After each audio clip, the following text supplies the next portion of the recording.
Mr. Ostello, is everyone that you're expecting to be remote on the screen? No, Mr. Chairman. Sean Elisagi is occupied right now, and he should be on probably in the next 30 minutes or so. Okay. I just would ask that when he does make himself available, that we make sure that we have him. Yes, thank you. Okay. All right, good morning. We're on the record in case number 2022-00147, electronic application of Water Service Corporation of Kentucky for a general adjustment in existing rates and a certificate of public convenience and necessity to deploy advanced metering infrastructure. My name is Ken Chandler, Chairman of the Kentucky Public Service Commission, and will be presiding over the hearing today. Joining me on the stand is Commissioner Mary Pat Regan. For those in the room, I'd ask that you either turn off your cell phones, put them on silent mode, or otherwise ensure that they don't interrupt the hearing today. For those witnesses that testify remotely, and I guess I'll go back over through this with Mr. Elisagi. For those witnesses that are testifying remotely, I ask that you mute your microphone and turn off your video if you're not speaking. If you use a phone for audio and a computer for video, please turn off the computer audio. Keep a charger nearby in case your battery runs low. And most importantly, please alert commission staff if at any point today you're unable to participate due to technological reasons. Would ask that you indicate that to your attorney in the room, and the attorneys can convey that to the commission. The purpose of the hearing today, and I think it's scheduled for the next 2 days as well, is to take evidence in this matter. Before we get started in earnest, we'll take an entry of appearance at council. So for the applicant, Water Service. Good morning, Mr. Chairman, Commissioner. My name is Todd Osterloh, along with Rebecca Price from the Sturgill, Turner, Barker & Maloney firm out of Lexington, Kentucky. Thank you, Mr. Gardner. For the Attorney General's office. Angela Goad with the Attorney General's office. For the City of Clinton. Mary Potter for the City of Clinton. And for commission staff. Good morning, Chairman. Justin Young, Commission staff. Also with us today is Morgan Hall and General Counsel Nancy Vincel. Okay. All right, Mr. Osterloh, I checked the record this morning for public notice. I noticed that on November the 18th, you all made a filing regarding public notice. Are you aware of the filing? Yes, Your Honor. So I looked at it, and the filing was made on the 18th, but the second affidavit for, I have no issue with the Hickman County Times affidavit, but the affidavit for the newspaper in Bell County, I guess it's the Middlesboro Daily News, I guess they don't use the Pineville paper down there. The affidavit says that it's printed from the copy, the newspaper printed the copy of the matter attached here to, was copied from the columns of the newspaper, and was printed and published in the English language on the following dates and times, or days and times, excuse me. Days and dates. But the days and dates in which it says it had run, past tense, was November 23rd. And then the affidavit itself is dated November 23rd. I see that now that you mention it. I did not catch that before. It may require us to dig into that. Okay. Because it was my understanding that it was going to be published, well, I think it was the week of the, I'd have to go back and look. Honestly, don't know. Okay. So do you have any anticipation that this actually ran the week that it was supposed to? I'll Because have to- I don't know that it didn't run on the 23rd, or that it didn't run on the 16th, or that it didn't run on the 9th. The issue is that we just don't have any evidence that it actually Right, ran. I understand. In my records, I have a receipt for payment for the Middlesboro Daily News public notice. The date of that, the receipt is dated the 14th, and it indicates public notice 11/16/22. But just looking through and that's not been filed with the commission, obviously. Okay. That's all that I have in my records. I'll need to confirm that. Okay. But it actually was published on the 16th. So let's take a short recess. We'll take a 20-minute recess or until we call it earlier. Okay. For you to try to run that down. Okay, thank you. I mean, at this point, I'll just say we don't have any requests for public comments, virtually. I don't know if there's anybody in the room that would like to provide a public comment. But, the reality is we just don't have evidence that this ran in Middlesboro, which is the balance, I guess, the majority of the customers of water service. We don't have any evidence in the record that it actually ran for public notice. Yes, sir, and I'll do my best to find out what we can get. Okay. All right, we'll take a short recess until, we'll just go till 9:30, and then if we need to extend it, we'll come on the record to do so.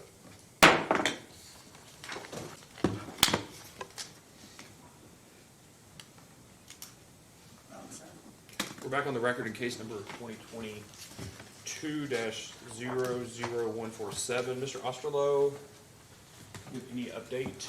Yes, Mr. Chairman, we were able to obtain an actual digital copy of the newspaper, Middlesboro Daily News.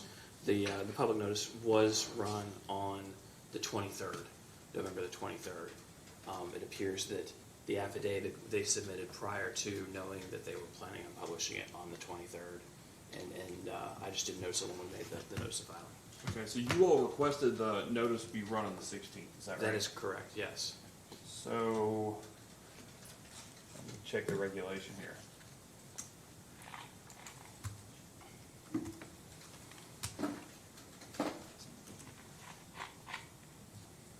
It's my memory that the regulation requires, that the public notice be run not less than 7, but not more than 21 days prior to a hearing. That's my recollection as well, yes. And I believe that would still be compliant with it being 7 days ago. Well, effectively, this is the 8th day after it was, well, if you include that date. Court counting, it would be the 7th day, right? Yes. And if, I mean, I guess I have to look at it exactly, but if there is a concern, it's my understanding that 807 KR 5:1001 authorizes the commission to grant a deviation for good cause. We For would- special instances, Correct. section 23, I believe. What we would ask is that the commission grant for good cause if necessary, that deviation, because we did make that request prior to, and we can supplement and we can file the receipt that we received, as well as the actual copy of the publication, the actual tear sheet. Do you have that? We do, yes, Okay, can you provide that to council? yes.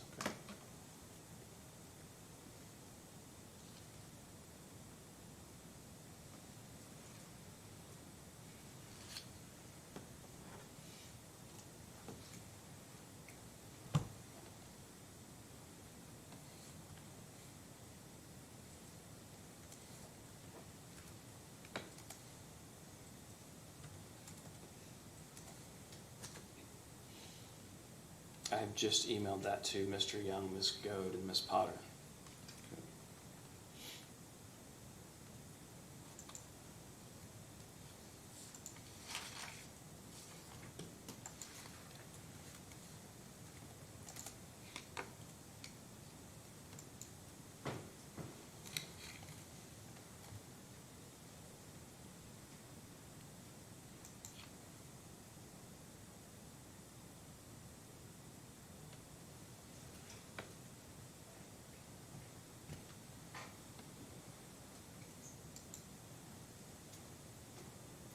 And, Your Honor, I believe it's section 9 of that regulation that does say not less than 7 days, which I would submit that this publication on the 23rd meets that requirement.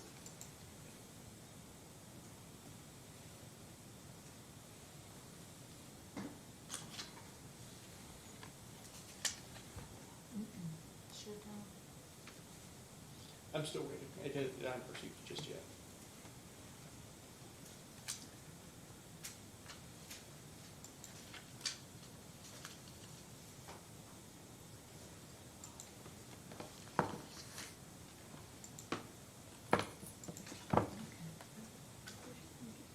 In the meantime, Ms. Goad, do you have anything you'd like to take up this morning?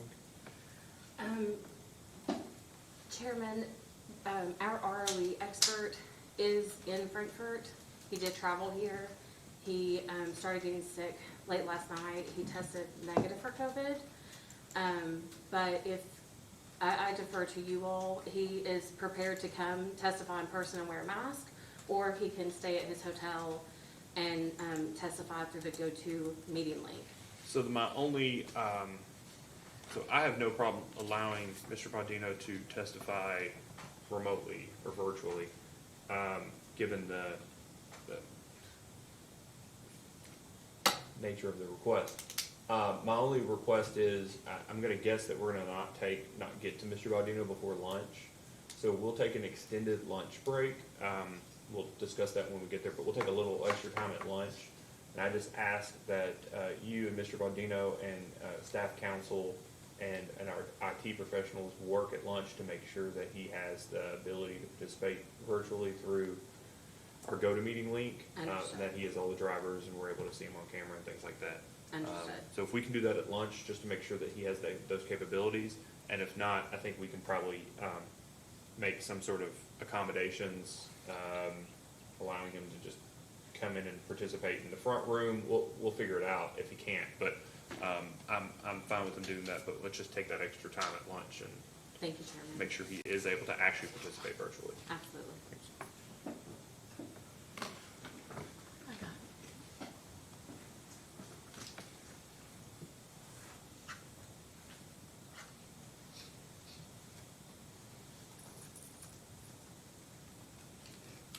Mr. Osterlo, I'm going to forward you an email just so, oh, never mind, I just received it. Okay. To make sure it went to the right address.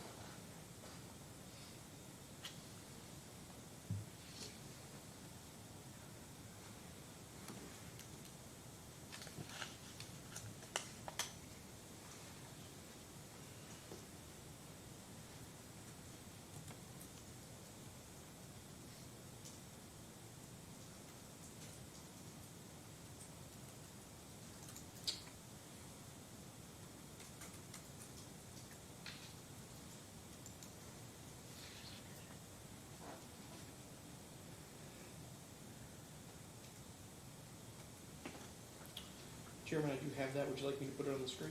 If he was forward it to me, that'd be fine.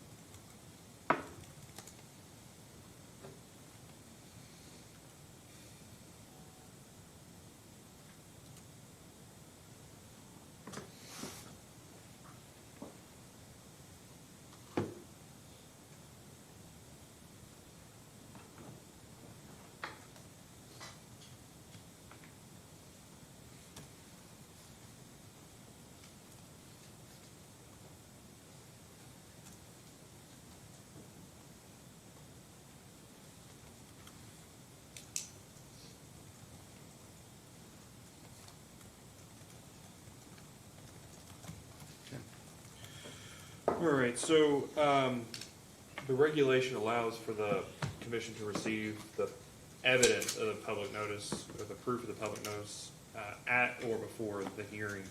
I think this is satisfactory. My only request is that you, before the end of the week, ask the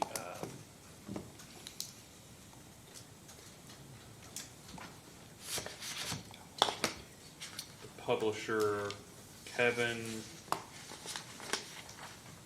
Smith, to file an amended or a new affidavit concerning the authenticity of the document.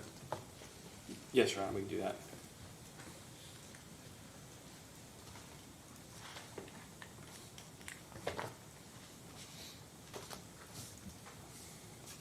Wouldn't have been the first hearing to be delayed because of a lack of public notice, and it would have been the last.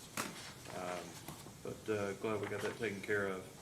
Other than petitions for confidentiality and the request by the Attorney General's office, I guess we've already ruled in it, to allow Mr. Bodino participate virtually. Is there any other motions or issues that we need to take up before taking public comment in the case?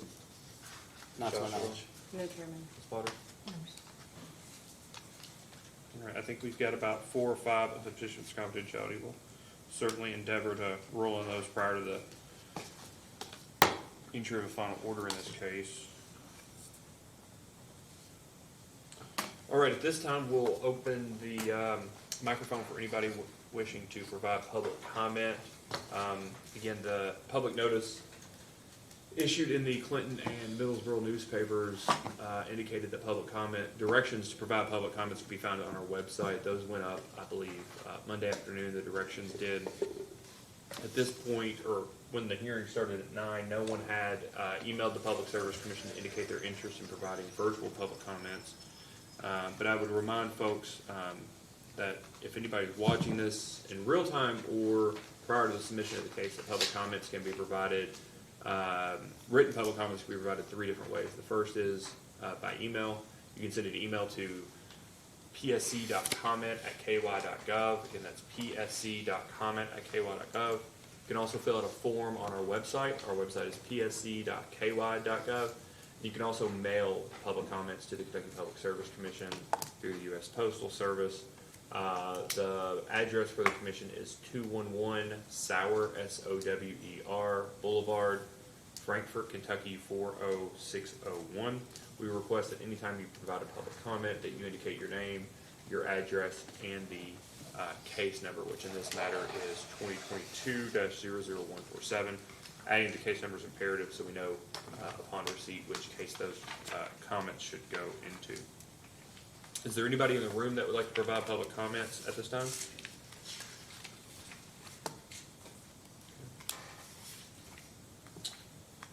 All right, seeing none, we'll move the hearing forward. Mr. Osterloh, will you be presenting all the witnesses today? Yes, Your Honor. Okay. Just want to make sure I understand before you call your first witness in what order you intend on calling those witnesses. Currently, our plan is to call Quentin Watkins first, and following him, then Pat Barronbrook, Sean Elisagi, Dylan Diacentis, James Kilbane, Dante DeStefano, Corey Napier, Colby Wilson, and Seth Whitney.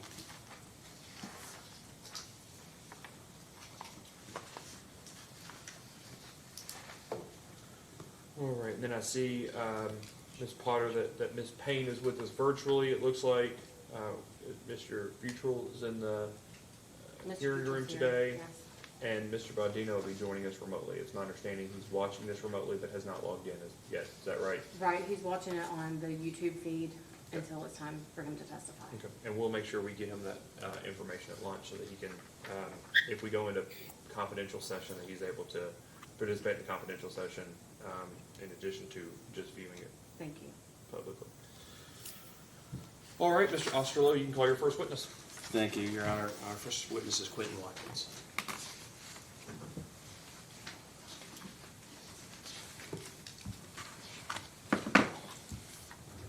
Please raise your right hand. Do you swear or affirm the testimony you're about to give is true and correct under penalty of perjury? I do. Please state your name and address for the record. Quentin Mills Watkins, 2626 Glenwood Avenue, Raleigh, North Carolina, 27608.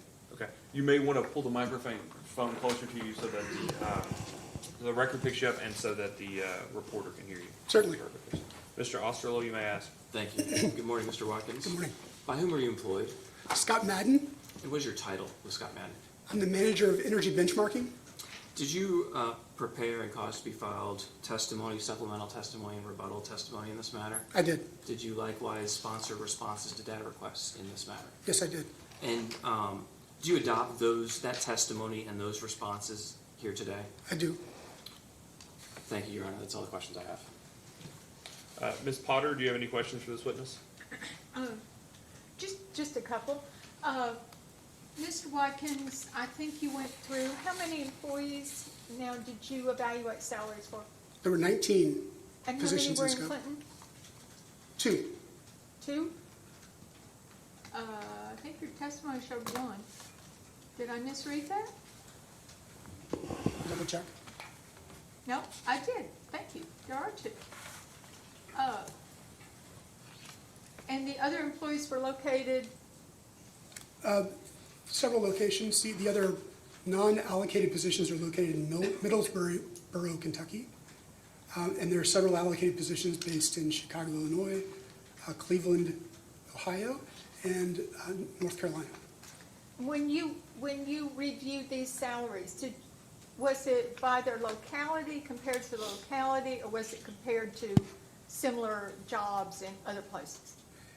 It was, each position was priced in the location where it's located. Okay? Thank you. I have Very no welcome. further questions. Ms. Goode? Yes, thank you, Chairman. Good morning, Mr. Watkins. All right. You provided direct testimony regarding a wage and benefit survey that you performed for the company, is that correct? Correct.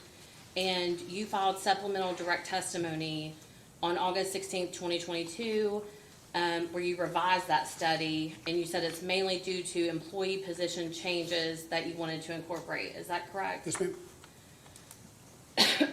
Is it accurate that in your supplemental direct testimony, you state that based on the results of your study, Water Service Kentucky's base pay in 2022 is 8% below the market midpoint? That's correct. And you also state that Water Service Kentucky's total compensation in 2022, including salary and health and retirement benefits, that total compensation is actually 8% above the market midpoint, correct? Correct.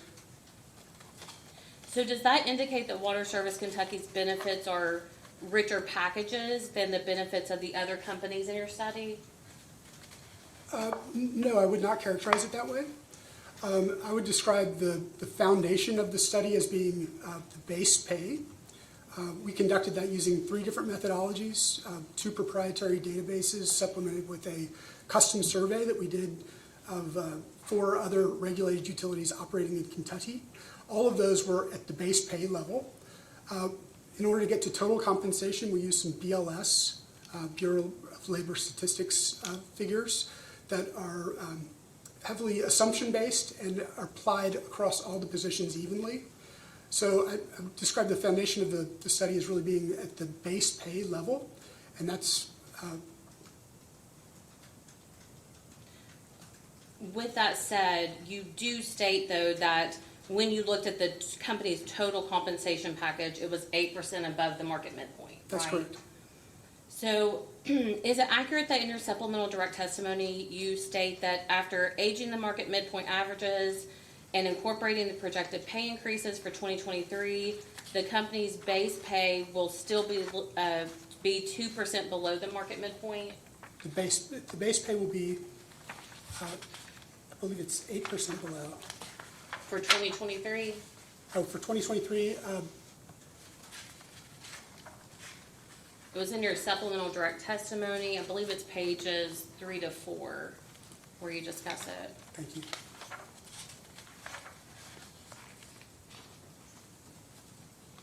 Yes, that's correct. But then in your supplemental direct testimony, you do not provide how Water Service Kentucky's total compensation, including salary and health and retirement benefits, compared to the market midpoint, correct? Correct. Why did you not provide this information?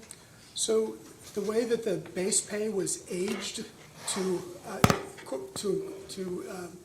bring it forward to 2023 was using the proprietary databases I described, have a methodology that ages the data by salary range.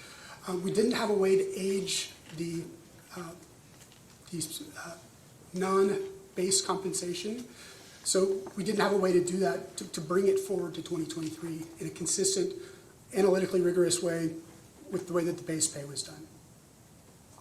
So you do not know the answer. If I asked you what Water Service Kentucky's total compensation, how that compares to the market midpoint in 2023, you do not know the answer? Correct.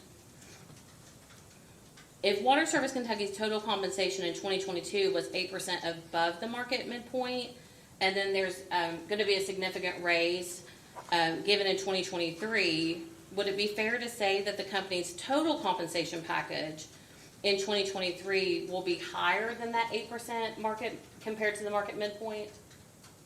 I'm not sure that it's fair to say that. I'm not sure that we know.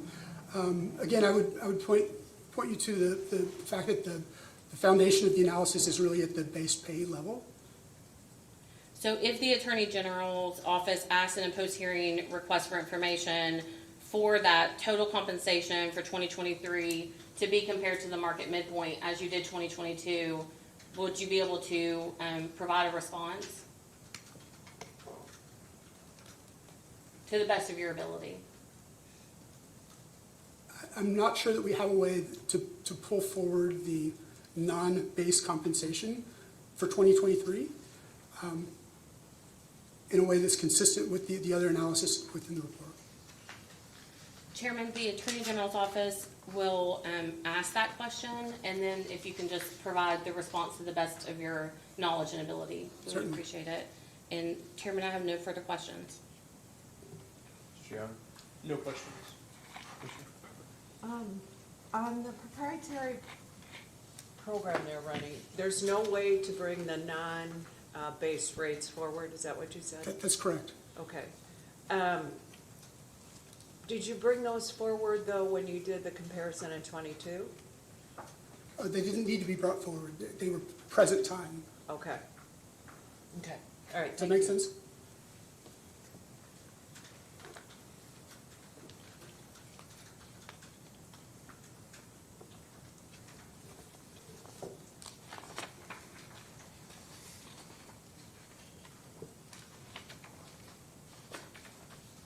I want to make sure I understand, Mr. Watkins. When you talk about market midpoint, what definition do you use for market? What universe is market? Versus the market. The market, in this case, for the 19 in-scope positions, is a combination of each of the locations where those positions are located. So the market would be comprised of, in aggregate, all of the positions I described, or all of the locations that I described earlier. Okay, and those are rural in nature? A mix of rural and urban. Okay, so how, when you say a mix of rural and urban, what is the mix? Well, the allocated positions, the 6 allocated positions are largely based in urban areas, whereas the non-allocated core operational positions are located in Middlesboro and Clinton. Well, the positions of the company, I'm asking about the market positions that they're being compared to. Correct. So the market positions that they're being compared to are for each of the 2 proprietary databases that we use Middlesboro, Kentucky as the location for those positions for the core operational positions, and they use the urban areas for each of the allocated positions. Okay, so nothing for Western Kentucky, but they just use Middlesboro. And when they use Middlesboro, is that because they have a data set for Middlesboro, or is that because Middlesboro is located in a particular region in which around Middlesboro they have data from that? So it depends on the data set. One data set has 81 different locations in Kentucky, all of which are based on their survey data. The other has, I think, 6 or 8. So the level of granularity varies a little bit. And when we add to that the third layer, which is our custom survey of 4 other regulated utilities in Kentucky, we don't necessarily know the locations of all those positions, but they are based in Kentucky. Do you know the location of the 4 regulated utilities in Kentucky?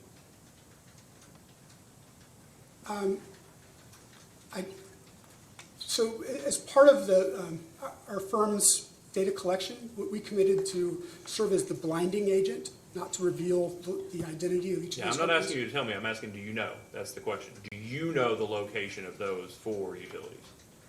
I do. Okay. Are those utilities rural or are they urban?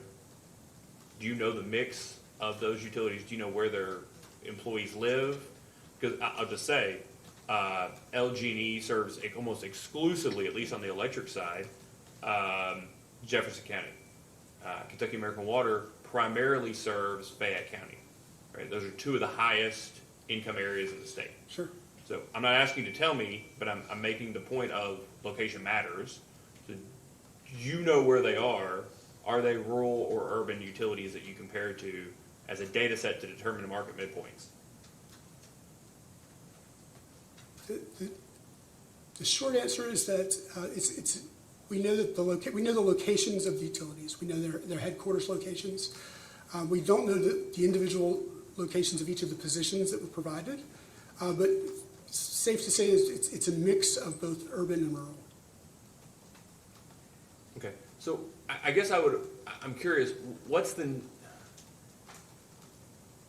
is it the company's assertion that the market for employees in Midpoint and Clinton for the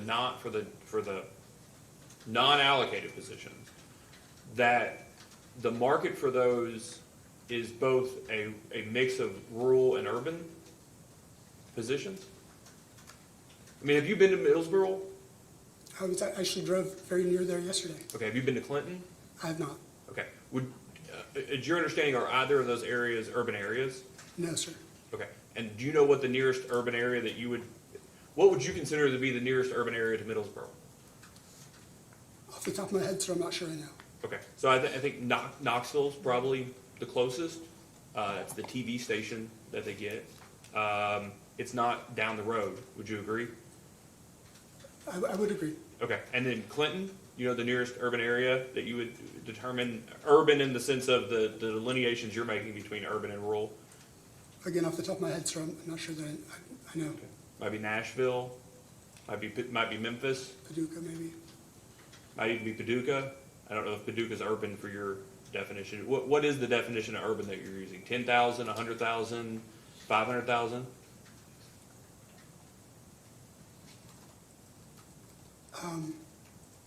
I don't have a firm definition off the top of my head. I can follow up. Is it a consistent application between the different proprietary studies that you have, the definition of urban versus rural? Again, I don't know off the top of my head. Okay. So why is it reasonable to use any, never mind a mix, but any urban data sets to determine the non-allocated cost positions for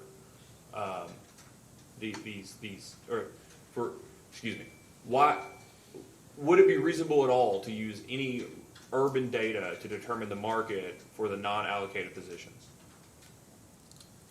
Mr. Chairman, to be clear, again, the three different methods that we use, the two different proprietary databases locate all of the position, the market midpoint is based on the locations where those positions are located. The third piece of that, the custom study that we did, we don't know the specific locations of all the positions. It was not disclosed, nor was it requested. My response that it is likely a mix of urban and rural is just based on not knowing specifically where they are located.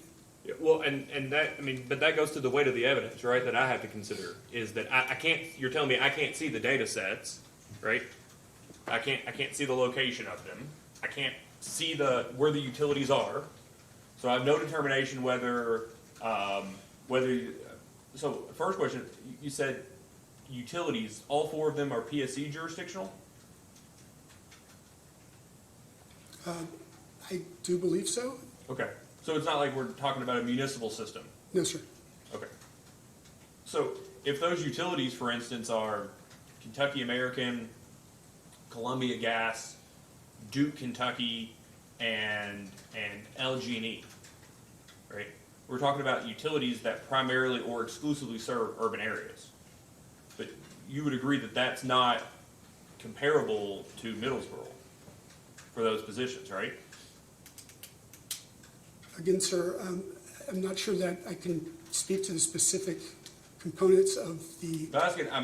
I use that as an example. Sorry to cut you off. Sure. But I'm just saying, if a data set is exclusively urban, or almost primarily urban, you would agree that's not a fair comparison to jobs that are exclusively rural, right?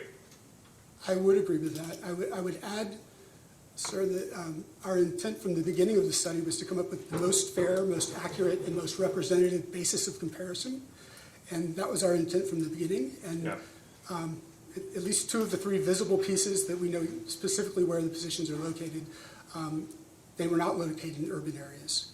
So going back to this data set that says Middlesboro on it, Correct. do you know how many of the individual data points are in Middlesboro?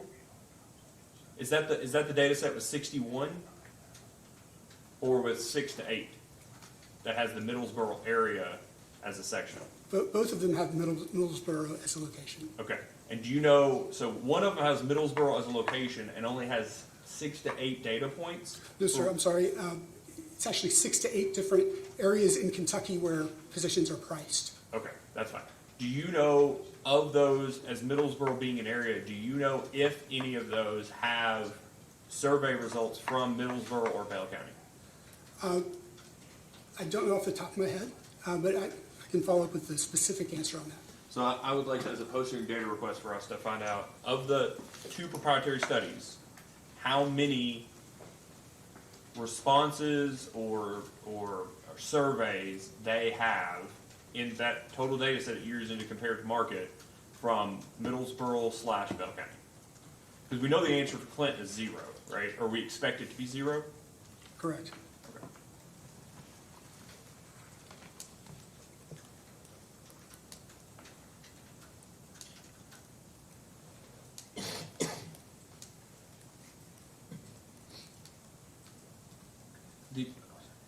The utilities that you're comparing it to, do you know what service they provide? Mr. Chairman, are you referring to the custom study that included 4 regulated utilities? That's right, the third study. And the question was what? Do you know what service they provide? What regulated service they provide? We do. Okay. One of them is a water utility, Okay. 2 of them are gas utilities, and 1 is an electric and gas utility. Okay. And so the jobs that you're talking about here are identical between service offerings? Mr. Chairman, yes, we provided each of those companies a list of actually only 12 discrete positions and included a position description and a title, and asked for all of the participants to provide their title, their corresponding title if they had one, and the base compensation. And so all 4 of those participants provided at least half of the 12 discrete positions that we used. Okay. And base compensation is why? Well, so do you argue that the commission should look at base compensation and other perks separately to determine what reasonable wages and salaries, what are reasonable wages or salaries, or do you advocate for the commission to look at total compensation? In terms of the quality of the basis of comparison, I would suggest that the base compensation is a better comparison, given that it is more rigorous and more analytically thorough. The total compensation simply uses the BLS data and adds to that across the board. But if it's a good example. Oh, it's a great example. For tax purposes, rural water districts prefer to provide free health insurance, basically, or completely pay for the entirety of health insurance for employees, as opposed to paying them more in salary and then making the employee pay a percentage of their health insurance.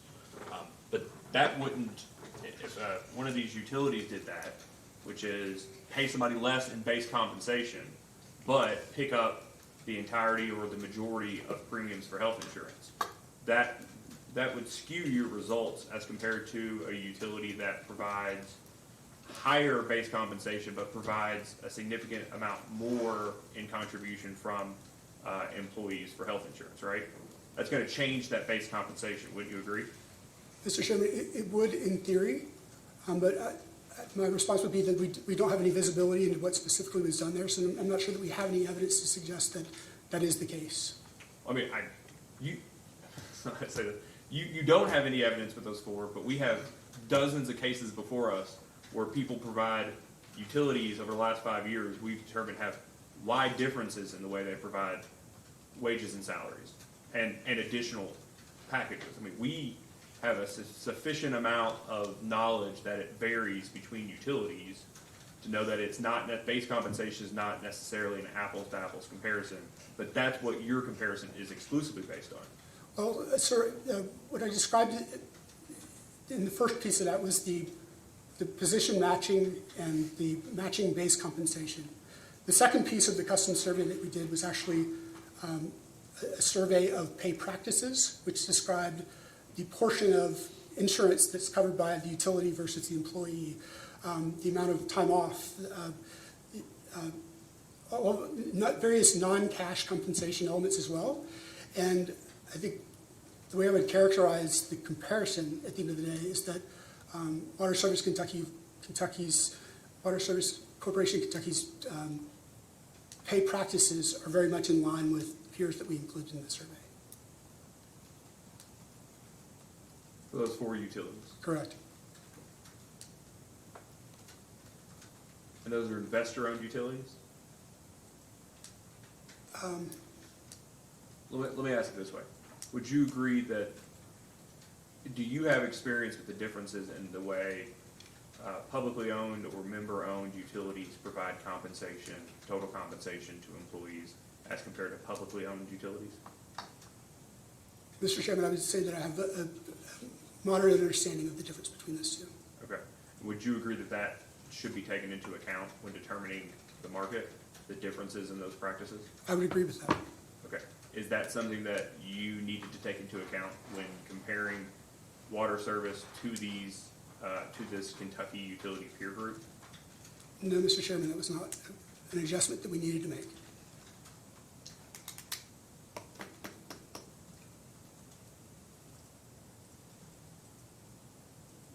Would you agree that midpoint is just a matter of math? It is certainly a matter of math. Okay, so if your salaries and wages, you're part of this market, right? Other utilities are probably looking at you all or asking you for the same data that I say you, but Water Service are asking Water Service for the same information that they're being asked for. That if the attempt by utilities to always get to or move towards the midpoint has just the mathematical effect of moving the midpoint up. And the midpoint is like the average. By definition, you have to have data points above and below it, correct? Correct. Okay. So, by definition, is it a bad thing to be below midpoint? No, it's not. Is it by definition a bad thing to be above midpoint? Not necessarily. Okay. But the basis for the proposal here, in your rebuttal testimony that I read, is it's exclusively about we're below market midpoint. We have to get towards market midpoint. What other basis is there? I mean, is there an actual attraction and retention issue? Is there significant cost that customers are paying here for training or overtime that they won't if these wages and salary increases go into effect, or even if they don't go into effect, are recovered from customers?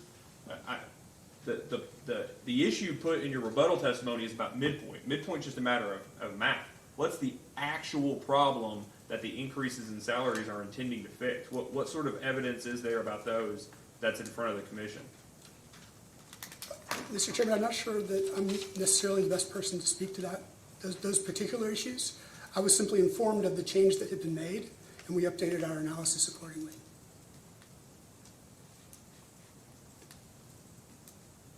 Okay. All right, I appreciate it, Mr. Watkins. Certainly. Mr. Osterloh, I'm sorry, Commissioner Regan. I may have heard this wrong, so I'm just asking to clarify. You said you looked at 19 salaries and, you said Chicago. Did you include a Chicago position in those 19, or when you're looking at the numbers? Or are you looking strictly at Kentucky positions? I'm sorry, Your Honor, could we try Did that? you include any positions when you're looking at the midpoint and all of these things located outside of Kentucky? Yes, so for all of the allocated positions, the market midpoint was based upon the location where those specific positions are located. Okay. So if that position, let's say that position is in Kentucky, and then you move it to Chicago, that's gonna be way under the midpoint, right, for a bigger city? Would you agree? I would agree that the salary ranges for a position based in Chicago are necessarily going to be higher Okay, than one based in Kentucky. yeah, I'm not sure that we necessarily moved any positions in terms of location. no, I'm just looking for the over, under the 8% midpoint, because I think that skews the numbers when you're including cities that are much larger, so that's, I was just wondering, clarify that.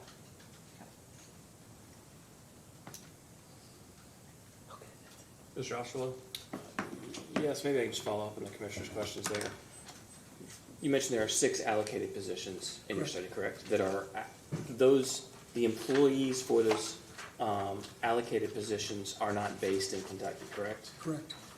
The remaining 13 direct employees are all based here in Kentucky, correct? That's correct. And are you aware of whether or not all of the Kentucky employees are operators, including the manager? I'm Sure. sorry, Do you know the job roles of the Kentucky direct employees? we do. And can you describe what those are? It's a mix of with operators,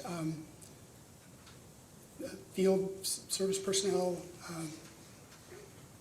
And so they're the folks on the ground having to do the work with the utility system, correct? That's exactly right. Okay. And the 6 allocated positions, by definition, they're allocated such that only a portion of their salaries and responsibilities pertain to Kentucky, correct? Correct. Okay.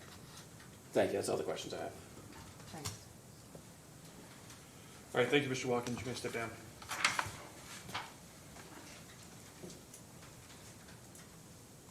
Mr. Osterloh? would Thank you. Our call another next witness is Pat Barenbrook, and he is available virtually. All right, Mr. Barenbrook, please turn on your camera and your microphone and raise your right hand. Do you swear or affirm that the testimony you're about to give is true and correct under penalty of perjury? Yes, I do. Please state your name and business address for the record.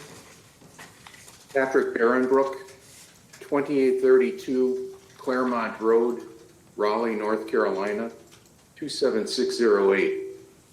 Mr. Osterloh? Thank you. Good morning, Mr. Barenbrook. Good morning. What's the name of your company Barenbrook and Company, LLC, and your title there? President. Did you cause to prepare and file testimony in this matter? Yes, Did you likewise sponsor responses to data requests? yes, Do you have any corrections to that testimony or responses? no, And do you adopt that testimony and responses here today as your testimony? I do. Thank you, Mr. Barenbrook. Chairman Chandler, this witness is available for cross-examination. Ms. Potter? I have no question. We have no questions, Chairman. Counsel? No questions, Chairman. Commissioner? Nope. All right, thank you for being here with us today, Mr. Barenbrook. Enjoy the rest of your day, and you can be excused for the remainder of the hearing. Thank you. Mr. Osterloh? Thank you, Mr. Chairman. Our next intended witness is Sean Elisagi. We are trying to communicate with him. We didn't anticipate Mr. Barenbrook to go such a short period of time. Would it be acceptable to take a short 5-minute break? I guess just my concern would be that the next witness, Mr. DeSantis, may be on the witness stand for a longer period. I mean, I don't know that we really have a choice, right? Either we sit here on the record waiting for Mr. Elisagi, or we go off the record and take a break waiting for Mr. Elisagi. So we'll take a 15-minute break, but this is, if it wasn't obvious from the tone of the order, approving the order or the motion in part about Mr. Elisagi's request, it's Corex and Water Service that's in front of the commission asking for additional revenues. I think the least that Mr. Elisagi and the folks at Water Service can do is be prepared to testify when it's their time. So we will take a 15-minute recess until almost 11 o'clock. Thank you. Oh, Mr. Chairman, Mr. Laseki is available. We'll take a break. Thank you.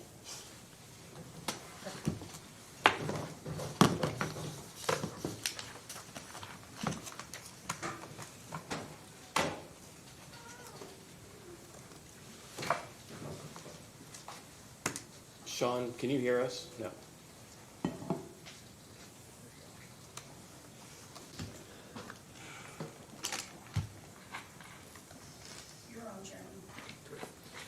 We're back on the record in case number 2022-00147. Mr. Osterloh, would you declare our next witness? Yes, thank you, Mr. Chairman. Our next witness is Sean Elisegi, who's available remotely. Mr. Elisegi, please turn on your camera and your microphone and raise your right hand. Yes, sir. Do you swear or affirm that the testimony you're about to give is true and correct under penalty of perjury? Yes, sir. Please state your name and address for the record.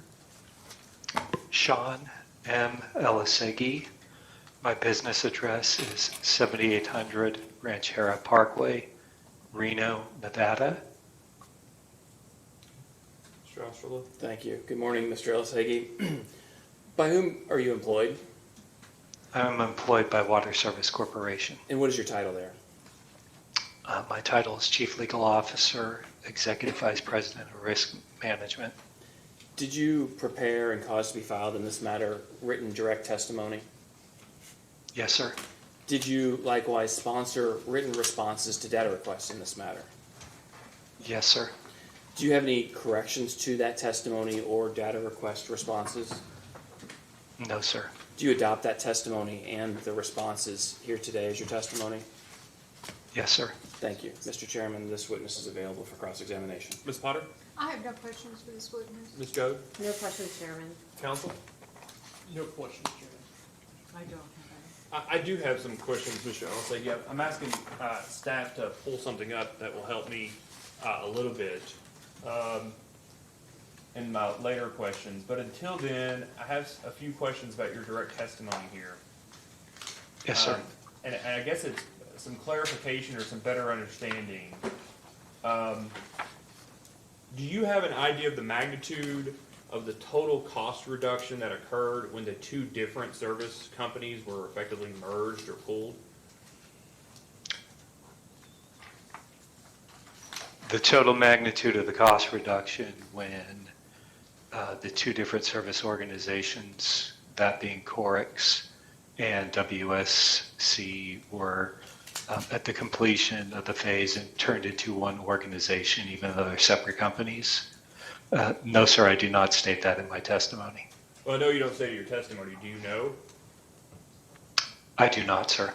Do you have an expectation that there was savings, or was it just merely taking two vertical companies and turning them into a single horizontal pool?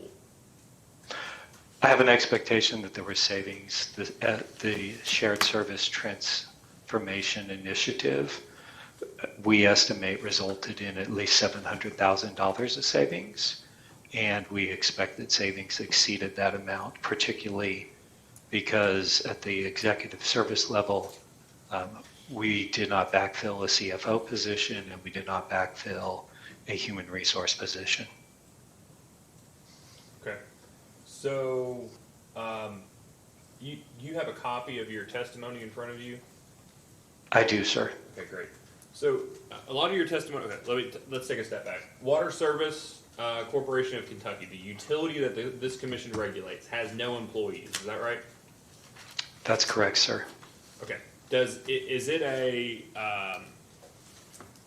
what kind of legal entity is Water Service Corporation of Kentucky? It is a corporation organized under the law of Kentucky. Okay. Does it have officers? It does have officers. Okay. And are the officers, who are the officers employees of? The officers are employees of either Water Service Corporation or Corix Infrastructure Services US Inc. Okay. And then there's this agreement that you reference in your testimony about where Water Service Corporation is required to provide the services necessary for Water Service Corporation of Kentucky to meet its statutory obligations. Do you remember that section of your testimony? Yes, sir. Okay. Is that an agreement that you're aware of has been approved by this commission? I am not aware of whether it has been presented to and approved by the commission. Okay, can we ask that as a post-hearing data request? On page 4 of your direct testimony, the attorney asks in question 7, please summarize, it's not so much a question as a statement. Please summarize your conclusions and recommendations for the commission. Do you see that? I am not there, but That's fine, can take you your time. what page, sir? Question 7 on page 4.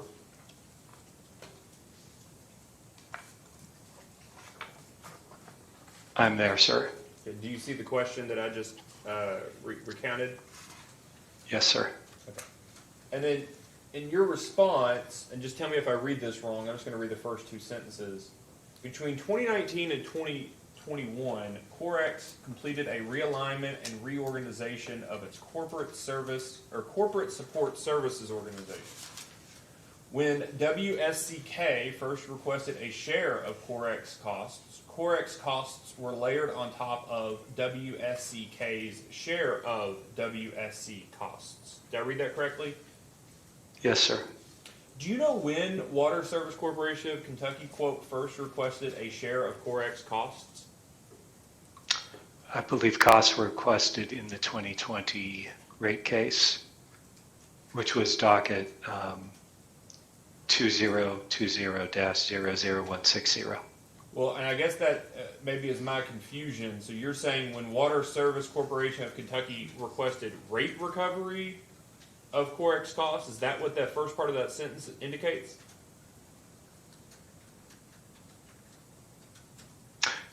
Yes, that is correct. Rate recovery, not first requested a share, but yes, sir, first requested recovery or inclusion in its revenue requirement, a share of Corex costs. Okay, so it wasn't written to indicate that Water Service Corporation requested to share in the cost of Corex from Corex. It wasn't asking, the statement wasn't that Water Service Corporation of Kentucky requested an allocation, is that right? That is correct, sir. Okay. Do you know when Water Service Corporation of Kentucky first received an allocation of expenses from Corex? It predates my tenure with Corex, but to my understanding, the first allocation of Corex costs was in 2018. Okay. And then WSC costs, do you know when those were first allocated? Predates my tenure. WSC costs, to my understanding, have always, a portion of those costs have always been allocated since the acquisition of WSC by Utilities, Inc. Do you know when WSCK last had employees? I do not. Okay. Do you know who reviews allocations to determine the reasonableness at Water Service Corporation of Kentucky allocations of costs from Corex? I do not know which individual reviews cost allocations from Corex. Would you agree that it's just And it's just a matter of truth that there is no employee at Water Service Corporation of Kentucky to review those allocations? WSC of Kentucky does not have an employee. However, there is an individual who is employed by Water Service Corporation responsible for, who is probably, I don't know, sir. I would acknowledge that there is not an employee of WSC of Kentucky who reviews cost allocations because that entity does not have employees. Right. You're an attorney, is that right, Mr. Elisegi? Yes, sir. Right, you have a general appreciation for the duties that employees and executives have to the firms in which they're employed? I have an understanding of fiduciary duties as well as obligations of employees. Okay. Do you have any perspective on the fiduciary duty that Water Service Corporation employees have to Water Service Corporation and Water Service Corporation of Kentucky in the event there's a divergence of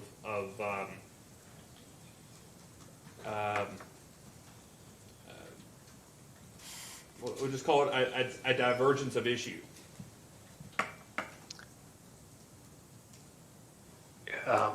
d- Could, Yeah, so. let me okay, try to answer the question. Let me If, ask it this way, Mr. yes, Elisegi. sir. Yes, Is sir. it, do you have a perspective that Water Service Corporation and Water Service Corporation of Kentucky are always aligned in their interests? My perception is that the employees, 13 who are dedicated to serving customers in Kentucky, as well as their managers, have an aligned interest in delivering service to customers in Kentucky at the lowest possible cost or at a reasonable cost. So I do believe their interests are aligned, sir. Okay. Are you aware of any corporate policy or any employee manual that informs those 13 employees of that obligation to Water Service Corporation of Kentucky? Do they know that even though they work for Water Service Corporation, that they have a fiduciary duty or some duty to Water Service Corporation of Kentucky, similar to the one you just mentioned? My understanding is they do. They're dedicated to serving their customers in Kentucky, and they perceive that their obligation runs to their customers. Okay. So if we ask as a post-hearing data request any support for that, any documentary support for that, you would be able to provide that? This is my understanding. I don't know if there's documentary support. Okay, so we'll ask that as a post-hearing data request. Do you know who employs the individual you were speaking about earlier, whose job it is to review allocated costs, whether they're appropriate and in line with agreements and reasonable? I do not know which individual is responsible for reviewing those costs. My understanding is there is an individual who is responsible Do you know if for it's one of reviewing. those? Do you know if it's one of those Apologies. 13 individuals dedicated to serving Water Service Corporation of Kentucky, or if it's another Water Service Corporation employee? I do not know if it is one of the 13 dedicated to Kentucky or a regional employee. Okay, so we'll ask as a post-hearing data request, who is it, and then their nature of their employment, who it is responsible on behalf of Water Service Corporation of Kentucky to review those invoices and allocations of expenses.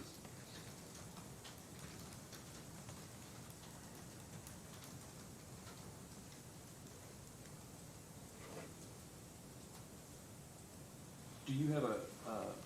Chairman, do you have the annual report available? I do, I can screen share when you're ready.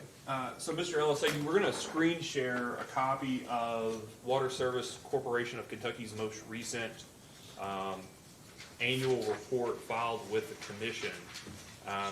It is filed each year by Mr. Kilbane, but I'm not gonna ask you about the veracity of it, I'm just gonna use it as a reference so that it shows folks' names for purposes of my questions for you. There are, let's see, on page 13 of 74, Mr. Young.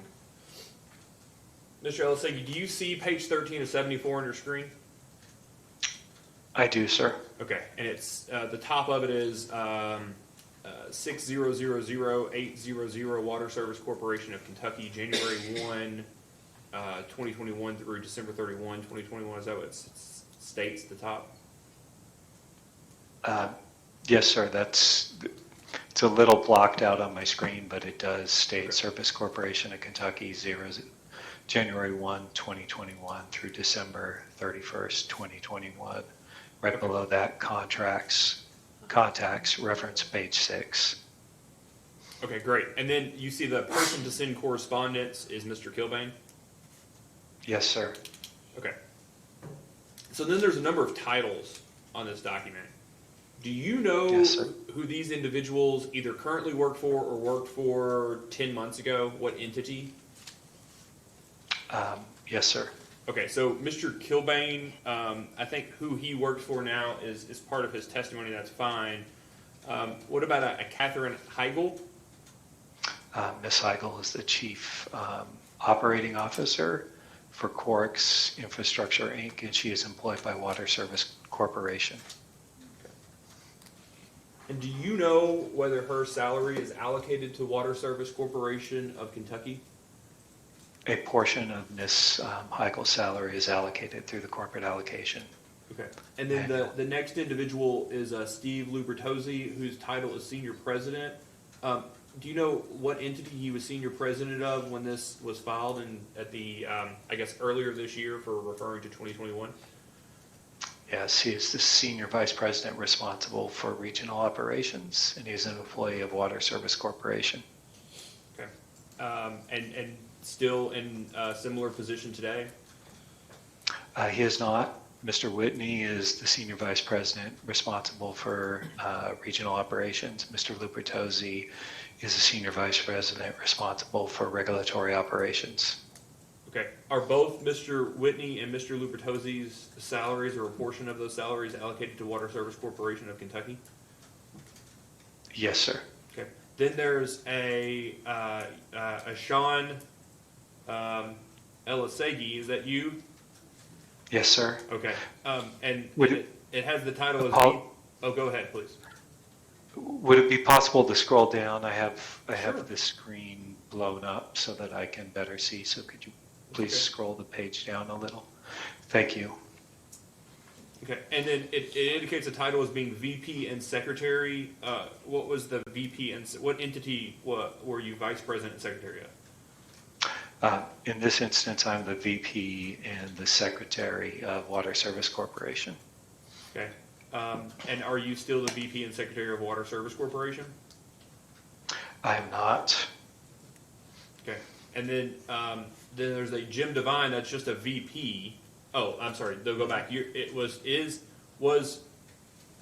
part of your salary today allocated to Water Service Corporation of Kentucky? Yes, sir. Okay. Then there's another VP, a Jim Devine. Is that person still a VP? Jim Devine is the Chief Support Service Officer for Corix Infrastructure, Inc.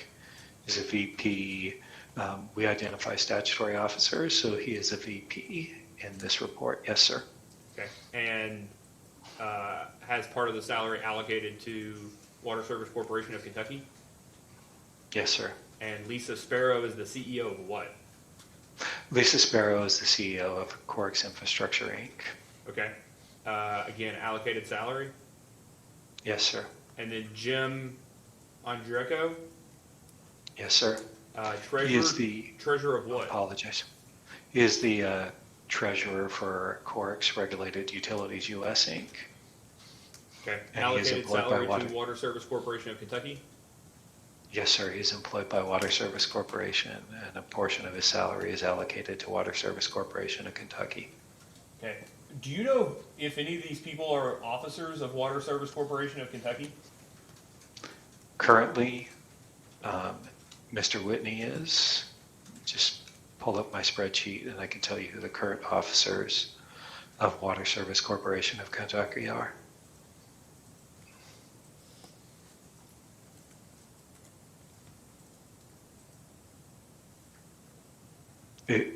It will take me just a moment. That's fine.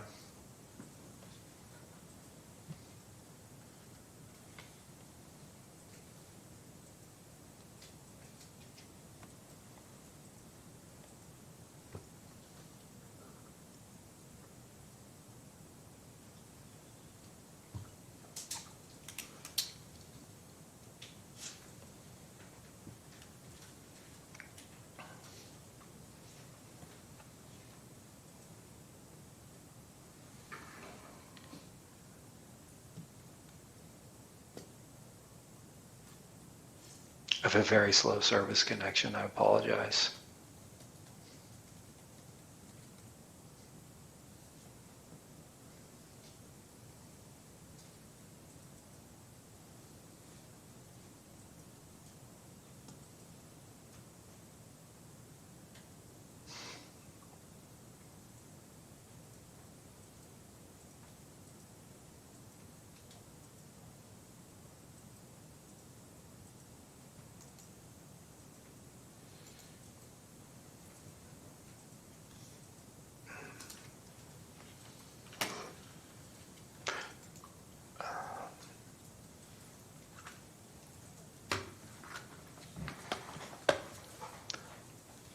Okay.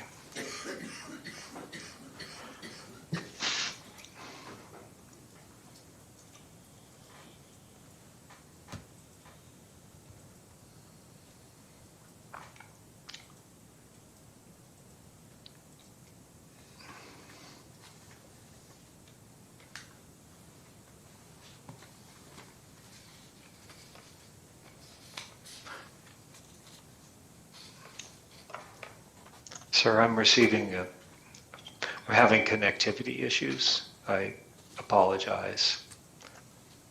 So, I guess I would ask this question. Yes, sir. This isn't the only utility operating company that Water Service Corporation has, correct? Yes, sir. That's correct. I assume that you are at least involved in some, in front of other regulatory agencies that regulate those other operating companies? Yes, sir. Okay. Go ahead. I can inform you of my preferred approach and standard practice for appointing officers for the operating companies. It is to take what we call the business unit president, in this case, Mr. Whitney, make him an officer of, make the business unit president the president of the legal entity that is providing service, to make a local operational employee or a regional employee a vice president so that they have corporate authority to sign contracts. And then Jim Andraco typically serves as the corporate treasurer, the legal team member responsible for providing legal service to that entity. In this case, Matthew Hoffmeister is generally the corporate secretary, and a paralegal that works with our team is the assistant corporate secretary. That's our preferred approach to establishing the officers of a local operating entity. Let me ask you a question. In those other jurisdictions, in addition to having just the ability to review rate proposals, do those other commissions have the ability to initiate investigations into the acts or omissions of utilities, its officers, employees, and agents, as a general matter? As a general matter, those agencies have supervisory authority and regulatory review authority of the operating companies that they regulate. Okay, so pursuant to KRS 278-260, the commission has the authority to initiate an investigation into any utilities, rates, or practices. Yes. And then, in addition to that, the commission has the opportunity or the authority under 278-990 to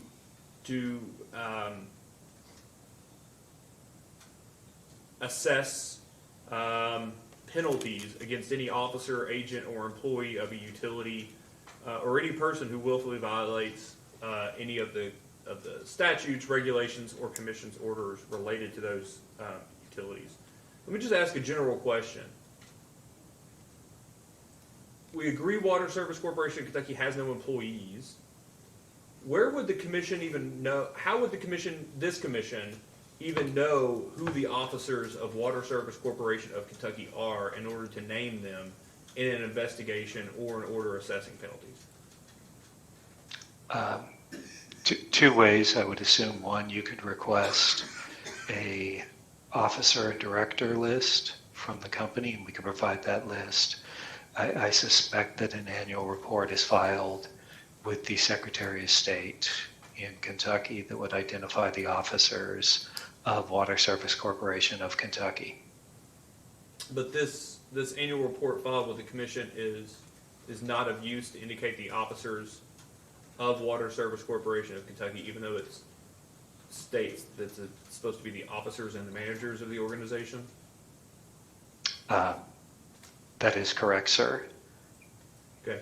And The officers and directors, I did not review this report. The officers and directors of Water Service Corporation of Kentucky are, other than Andraco, Mr. Andraco, and likely Mr. Whitney, are not identified in that report.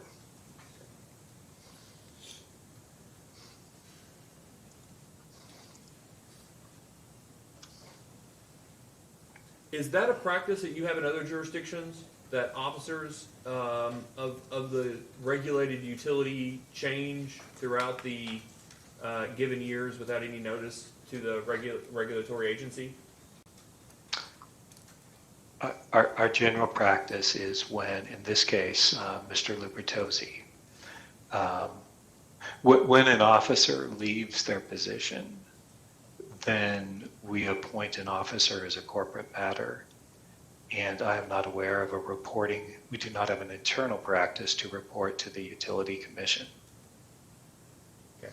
It would That just would be be up left for to the local business unit. It would just be up for the individual commission to have to go to the Secretary of State or whatever other agency registers organizations in the state. Yes, sir.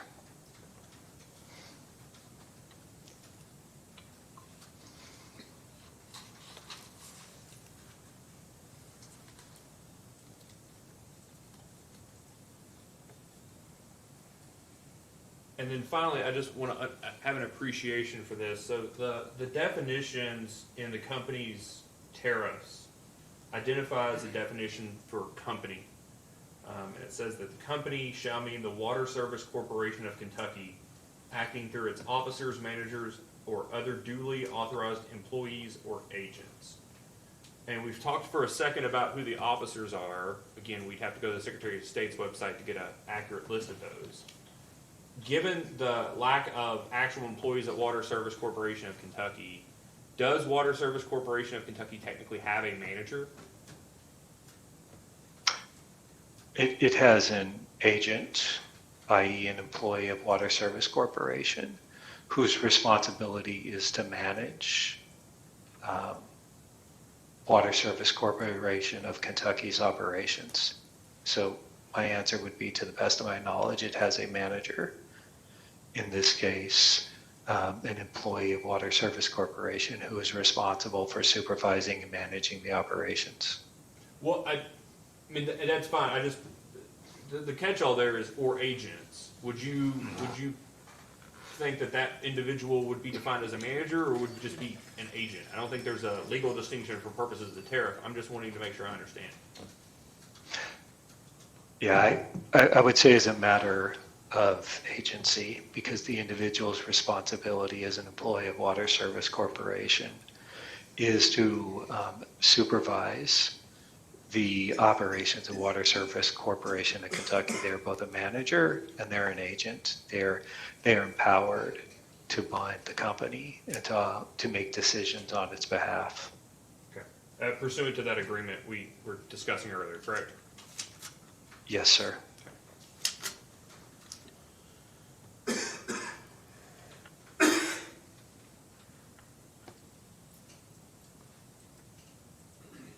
And then finally, are you in charge of all legal for Water Service Corporation? I'm ultimately responsible for legal operations of Corix Infrastructure, Inc. Okay. Well, and the reason I ask is, this is the first case that I think I've seen in front of the commissioner, or at least that I can remember, where as part of the rate case application, the applicant employs two separate law firms. Are you aware of that situation in this case? Yes, sir. Okay. Is that a practice that other Water Service Corporation companies employ in other jurisdictions? In some jurisdictions, we do, sir. Okay. And is that, I think Mr. Kilbane is the witness that provides the responses to indicate the utilities or the invoices each month for those individual entities, both of the law firms. But would you be the person to ask about the necessity or the determination to hire two different firms, or is Mr. Kilbane the better witness for that? I can't speak to who is the better witness, but I am not the one. I am not the individual who made the decision to retain specific law firms in this case. Potentially Mr. Whitney or Mr. Kilbane. Okay, and do you know whether those firms are engaged by Water Service Corporation or Water Service Corporation of Kentucky? I do not know. I can speak to our general practice, which is to have an engagement letter executed or signed by the local business entity, signed by an officer, or to engage at the local business entity level, because that is the client in this case. Okay. The reason I ask is that it would appear that the invoices are not sent to anybody that works or is an officer of Water Service Corporation of Kentucky, but, I mean, does Mr. Kilbane work for Water Service Corporation of Kentucky? I believe Mr. Kilbane works for Corks Infrastructure Services US Inc. Okay. All right, thank you, Mr. Elisegi. Mr. Osterloh, do you have any redirect of the witness? No redirect, thank you. All right, thank you, Mr. Elisegi. You can be excused. Thank you. Does anybody have an objection to taking lunch now at 11:40? No objection. I would just ask if Mr. Elisegi, Mr. Barronbrook, and Mr. Watkins can be excused from the hearing. They can. Thank you. Do you have any objection, Ms. Goode, Ms. Potter, to No taking a objection. lunch now? No objection. Okay. I have a guess that if Mr. Diascendis is the next witness, that based off of Mr. Osterloh's comment, you have an expectation that his cross-examination may take a little while. I know, it's unknown, nobody knows, but just take your comments into note. And if the plan was to always come back at 1, we always try to plan to take lunch from 12 to 1. Taking it now will give us an extra 20 minutes for Mr. Baudino to test his connection and ensure that he's able to participate starting at 1 or, you know, whenever, participate remotely. If not, then we have the afternoon to get some sort of separate determination as to how to get him to Thank you, be able to Chairman. testify. So, all right, we will take a short break for lunch. It's 11:40. We will come back at 1 o'clock.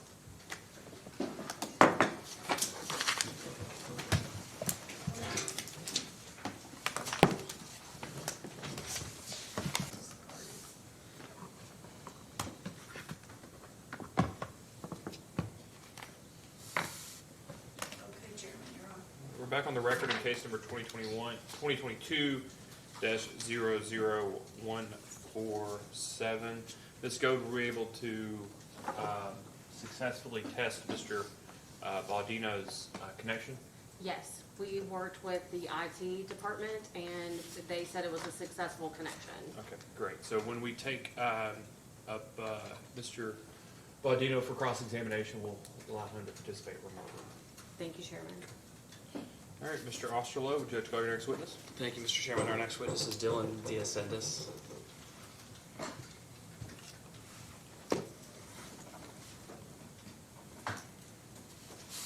Please raise your right hand. Do you swear or affirm that the testimony you're about to give is true and correct under penalty of perjury? Yes. Okay, please have a seat. State your name and business address. My name is Dylan W. Diascendis, D'*ASCENDIS, and my business address is 3000 Atrium Way, Suite 200, in Mount Laurel, New Jersey, 08054. Mr. Osterloh? Thank you, Mr. Chairman. Good afternoon, Mr. Diascendis. By whom are you employed? I am employed with Scott Madden, Inc. Okay, and what is your title there? I'm a partner. Did you prepare and cause to be filed both rebuttal testimony and, direct testimony and rebuttal testimony in this matter? Yes, sir. Did you likewise sponsor responses to data requests? I did. Do you have any corrections to that testimony or those responses? I don't think so, no. Do you adopt that testimony and those responses here today as your testimony? I do. Thank you. Mr. Chairman, this witness is available for cross-examination. Ms. Potter? I have no question. Ms. Goode? We have no questions. Mr. Young? No question, Your Honor. Mr. Regan? No, nothing. I just had one clarification, Mr. Diascendis. Sure. well, one clarification, a couple questions. In your direct testimony, you talk about the equity and debt ratio, estimated as of a 13-month average for the year ending December 31, 2023. Do you remember that? Yes, sir. Okay. Is that the actuals? It's not actuals, but that's the actual expected ratio of capitalization for Water Service Corporation of Kentucky? It's not. So the Water Service Corporation of Kentucky is held at 100% equity. So that 13-month average would be for the parent company, and that would be Corix Regulated Utilities. Well, that's what I was trying to understand. I don't know that I got that from your direct testimony.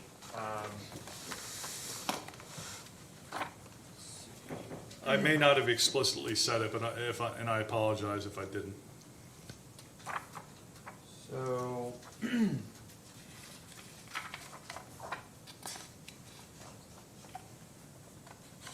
yeah, I think DWD1 has that, if I'm not mistaken. Yes, I'm gonna take a look and see if in the very beginning of my testimony, it just says the company, and then it says the does. company 13-month average. And you and I just established it's not the company, it's the parent company. I just want to make sure that I don't specify it in my capital structure portion here. I'm looking at page 14, and I keep it as WSCK's projected capital structure, but to correct this on the record, the projected capital structure would be the capital structure of Corix Regulated Utilities as of that 13-month average ending December 21, 2023. Okay, so just so we're clear, you've got your testimony. Yes, sir. Okay, so page 2, just so we're, I get that what your response is, but I just want to make sure that we're on the same page. Yes, sir. Go ahead. Page 2, you short cite Water Service Corporation of Kentucky to WSCK or company. Yes, sir. And then at the bottom, when you say the attorney asks, what is your recommended cost of capital for Water Service Corporation of Kentucky? Do you see that question? On line 23, you respond. Yes, sir. Yeah, and then but it's about an overall rate of return of 7.64 based on the company's forecasted actual 13-month average capital structure of 50.29% long-term debt at an embedded cost rate of 4.71% and a 49.71% common equity and my recommended common equity cost ratio of 10.6%. That's right, sir. If we could probably correct it with one word, the company's parent, if we want to on line 1. Okay. If I would make that Yeah, correction. and I'll let you and your counsel or the company's counsel talk about it in a RADA after the fact if you want to do that. That's helpful because, well, I had a lot of clarifications if the utility was issuing its own debt. And No, sir. okay, so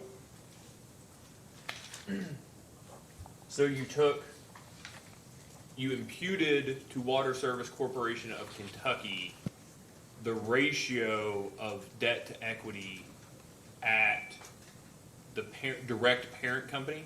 Is that right? Yeah, yes, sir. And that's how capital structure theory works. So when you start at the subject company, so for this case, it would be Water Service Kentucky.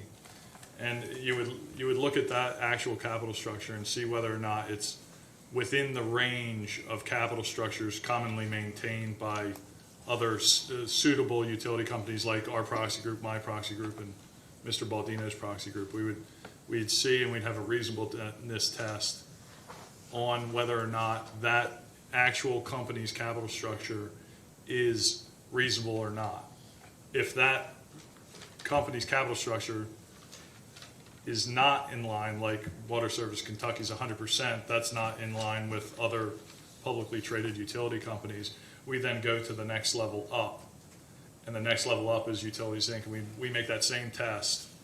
And then once that, if that satisfies the test, and that company is in the same line of business as the subject utility, which is the case in this case, you can then impute that capital structure. Say if, and I'll keep going, but if, let's say the parent company is not in the line of business of, say, water utility companies, you would then just take a hypothetical capital structure based on the proxy group range or average or midpoint or something like that. Okay. So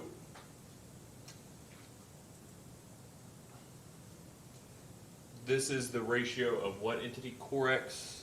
It'd be Regulated- Corex Regulated Utilities, Inc. So that's the water, and that would be something that Mr. Elisegi said, but it's the direct parent of, or not Water Service, is it Water Service Corp? I'll have to have clarification from my lawyer, but the CRU would be Corex Regulated Utilities, which would have the holding company of all of the operating subs, the water operating subs of the, Well, are you aware of whether there are legal entities that are intermediaries between Corex Regulated Utilities, Inc. and Water Service? I'm not aware of it, no. Okay, and does Corex Regulated Utilities, Inc. have a parent company for the capital structure? I think that's Corex Infrastructure. So there's Corex Regulated Utilities, and then there's Corex Infrastructure, as far as I understand it. Okay, and do you know whether Corex Regulated Utility, Inc. is the entity that goes out and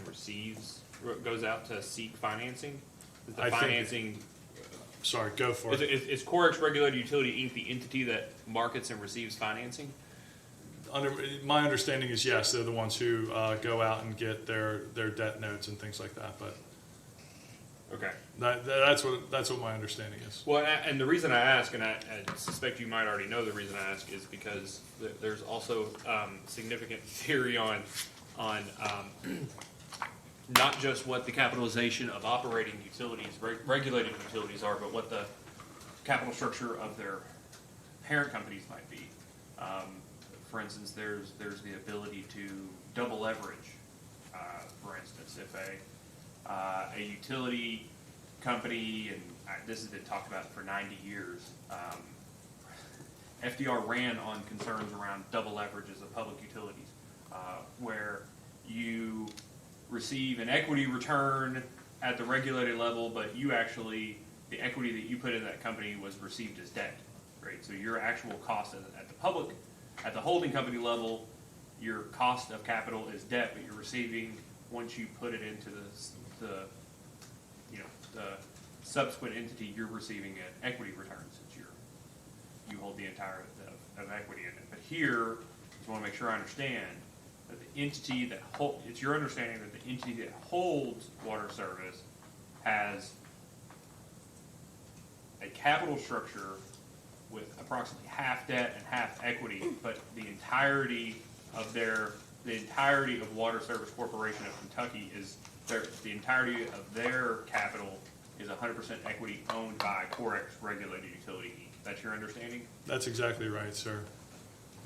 But I think since we're doing a hypothetical capital structure, there would be no opportunity for double leverage. We would have to have if say we were asking for 100% capital structure or 100% equity, you would then do a financial risk adjustment or a leverage adjustment to drop that equity cost rate down to a more relative, I guess a more appropriate level given that capital structure, or a less risk or a more risky capital structure. Since 100% equity is less risky because you're not responsible to debt holders, you would lower the ROE based on that. If you were out of line high, you would adjust low. But since we're doing a hypothetical capital structure and it's based on a holding company of water utilities, that extra step wouldn't need to happen because that capital structure is in line with the other members of my proxy group and Mr. Baldino's. Okay. And was this issue addressed at all in discovery that you're aware of, or testimony that this is a hypothetical capital ratio. I mean, I didn't see discovery on it. I didn't see it in anyone's testimony. I didn't see discovery on it. I think maybe Mr. DeStefano in his rebuttal when he was responding to the AG, I think he may have talked about the balances of long-term debt and equity for the update, the 12-month update, but I don't think he probably mentioned that it was not the company subject to this proceeding, but it might have been it could have been the parent companies. Okay. You provide cost of capital testimony in other states? Yes, sir.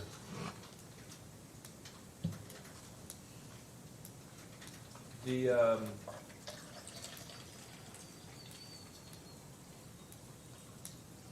talk about on page 4 that in addition to I assume it's a DCF, a risk premium model, a CAPM, and a application to a utility, well, all of those to a utility proxy group, and then you also did, it says, you applied the DCF, RPM, and CAPM to a proxy group of domestic, non-price regulated companies comparable in total risk to the utility proxy group. Do you have any other states that you've participated in that have adopted either, well, I guess explicitly adopted that latter methodology in setting return on equity amounts?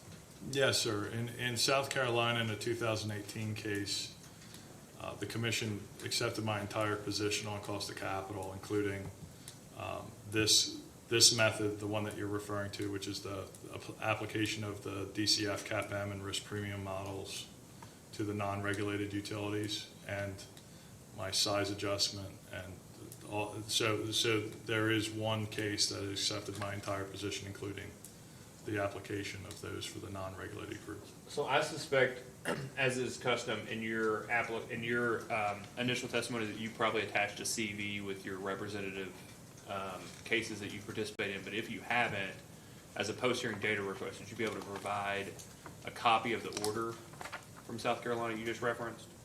Yes, sir, I can, and I think it was cited in my testimony also. Give me a second. So if it was cited in my testimony, it could be in my work papers, and you may already have it.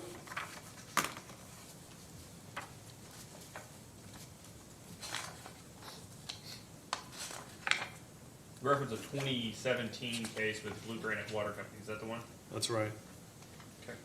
And then, yes, that's right. It's on page 22. Thank you. Okay.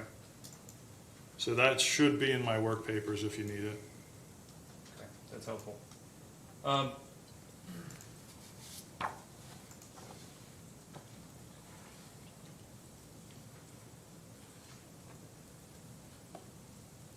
I don't know that I fully understand. The numbers are what they are. Well, let me ask it this way. You present for a number of different entities. You provide services to a number of different entities. You conduct the studies, right? The risk premium model, the DCF, the CAPM. Yes, sir. I suspect you determine the reasonable inputs into those, whether it should be a forecasted or historical beta, or whether it should be a 20-year beta or 5-year beta, what the risk-free instrument ought to be, a 5, a 10, or 20, a 30-year, treasury bill, whatever it is. Do you choose the proposed ROE, or is that left to the client within your recommendation to choose the ROE that the company seeks to set their rates on?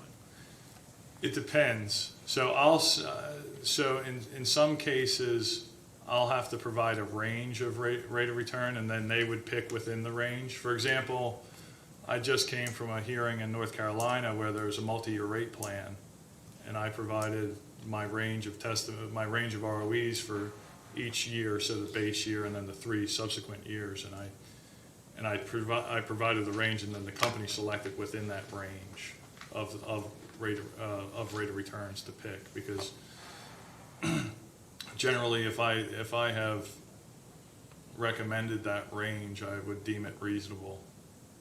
Okay, so, do you have a copy of your, testimony? Do you mind to go to page 4? What we Yeah, I'm just here. talking about? Yeah. Okay, so you got the table there. The first line, the DCF output, that would be wholly your prerogative to the inputs and the output of the 9.63, is that right? Absolutely. Okay. Same thing with the risk premium model? Yes. Okay.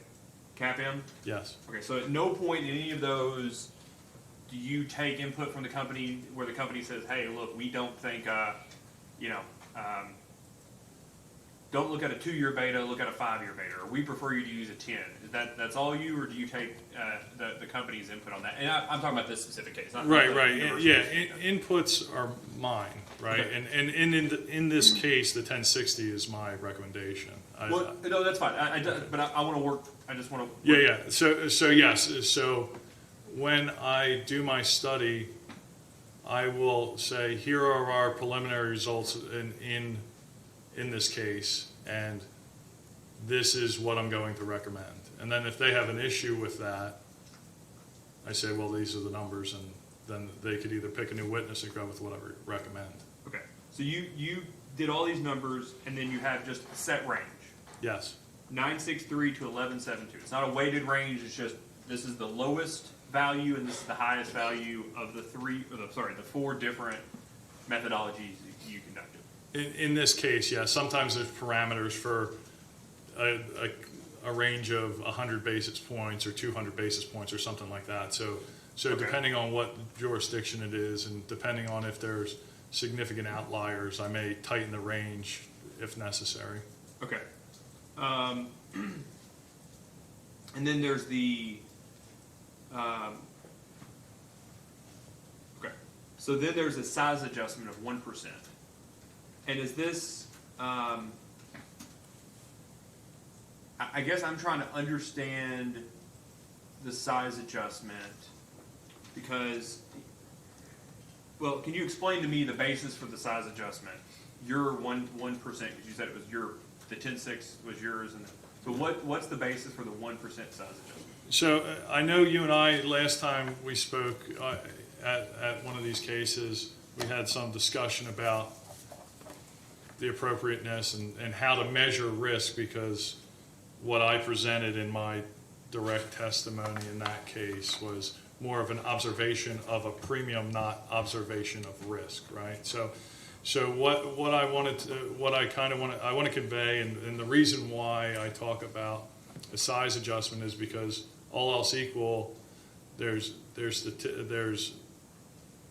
academic evidence that smaller companies are riskier than larger companies. Now, where you and I disconnected in the last case is because I provided the empirical risk premiums based on that. I didn't show you the risk of the companies that comprise that. So if you take a look at my rebuttal testimony, and I know you only had it for a week. That's been a fun thing. Yeah, I apologize. I hope you were able to get some quality time in. But if you take a look at page 38 and 39 of my testimony, I tried to draw that disconnect, try to close the loop on the differences between, or the link between size and risk for utility companies. So if you take a look at that chart 5, I put together a study that measured utility companies. So this is the universe of value line utility companies. And then I took their annualized volatility of their stock prices. So volatility is risk. And this chart shows that Absolute volatility or relative volatility? it's annualized volatility. So it's the volatility of the stock price given a year. It's annualized volatility. Annualized volatility of itself, not compared to a market. That's not exactly like a beta. right. Okay. Yeah. So it's their stock price, it's their risk, right? So the annualized volatility as the company gets smaller, so as you follow it to the right, it's a size rank. It's the smaller the smaller it gets, the higher the annualized volatility gets, which would prove a link between risk and size for utility companies. And that's not just water utility companies, that's electric and gas as well. And then on that next page, I used the same size rankings for the utility companies, and then I chose the safety ranking, and that's a measure of total risk, and Mr. Baldino agrees with me that it is a measure of total risk. And the same relationship holds there as well, and both of these regression analyses are statistically significant at over the 95th percentile, or 95% level, I'm sorry. So again, so that is kind of where I'm going, where the traditional theories on size and risk hold for utilities, even though the studies that I cite in my direct testimony is a more general document. So the one thing that I get confused on this front, though, is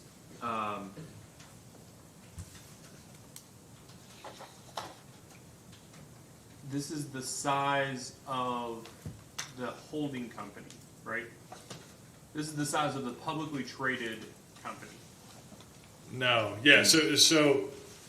So usually it would be, so the way that I do it and the way that I think is correct is I compare the operating company, the target in this matter, because that's the only thing subject to your regulation, and I compare that to the proxy company.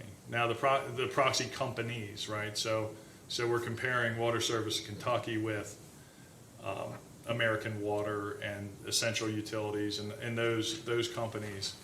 And because those are the market data that we can see, and those companies obviously are significantly larger than Water Service Kentucky. But I did, in response to Mr. Baldino, because he also spoke about, say, the parent company, Corix or CRU, and while I don't agree with this, right, I don't agree that that would be the right comparator on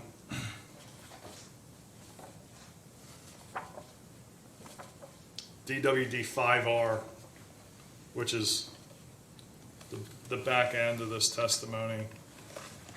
I ran a size study. It's a Kroll size study. It takes 8 measures of size, and they are market value of equity, average book value, 5-year net income, 5-year average net income, market value of invested capital, total assets, 5-year EBITDA or EBITDA, sales, and employees, and they're all measures of size that Kroll measures. And I compared them. I compared the proxy group, Mr. Baldino's proxy group, with both the Water Service Corporation of Kentucky and Corix. So Corix Regulated Utilities, the parent company of those. And you can see on those bottom 2 rows indicated size premiums. And obviously the top row indicated for WSCKY is higher than the one attributable to Corix, but Corix's indicated size adjustments are in excess of 1% as well.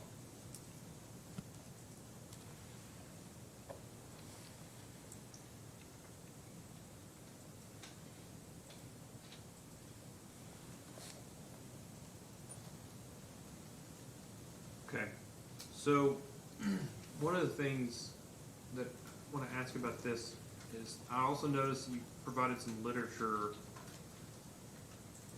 to support the size premium position, and that's the other thing I want to ask about relative to the operating company versus the parent company. Sure. Because it would seem, I'm trying to remember the author's name, Michael Paschal.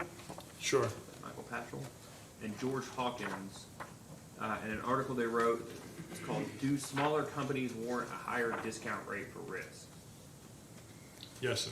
And the conclusion there talks about that a small stock premium, and I assume they mean size of the stock and not the size of the premium, but a small stock premium is a very real and potentially troublesome issue. And then it talks about the challenge comes from bright and articulate people and has already been incorporated into some court cases, providing further ammunition for the IRS. I don't know, do you know what that reference, what the IRS has? I haven't seen the context of the rest of the article, but is it that smaller firms have a larger audit risk than bigger firms, or what is that reference to? No, the reason why this is more of a valuation thing, so say if you have the small size premium and you're purchasing things, that would be more of an IRS issue. It's more valuation, not The value of the tax. firm versus what was, okay, I get you. Okay. Failing to consider the additional risk associated with most smaller companies, however, is to fail to acknowledge reality. Measured properly, small company stocks have proven to be more risky over a long period of time than have larger company stocks. And that's what I guess what I don't understand is why this is relevant to determination of the risk of an operating company, of a company that's relatively large. Does that make sense? Let me try and ask it back. So you don't, so it doesn't make sense because because it's, even though the company is small, the operating company is small, the larger company, or the parent company is relatively large. Yeah, that's the basis of the question, because I still don't think I have an appreciation from your testimony, the risks that, the particular components of risk that make a smaller company more risky, that whether or not those are necessarily applicable to a smaller company who is owned by a larger company.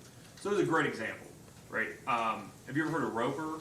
Say it again? Roper, it's a large so they're kind of like, I'm sure they would appreciate this comparison, but they're kind of like Berkshire Hathaway, Okay. in which they own a lot of other smaller, they own other good-sized companies, but they're they're a diversified holding company for multiple types of businesses. Same with Berkshire Hathaway, right? Sure. Where they'll own like Fruit of the Loom, which if it was a publicly traded stock might be a fairly large stock, but it's part of the bigger company. Those things that Fruit of the Loom being a smaller stock, for instance with Berkshire Hathaway, might have smaller stock risks that they necessarily don't have, even if the operating characteristics of the operating company don't change at all, but all their stock, instead of being publicly traded, is now held by Berkshire Hathaway. I don't think I have an appreciation for what risks that small company still has, even if it's owned by a large company like Berkshire Hathaway, exclusively owned, have its stock owned by Berkshire Hathaway, versus those that disappear once it no longer is, publicly traded, once it's owned by a single entity. And I ask that specifically in the context of your table or your graph on 38, which is looking at volatility as a function of the deviation in a stock over a certain time horizon. A company that's, let me just say it this way, of course, that risk isn't present at all for Water Service Corporation of Kentucky, right? That's exactly right. So if that's a fair measure of risk, and that's not necessarily a risk that a company, an operating company owned by a larger holding company has, do you have an appreciation, or can you talk a little bit about the risks, because this goes directly to what you're saying here, the risks that these small firms have, but might not have if they're part of a holding company? Well, I guess first things first, the holding company generally is significantly smaller than the proxy group company. So even if we rolled it up and said Corix and we compared it, the schedule that I walked you through earlier, I worked everybody through earlier, would indicate a higher risk based on that. Now, if we're talking about the chart on 38, we're talking about, it establishes a relationship. So the risk of the stock, each stock is based on their operations. And every one of these stocks are bigger than, maybe not bigger than Corex, but some are bigger than, all of them are bigger than Water Service Kentucky. So the relationships would still hold. The issue that I think you're trying to get to is having the parent company maybe do some risk mitigation, like raising their capital for them. Where does that reflect in my analysis? Is that kind of where you want to get Well, to? it's part of it, but, I don't know if you read Mr. Elasegi's testimony in this case, but, I mean, he talks about all these different benefits that Water Service Corporation of Kentucky gets by virtue of the way things are set up with Water Service Corporation and Corex that, just recite it here, that you have these, I want to find it specifically to. Sure. So that and this is just for reference, page 6 of his testimony, he talks about the AIA, which is that affiliate interest agreement. Notes that Water Service has or proposes to enter into agreements similar. It obligates Water Service Corporation to provide a complete suite of corporate support services, including executive services to advise on financial, operating, engineering, organization, regulatory, and other issues, engineering services in all areas of design, construction, operation, and management. And it goes on. Right. This has been argued in this case as being a significant benefit to Water Service Corporation of Kentucky and its customers, that they get this expertise, that it's a standalone basis, the exact same capitalization, same customer base, same annual net income, same annual revenues, everything else would be identical, right? But with the benefit of being part of the Corex family, they're getting these additional beneficial services that otherwise, as a standalone entity, they would not get. I would assume, I take from Mr. Elasegi's title, that would reduce the risk. If you told me that if there was Water Service Kentucky, Water Service Kentucky clone, right, and one was held by Corex and had the suite, I would say that they would be less risky than just a Water Service Kentucky with no overhead. Right. That being said, if you look at, you could either look at the one exhibit that I showed you earlier, or DWD-8, the indicated size adjustments based on the studies are well in excess of what I recommended, right? So it's not that I didn't take it under consideration. It's that regardless of corporate ownership, they are still small, and I try to illustrate that with using Corex in that size study in my rebuttal. The chart you have that looks at risk or looks at volatility as a indication of risk, and the relationship between the size of the firm and that volatility, would you agree that the size of the equity float or the volume of trade has a direct impact on price moves? Are you asking me whether or not the volume would contribute to the volatility? Yes. Yes. And is the number of outstanding shares a contributing factor to the volume? Yes. Okay. Does your analysis control for that? It doesn't. Do you know what impact that would have? No.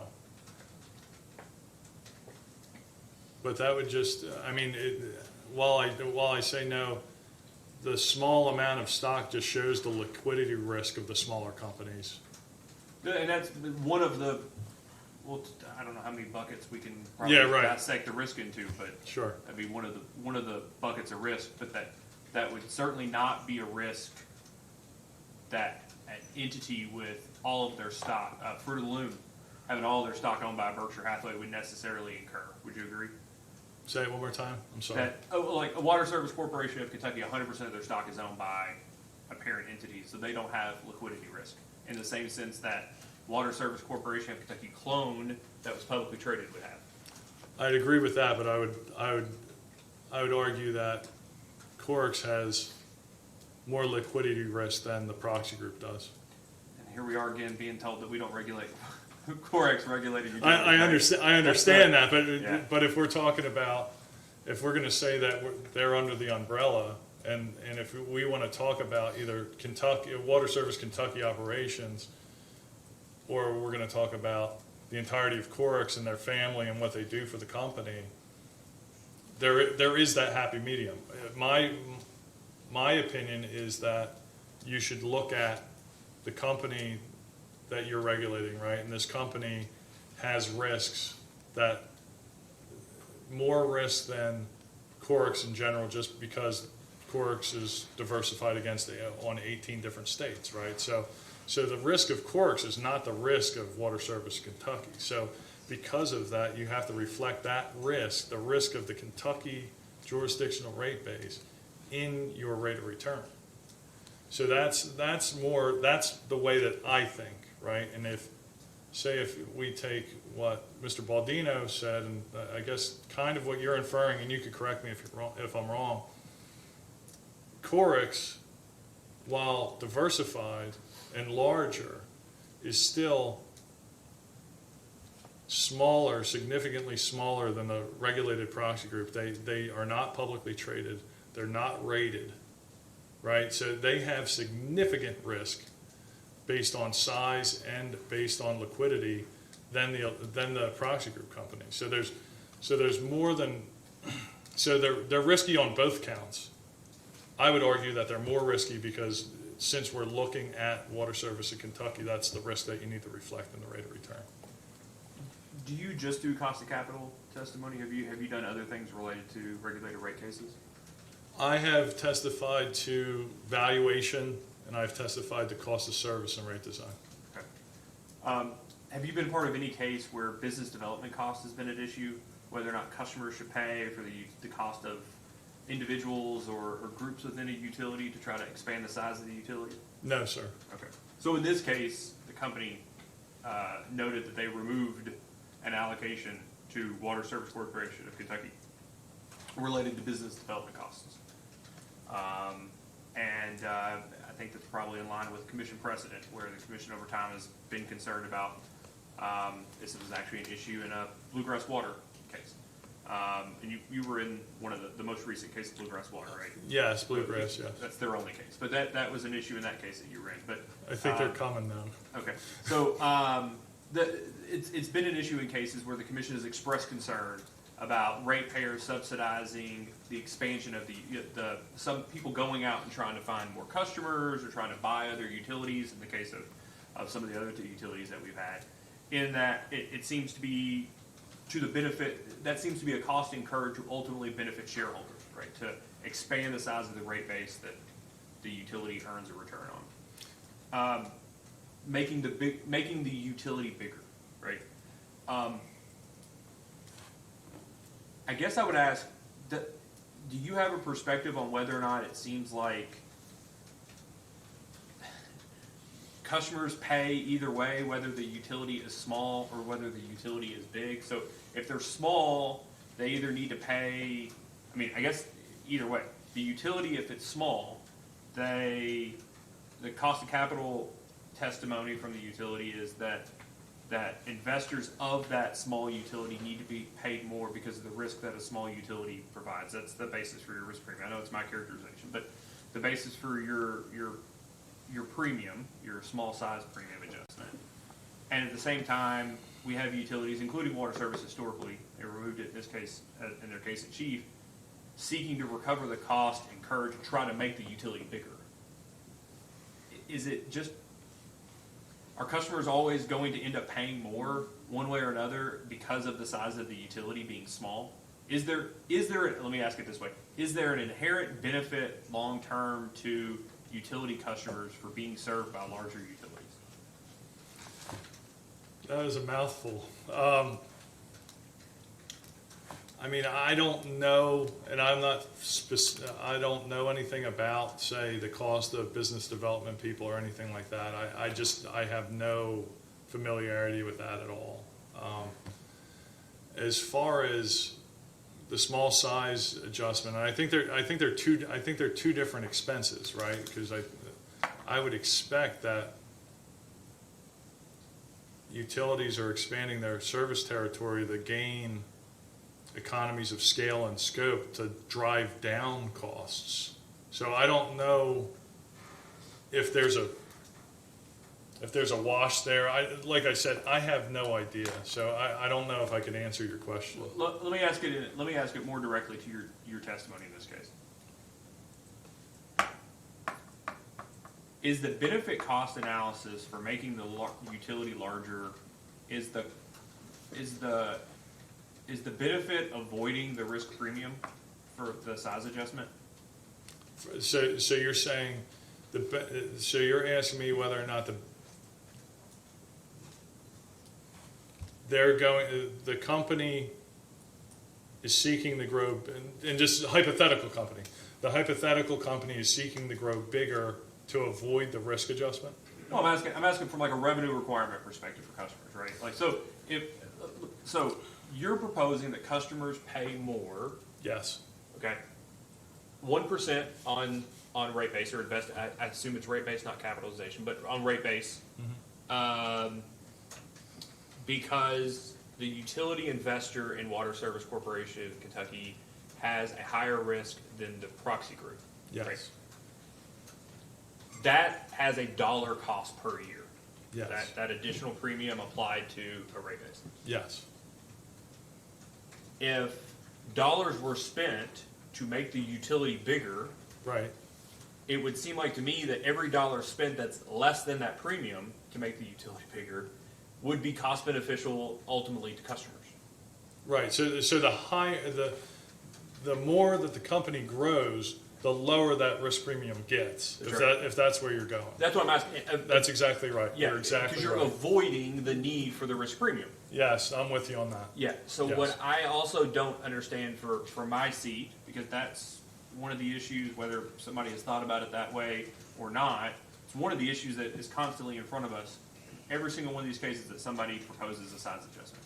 And undoubtedly, somehow we don't have any non-risky big utilities, because every case, it's a flotation adjustment, it's a size adjustment, it's I've yet to find somebody testifying who's ever testified that a utility in another state is less risky than the proxy group. So I'll wait for that day. I'm looking. I had a negative risk adjustment for Atmos's for credit risk adjustment in this case. Okay. So So we've got that one thing, but I'll have to go back and look. But we get these in front of us. This is the issue that's in front of us in this, Yeah. right? Is this adjustment, and understanding the other side of the coin is helpful, but the other part of that determination is at what point does Water Service or Corex or whatever the commission is supposed to look at what point are they large enough not to receive the size adjustment, right? Do they have to be 50,000 customers, 100,000 customers, or even this question of, does it ever matter how big Water Service of Corporation of Kentucky gets if Corex ultimately is never any larger than it currently is? So I mean, it's could a you give me good an idea of question. Yeah. When is the utility big enough to where it doesn't demand that size risk premium? Yeah, I mean, the hard part is you'll never know, and the harder answer is it's a relative risk adjustment, right? So that means if you're going to compare yourself with the Essentials of the world and the American Waters of the world, there will be smaller companies that come on sometime. I remember at the beginning of my career, they had Southwest Water, and they were very small. And I know that Southwest Water's in this kind of sideways, but Southwest Water was very small. They got bought up by private equity, but there were a lot of movement within that relative risk. A lot of the proxy group companies have fallen out. Like in my rebuttal testimony, we had York Water in, then the coverage dropped, and me and Mr. Baldino didn't have it in there. And that's a smaller company that would be more suitable to use for, say, Water Service Kentucky. The issue is is that the smaller companies, the smaller publicly traded companies have less coverage and less data to do your analyses on. I know I'm not answering your question, but it's a very good one. I would say that I think there is a terminal velocity where it's less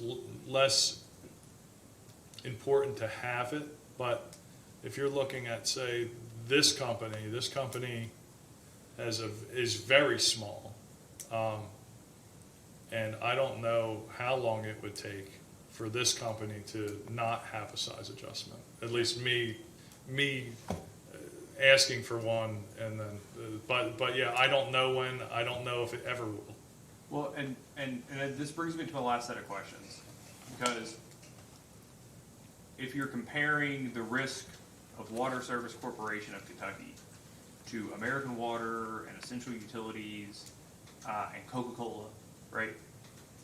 The answer is never, right? It's never going to be, even if the entire state of Kentucky was regulated, or was a Water Service Corporation of Kentucky utility that had, let's call it 3.5, 4 million customers, still not gonna have the net income anywhere near Coca-Cola, right? That's not exactly true. And Coca-Cola, we would be doing relative risk to the other utility companies, Are the right? price regulated entities? Right, yeah. So if you look at, But didn't your adjustment apply to that as well? and this thing's falling apart. So the non-regulated companies are comparable in risk and total risk to the proxy group. So if you take, my testimony is that the non-reg proxy group and the regulated proxy group are equal. So then if they're equal, then that 1% would apply regardless of size, because we're already talking about the selection criteria that I choose for my non-regulated proxy, which is market risk and non-market risk, market risk and diversifiable risk, basically. So then you would have to make that additional adjustment on top of that. But if you take a look at my exhibit DWD 8, and maybe this will help you. So I wouldn't say never, but I'll try and give you a glimmer of hope here for this. So if you take a look at DWD 8, page 1 of 2, you'll see that the proxy group of 7 water utilities, they're in the 6th decile, which corresponds to a 1.18% relative size adjustment. So if you look at the deciles below them, if you look at 7 and 8, you can see that a company with a little bit more than $700 million in estimated market capitalization would get you to a not reasonable, a close to zero number in your relative risk analysis. So say if this company had an estimated market cap of $700 million, I wouldn't have made an adjustment in this case. But this company has a $15 million estimated market cap. So Right. And just real quick on 1 of 2, this is DWD 8, 1 of 2. yeah, 8. So it'd be my direct testimony. It's not my rebuttal if that's what you're looking Right. at. No, that's not. No, but I'm just looking at the far right column. Yes, sir. At the bottom, you have the 10 deciles. Yes, that's what I'm trying to get you to. Yeah, no, that's fine. But although directionally, it seems like the holdup, it's not linear, right? No, it's absolutely not linear. So, but if they had been a little smaller, if they had been in the 8 decile, somehow their size premium relative to CAPM is lower? Yeah, it's strange where you kind of have like that belly out in 7, the in between 6 and 8. 6 and 8 kind of goes. It's riskier in 7 than it would be in 8. Yeah. Yeah, it's weird that way, but the trend is still smaller is more risky. But yes, if you looked at like I said, if the company was in the 8th decile, which is more of an attainable goal for, so I wouldn't say it's never. If there was a water company that encompassed the entirety of Kentucky, I would think that their size would be adequate to not have a size premium, maybe even a size deduction.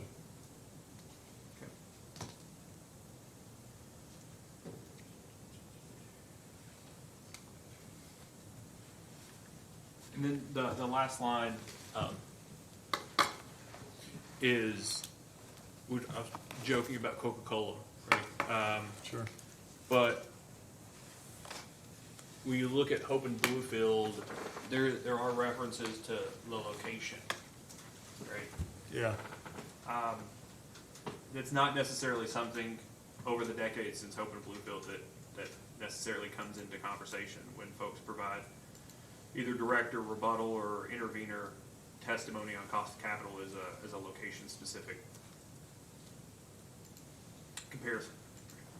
I don't know what would pass constitutional muster, whether you would have to be a non-utility proxy group of firms in the area that are a similar size and a similar risk to the local utility. But the reality is that at least your proxy group seems to be larger utilities with multiple operating entities that are located in various places in the U.S. I think they all seem to be domestic, and then your non-price regulated, I think, are heavily domestic, if not exclusively domestic. But what consideration is given to a firm that has similar risk, similar size in the actual area, whether it's price regulated or not? And the reality is it's not going to be price regulated, but a competitive firm that operates in the area, consideration of the returns of those firms relative to the one of the utility. I mean, I never really, I've thought about the Hope and Bluefield portion and the location part. I haven't thought about it in the context of a non-regulated proxy group, so non-regulated in the area. I never thought of it. But the reason why a lot of this in the location doesn't particularly apply now is because we're in a global marketplace. It wasn't really a global marketplace back in the 1920s and 40s where you can go on your phone and buy stock of a water utility or a gas utility or electric utility.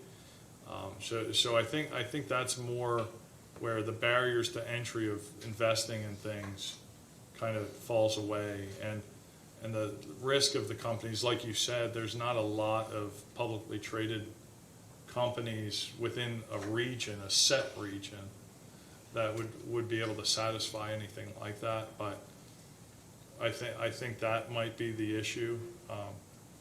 We wouldn't be able to have a sample to conduct an analysis on that. Yeah, and I'll just be perfect. I don't remember seeing any of the comments in this case referencing this, but over the last few years, we get a fair number of comments in the commission, whether there be oral comments or written comments, where they discuss that nobody in this area is making this type of money. Like nobody who has a business in this community is getting a 7, 8, 9% return on equity as part of their ordinary business. They're happy to eke out at cost and give themselves a little bit of salary. And I think that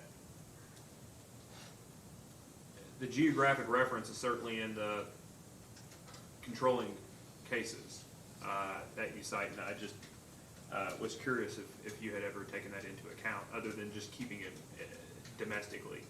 Right. No, I didn't. And I mean, now the 7, 8, 9% or whatever, that's an opportunity to earn. I don't know what they actually earn on equity, so I couldn't speak to that. But I would expect that it's probably less than what you're authorizing in the case. When you say they, the pronoun The refers to companies, utility? any utilities, frankly.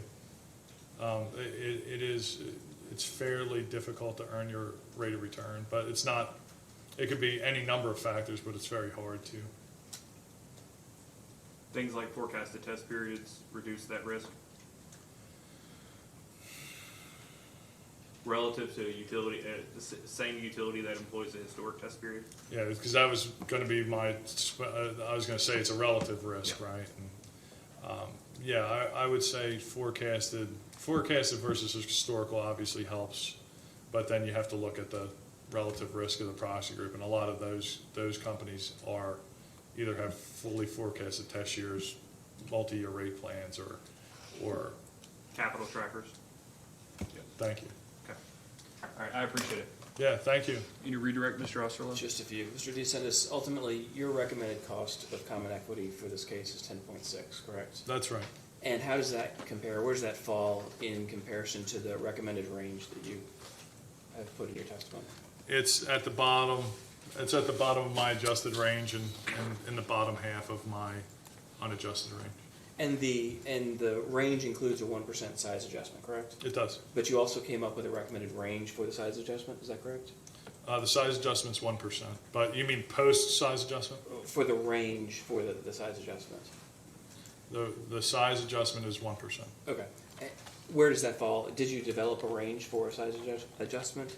I did not. There was an indicated size adjustment of 3.62%, and then I recommended a 1% adjustment from that range. And what you're referencing is specifically for analysis on Water Service Corp of Kentucky, correct? That's exactly right. You also then compared if we were evaluating Corex and had a range that I saw in your rebuttal between 1% and 1.6, correct? That's right. So that 1% is even on the low end of that range as well, correct? It is. Thank you. That's all the questions I have. And are you requesting that Mr. DeSantis be excused for the remainder of the hearing? Yes. Is there any objection, Ms. Potter, Ms. Go? No. Counsel? That'll be fine. Thank you, Mr. DeSantis. Thanks, guys. Have a good day. Happy holidays.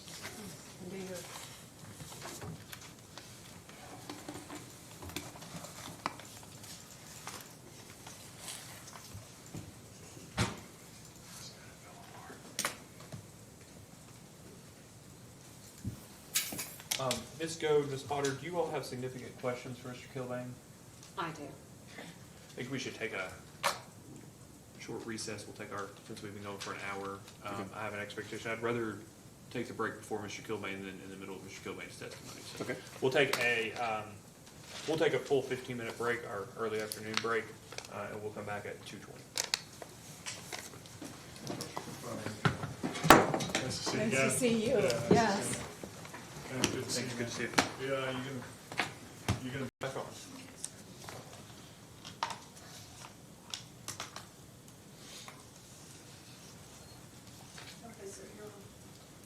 We're back on the record in case number 2022-00147. Mr. Osterlo, do you have additional witnesses? Yes, thank you, Mr. Chairman. Our next witness is James Kilbane.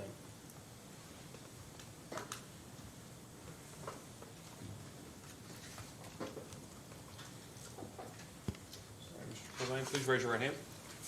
Do you swear or affirm that the testimony you're about to give is true and correct under penalty of perjury? I do. Okay, please have a seat, state your name and address for the record.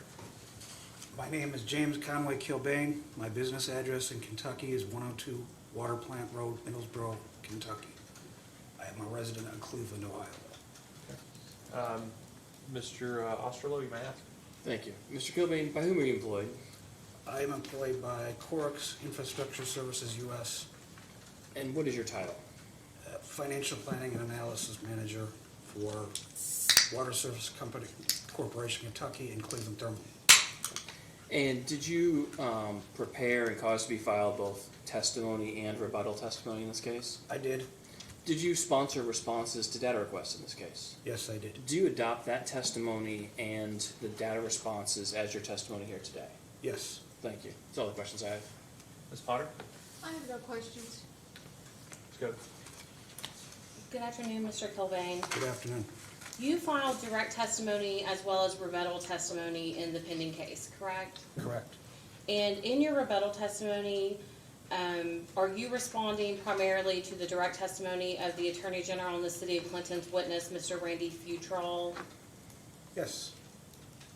Is it accurate to state that in your rebuttal testimony, you agree with Mr. Futrall's position to remove the Clinton wastewater expenses from the company's proposed revenue requirement. Correct. And subject to check, is that a reduction in the company's proposed revenue requirement of approximately $12,038? I would say that 12,000, if you don't mind me checking, I'd like to confirm. Absolutely, and that's after gross up for the commission assessment fees and bad debt expense.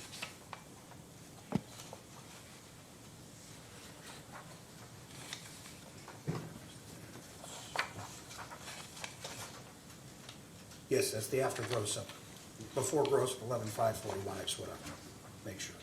Is it correct that in your rebuttal testimony, you also agree with Mr. Futrall's recommendation to remove $50,838 in depreciation expense due to a calculation error made by the company? Again, let me just check for confirmation. Yes, 50,838, I agree. And subject to check, that would be a reduction in the company's proposed revenue requirement of approximately $53,027 after gross up for the commission assessment fees and bad debt expense. Again, subject to check, but I agree with the estimate.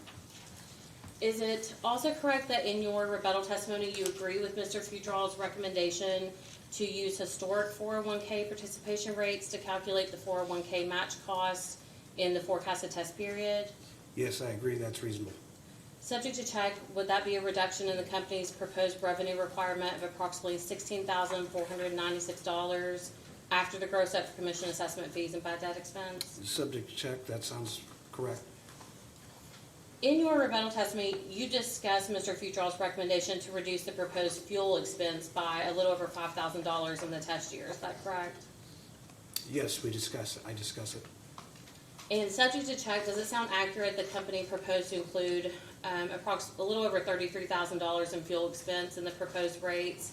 And that amount was based on the gas price as of May 5th, 2022, which was $3.92 per gallon.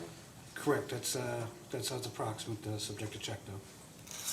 And Mr. Kilbane, can you refer to Water Service Kentucky's response to the Attorney General's second request for information, item 64, and just let me know when you're there.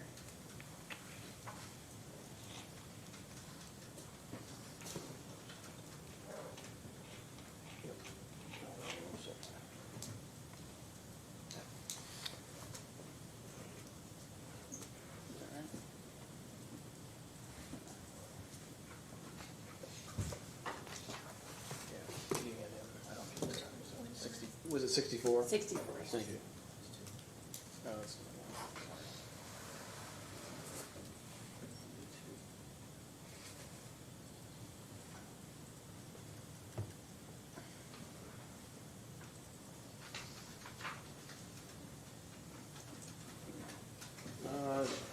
I'm not sure we have. Do we have it? Okay. 64. Yeah.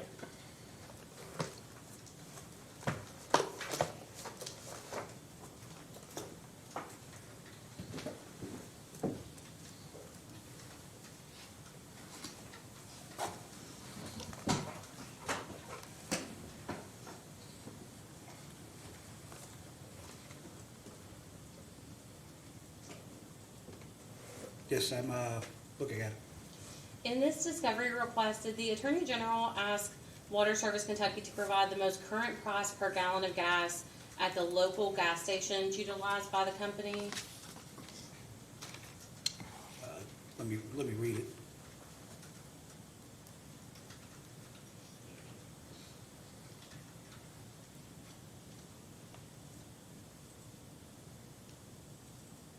Yes, And can you read the response that you co-sponsored into the record, please?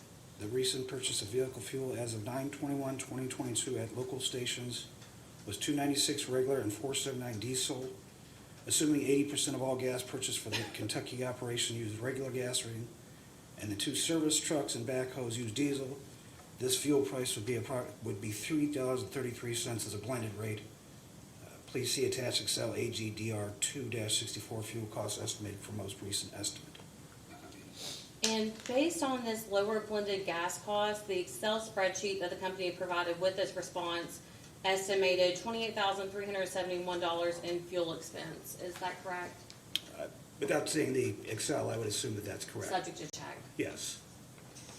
Do you recall in Mr. Futrall's testimony, he stated that due to the price of gas being fluid and volatile, the most current price of gas during the pendency of the case could be used?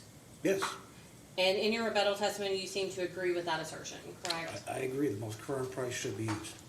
But instead of providing updated gas prices from the local gas stations in Clinton and Middlesboro, in your rebuttal testimony, you provided the average cost of regular and diesel gas for the entire state of Kentucky, correct? Correct. And based upon the entire state of Kentucky's average price of gas as of November 15th, 2022, you stated in your rebuttal that the average cost was $3.80 per gallon. Is that correct? I don't, I have it. Let's check.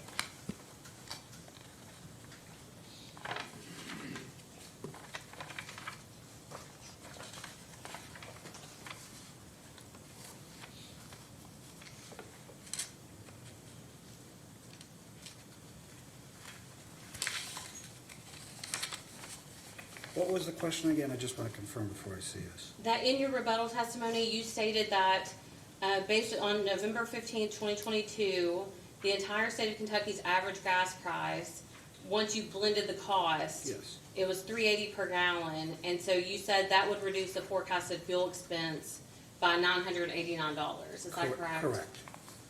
So why did you not provide the updated gas prices from local gas stations in Clinton and Middlesboro, which is where Water Service Kentucky operates, and instead provide the average gas price for the whole state of Kentucky?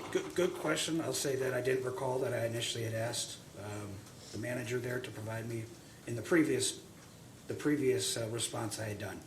I just kind of typed it in on the internet and said, oh, those are the recent gas prices. So you're right, there was a change of process. And the website that you relied on in your rebuttal testimony when providing the average cost of gas for the entire state of Kentucky, was that gasprices.AAA.com?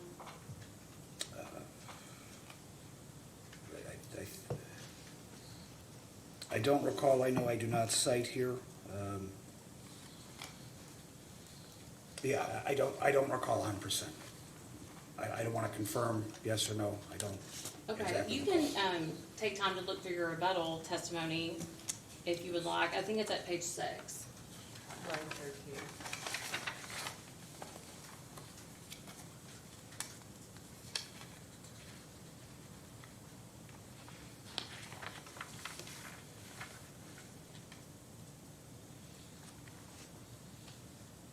Commissioner Regan Oh, yes, is yes, right. gas It's line 13. prices AAA. Thank you. Sorry, I misread, I missaw that, but you're right, that is the one we cited.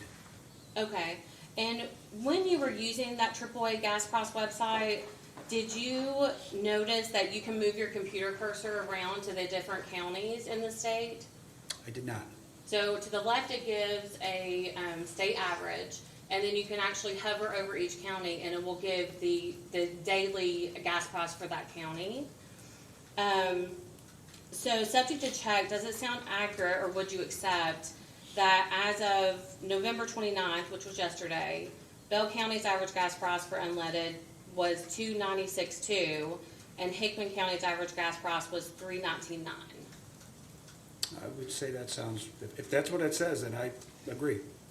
And would you agree that according to that website that you utilized in your rebuttal testimony, it appears that Bell County and Hickman County, which is where Water Service Kentucky operates, have lower gas prices than those state averages that you provided in your rebuttal testimony? I would say that's accurate. And would you agree that an updated price of gas at the gas stations actually utilized by the company in Clinton and Middlesboro would be more of an accurate reflection of the company's fuel expense? Agreed. I still state that the most current, whenever that current situation is the most accurate and the best recommendation for future test year 2023. Chairman, the Attorney General will ask in a post-hearing request for information for that updated gas price information based on the local gas companies that they utilize in Middlesboro and Clinton.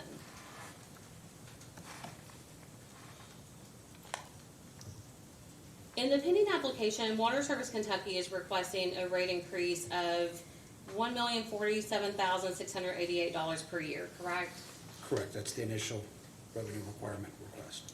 And is it also correct that Water Service Kentucky's initial estimated rate case expense was $459,316? Subject to check, but that sounds approximately correct. So, subject to check, for every dollar of rate increase being requested by the company, Water Service Kentucky is also proposing to spend almost 44 cents in rate case costs. Is that subject to check? Does that sound correct? Can't confirm how's the calculation done, just curious.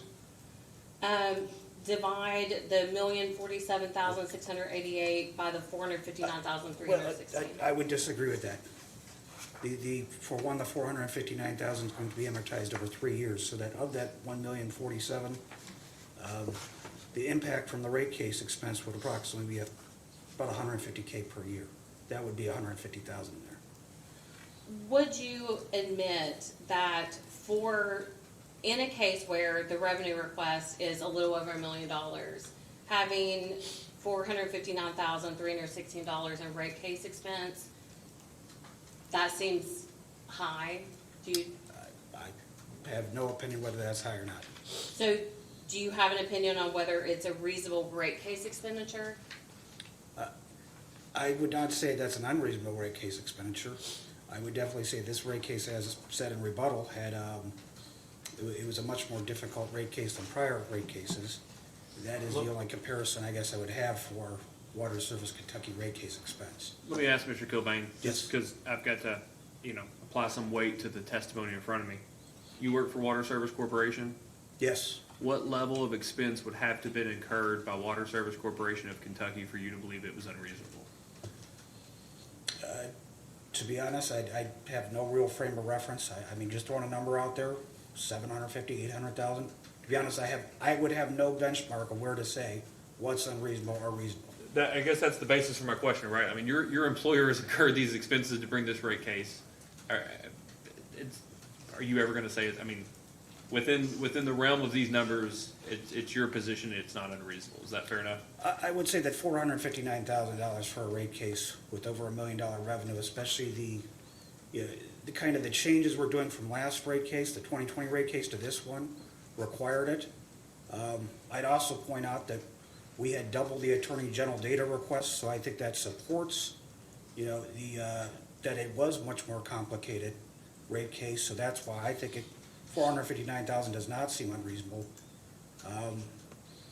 I also recall that we are, in Kentucky, from what I understand, is that the rate case expense is going to be based on the actuals at the end of this, not what our estimate was initially. And I do think we are going to come below that estimate. But I guess my point is, I've seen this go on forever. You don't believe that any amount, within actual estimated whatever, within the realm of $500,000 is going to be unreasonable, right? Ms. Go's not going to get you to say that. Is what I'm trying to move this along as quickly as possible. Yeah, to be honest, if you said that the rate case expense amount was greater than the revenue requirement, I would say that's unreasonable. Revenue requirement requested, Yes. but it's around the level of the revenue requirement proposal by the Attorney General's office, right? I'm not sure I understand the I mean, question. they recommended adjustments to your proposed revenue requirement, right? Yes, they recommended adjustments. Okay. So if the rate case expense is $450,000 and your rate increase is $600,000, as ordered by the commission, that's a frame of reference. I'd still say that's the rate case expense that was required to litigate the case, get the case going. Where we end up, if it came below that, would I think that's excessive? Hard to say, not initially. If that's the result, then I would say yes. What I'm saying is, if it was greater than our revenue requirement request, to me, and again, I don't have any real frame of reference what's excessive or not, except kind of the last rate case. And I can justify why we have the increase between the last rate case. Again, it's future test year and rate-based rate of return, plus a CPCN for AMI. And again, I point to the AG asking double the DRs in this rate case as opposed, and I'd say that justifies our belief that this was a more complex case. I'll have other questions. Go ahead, Ms. Go. Can you please refer to Exhibit 33 in the application, which is a comparative income statement?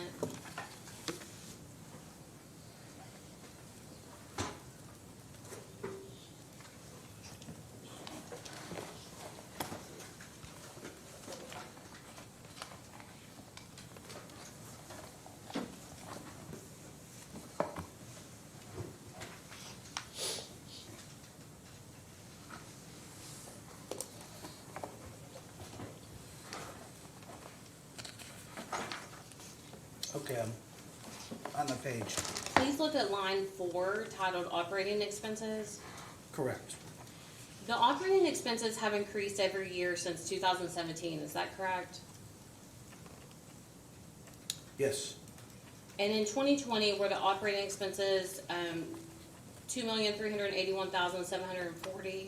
yes, And then in 2021, the operating expenses increased to $2,855,773, correct? correct. Subject to check, would that be an increase of 19.9% in 1 year? 9.2%? 19.9%? Oh, yeah, yes, I was gonna say that. That sounds about correct. Can you please refer to the company's response to the Attorney General's first request for information, item number 80?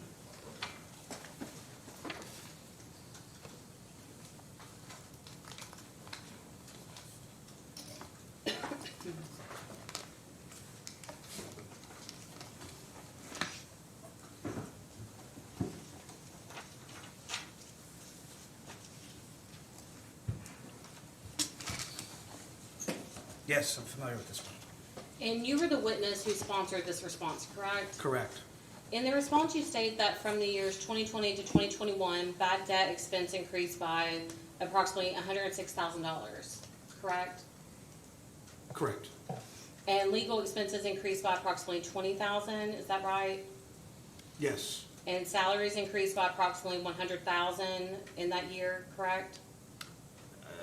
yes, In this response, you state that the salary increase from 2020 to 2021 was due to a reorganization and accounting of certain personnel and standard merit increases. Is that correct? correct, Is it accurate that in your rebuttal testimony, you state that the merit increases for the company's employees of 3.1% in 2021 equates to $45,762? that is correct, So the remaining approximately $54,238 of salary increases from 2020 to 2021 was due to reorganization and accounting changes. correct. Can you please explain what the reorganization and accounting changes were? Yes, for example, February of 2021, I believe I became the FP&A manager of Water Service Company Kentucky. At the same time, there was 3 other FP&A personnel still working, Water Service Corporation Kentucky. They were there the better part of, I'd say, the first 9 months of the year for the most part, hitting the books, pretty much overstating, I wouldn't say overstating our salaries, but increasing our salaries, what I would say is beyond a normal, reasonable level. And I'd also like to note, those 3 individuals are not included in our future test year for 2023.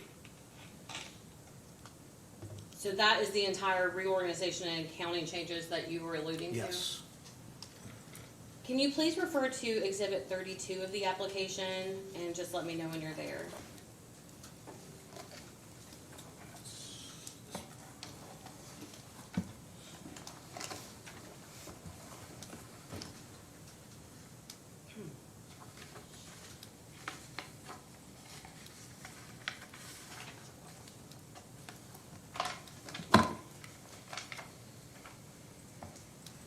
yes, I'm here.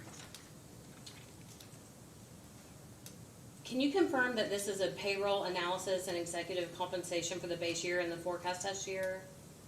Yes, this is. The amounts listed in Exhibit 32 represent the annualized amounts assuming full staffing the entire year for both the base period and the forecast period, right? Correct, And the total salaries and wages depicted on line 6 for the base year is $861,062 and then $936,694 for the forecast test period, correct? correct, And subject to check, is that an increase of approximately 8.8% for the total salaries and wages from the base period to the forecast test period? that sounds accurate, yes. Is it correct that the company plans to implement pay increases in 2023 above the normal 3% level merit increases? Only for certain employees, direct employees for Kentucky-based local operation employees. For not all of them, it's not across the board. It's only, I do not have the exact number, but it's only less than half the employees.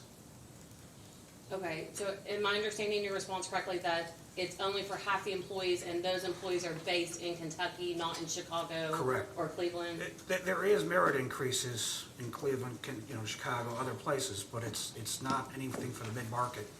It's the, I think we believe we built a 3% for those employees, and for the other employees that the above 3% increase pertains to is Kentucky-based employees.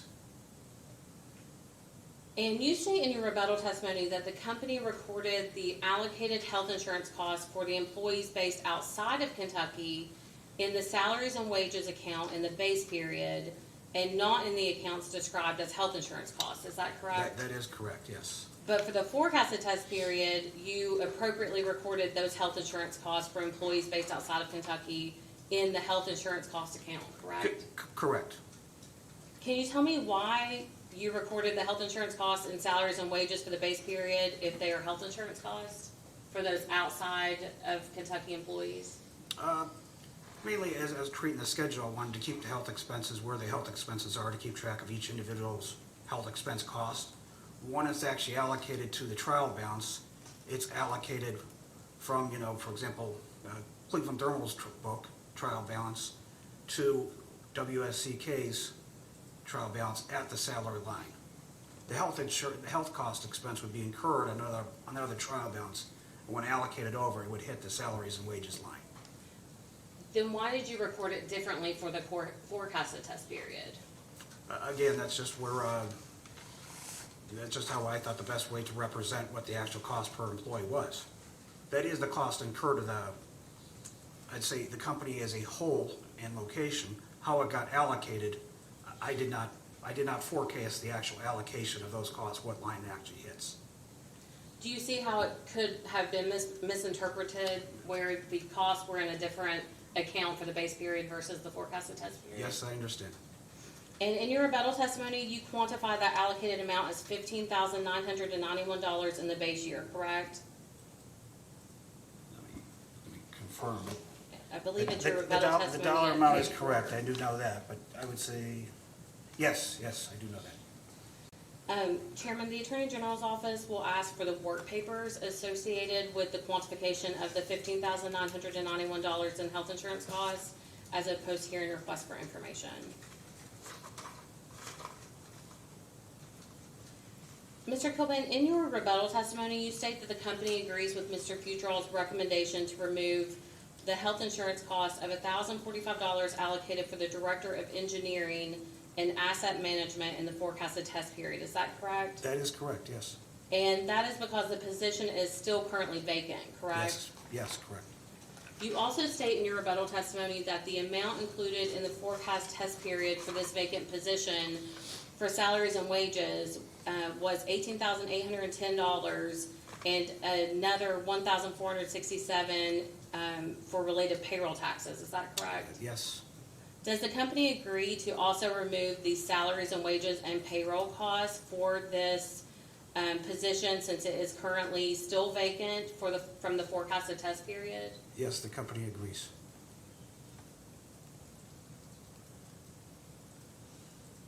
When the company filed its application, the bad debt percentage used to forecast bad debt expense was set at 3.93%. Is that correct? Correct. And that percentage was based on averaging the ratio of per books bad debt expense to service revenues for the years 2019, 2020, and 2021, correct? Yes, And is it correct that the bad debt results for 2020 and 2021 were highly impacted due to the results of COVID-19? yes, And is it your understanding that in his direct testimony, Mr. Futrall recommended that the forecasted bad debt percentage rate be adjusted to reflect an average bad debt percentage of 2.12%? yes, I recognize that's what Mr. Futrall proposed. And is that recommended 2.12% average bad debt percentage rate based on actual results from the years that were not impacted by COVID-19, the years 2017, 18, 19, and 2022 to date? What was the question again? I didn't understand. Mr. Futrall's proposed 2.12% average bad debt percentage rate. Did he base that on actual results from 2017, 18, 19, and 2022 to date? I don't recall him using 2022 to date. I recall only 2017, 2018, 2019, all pre-COVID years. Okay. So I guess we can just say subject to check. His direct testimony did state 2022 to date.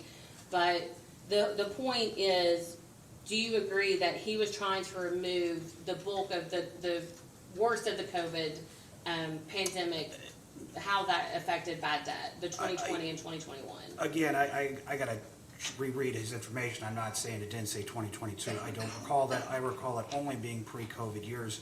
And I do think that is not the best reflection of the current market environment. The 2022 year-to-date, by the way, as of January, September is 3.7. As of the end of October, it's 3.8%. So that's why I say that tracks almost very closely to what I estimated with a non-COVID year and 2 COVID years. We have not seen the mark of the bad debt expense go back to anything close to our pre-pandemic bad debt expense. So can I ask a question about that? But since the pre-pandemic, you've increased your rates, right? Correct. So during the pandemic didn't just happen. You all applied for it and received a rate increase. Is that right? I believe the rate increase went into effect January 2021. Yeah. Yes. The rate case was a 2020 docket number, right? Yes, and Yeah. that rates went into effect 2021. Right. And do you think that had any impact on the bad debt expense, the increase in rates proposed by the company? To your point, dollar-wise, yes, but percentage-wise, no. You increase the revenue, you increase the bad debt, it should go 1 for 1. Right, but you don't have an expectation that the higher rates go up on a nominal, on an absolute basis, the less likely it is that customers will be able to afford it? No, I have not factored any of that in. But do you think that's a realistic expectation? Hard to say, again, you're talking price elasticity of demand, or I guess payment of a price elasticity of demand.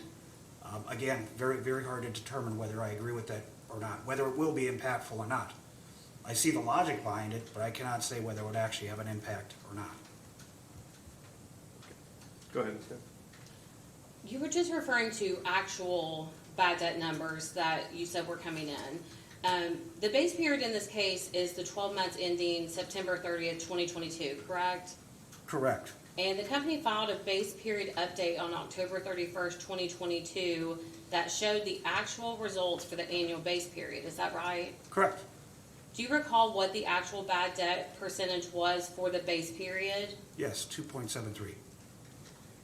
And the 2.73% actual bad debt percentage is less than the 3.93% that the company proposes for the forecasted test year, correct?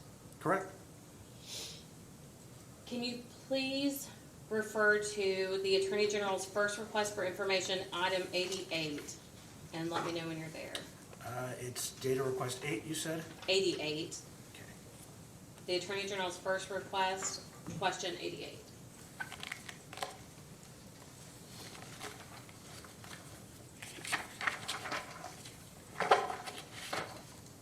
I'm there. Can you please read your response concerning bad debt percentages into the record?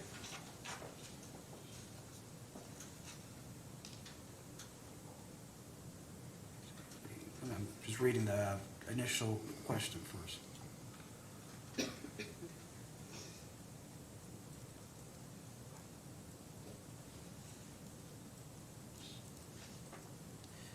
The base period forecast for bad debt expenses calculated over a whole year regardless of the activity in the preceding 6 months as an inherent lag in the AR aging process in comparison with the timing of the overall revenue recognition. Therefore, portions of a trailing 12-month annual view may fail to accurately represent the state of uncollectibles. So So if I understand this response correctly, you're stating that the bad debt expense is calculated over a whole year, is that right? It's calculated monthly. 85% of it's calculated. 85% of the bad debt expense is recognized if an account is 6 months past due. The other 15%, if it completely goes into write-off, is subject to when, I'd say, the accounting department decides to write off, which I'd say maybe once or twice annually, they do write off whole accounts, and the other 15% is recognized. But I would say the majority of the bad debt expense is recognized monthly, based on how many accounts are past due.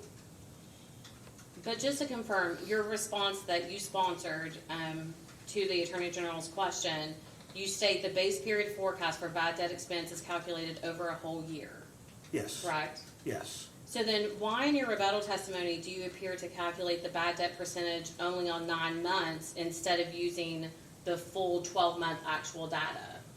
I thought the 2022, for the Q4 of 2021, that was when, it was several months after we started redoing shut-off notices. We had a huge uptick in the first 3 months of the year, of course, first 3 months, the base period of credits of bad debt expense as people started paying their bills. You know, we were hopeful the trend would last, it did not. Come 2022, which I think is a better representative of the current environment, that's why I used the first 9 months and kind of took out that skewed data for the one I provided in the rebuttal. Also, it matches what I initially used in the rate case, which I still think is the best percentage to use in the current environment as of today and for future test year 2023. Can I get clarification? I don't think I understand. The first 9 months of 2022 is that 3.7% number that you provided? Correct. But that's for service rendered the last 4 months of 2021 and the first 2 months of 2022?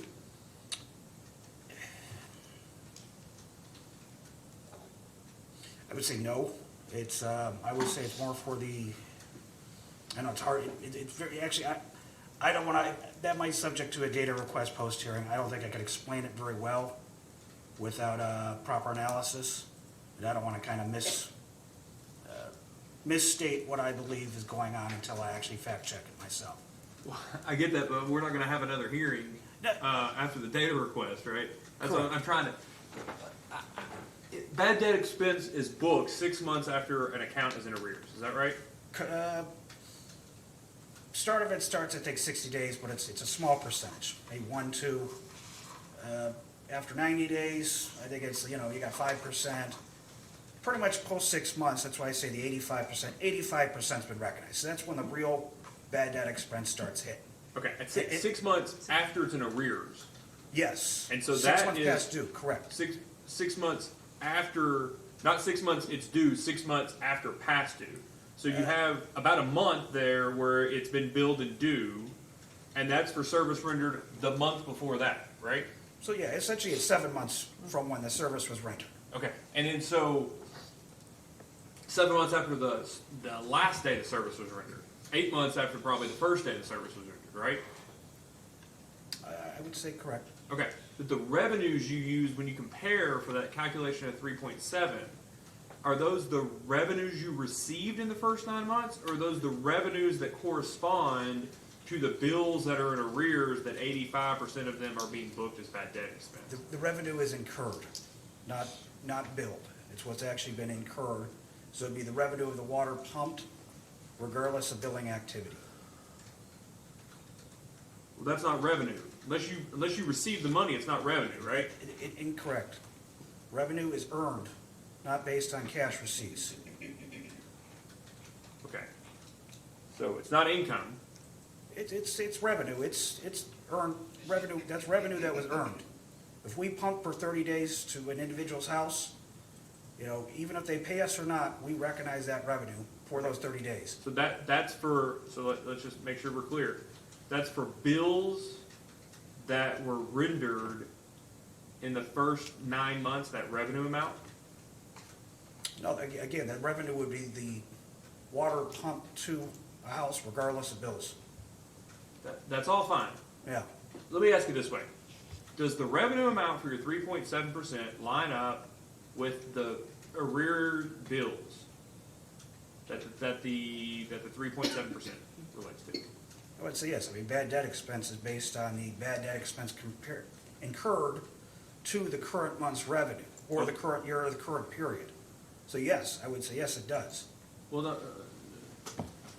so you realize 85% of bad debt expense on a bill 6 months post arrears. Correct. When you calculate percentage of bad debt expense, when you compare the revenues to that bad debt expense, do you use the same time period's revenues?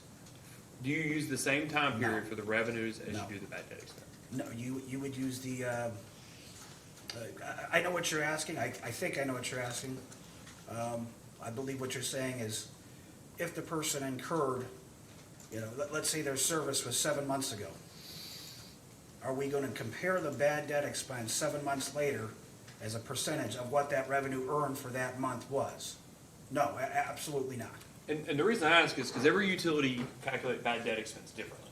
Okay, So, for instance, if you all, for accounting purposes, identified 85% of a bill in arrears as bad debt expense in the third month instead of 6 months post arrears, that same calculation would be different, right? Because you'd be comparing against a different set of revenues for that month. I would say no. I would still do the bad debt expense compared to the revenues for that incurred month, or the incurred period. I would never go back and say, and that includes write-offs too. The write-offs could be from 3 years ago. We're not gonna compare it from, several years ago. That's The right. the other 15%. Your rebuttal testimony, I think, is where you talk about this. And you have a little table. Okay. You realize bad debt expense of $90,108, right? Correct. You realize that in the months of January through September of this year, right? Yes, The revenue, that's the revenue from January to September of 2022, right? correct. But the $90,108 is not bad debt expense of revenue from January to September. It's from at least some months prior to that, right? Is it related to the revenue that was recognized in prior years, what you're getting at? I would say yes, but I would still say that the calculation of how we're calculating the debt is the best method to look at it. Well, that's fine. No. I'm trying to appreciate the time periods for the revenue and the bad debt expense. So you said revenue is when it goes through the pipes, right? Correct. Bad debt expense is not when it goes through the pipes. It's some period after it's in arrears. Yes, That revenue is not for the revenue that the bad debt expense represents, correct? That's current revenues compared to previous revenues that have resulted in bad debt expense, correct? I would say I see what you're saying. Okay. What I Sorry, I No, know, no. it's What I- just, what- it's just a way how I would never recognize, and I know what you're saying. You're saying technically this bad debt is related to prior at minimum, if we did a January to July, that you'd say all that bad debt is actually related to revenue recognized in 2021. a good portion of it. And that's what, Yeah. and that's what you're saying. I would not say that that is incorrect. Yeah, so I know, I mean, it's just a matter of fact. Yeah. The way you do it, I'm not saying it's a wrong way to do it, right?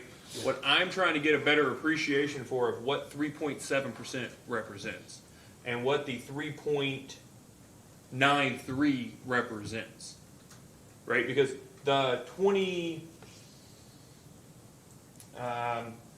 has only seen, this is on page 7 of your rebuttal.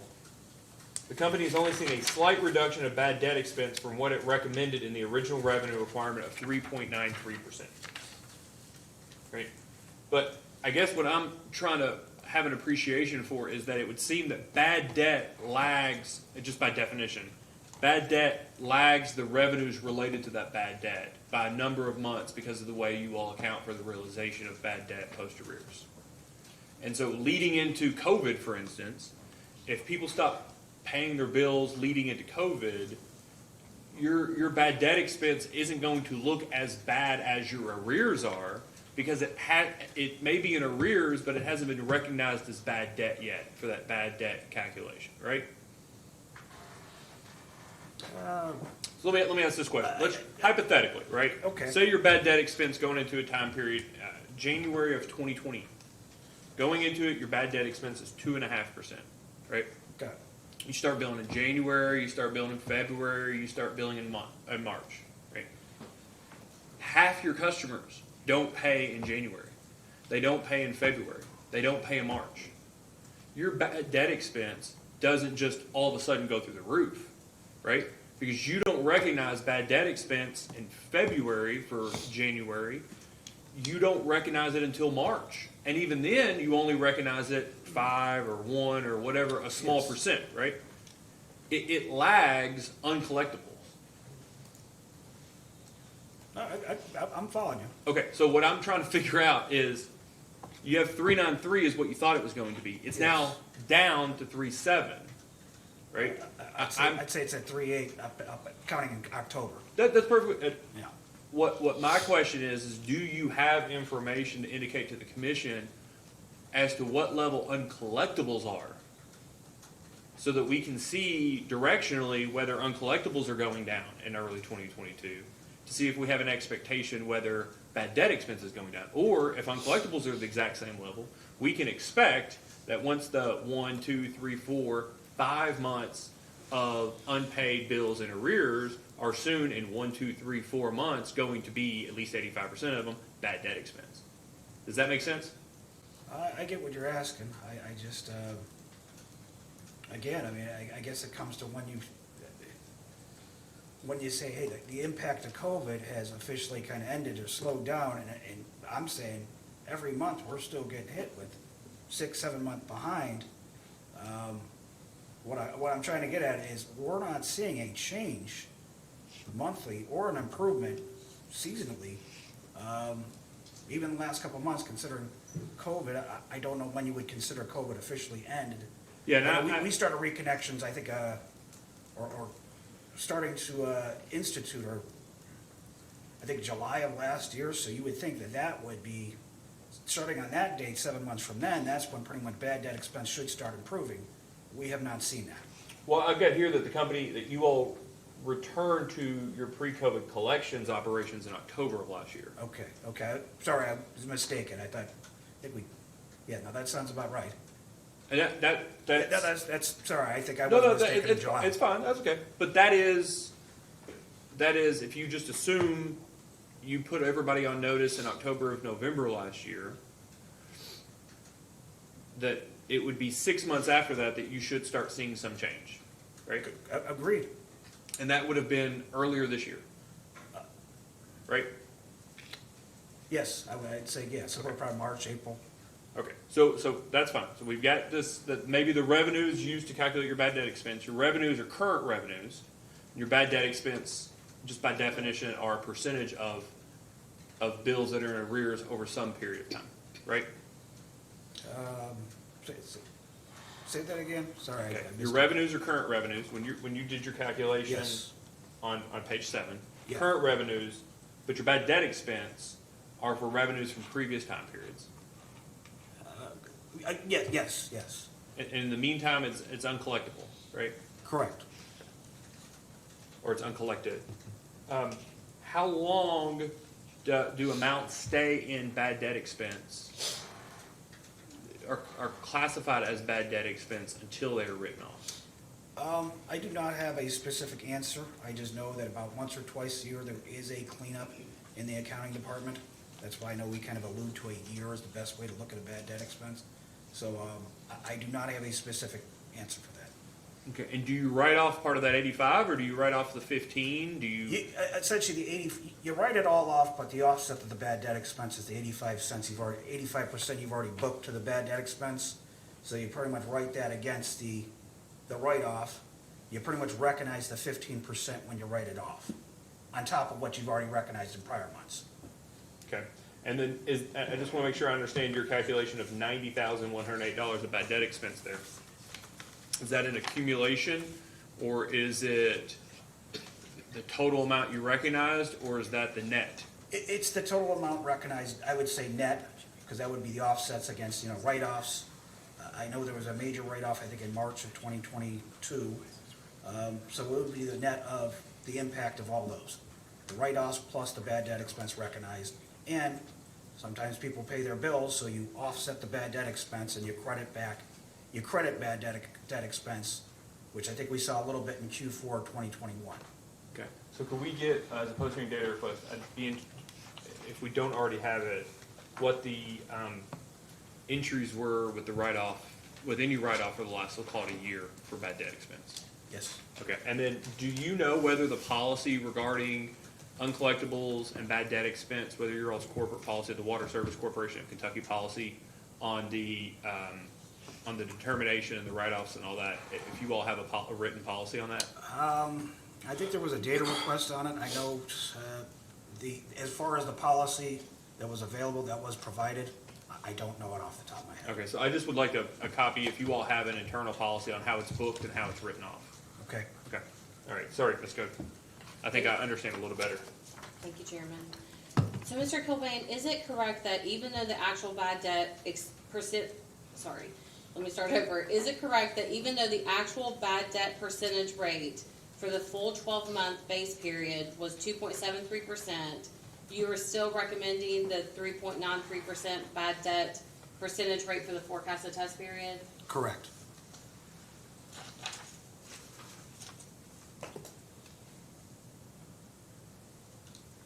I want to refer you back to the Water Service Kentucky's response to the AG's first request, item 80, where you stated that the legal expenses were $20,000 higher in 2021 than in 2020. Do you recall that? I do recall. And the legal costs in 2021 were higher primarily due to a personal injury lawsuit, correct?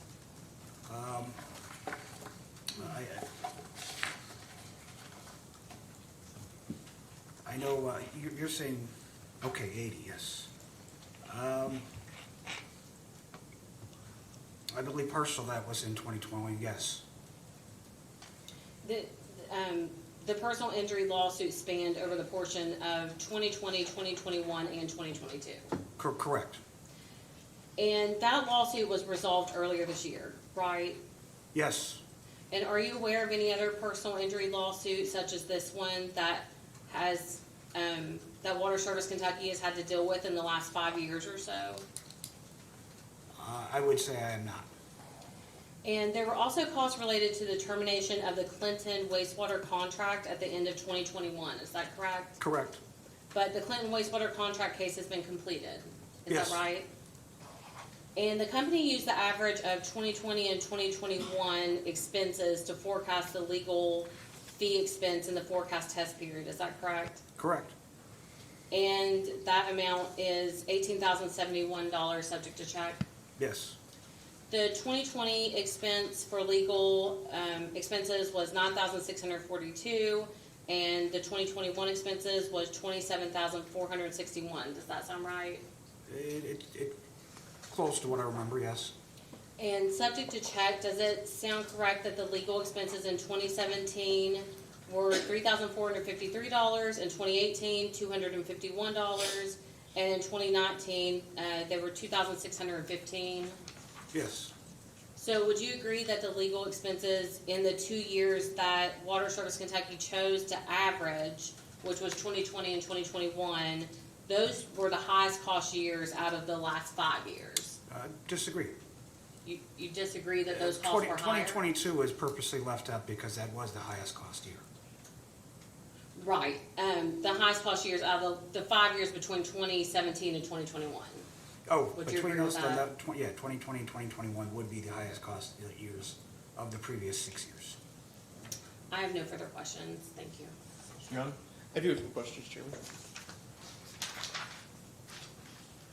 Mr. Kilbane, earlier in the hearing, we talked about that there are no employees directly hired by Water Service Kentucky. Is that correct? Yeah, yes. So the labor that's done at the Clinton and the Middlesboro systems, it's all contract labor? No, it's all Water Service Corporation. Okay, gotcha. Thank you. With the installation of the Neptune AMI system, will it result in a decrease of overtime?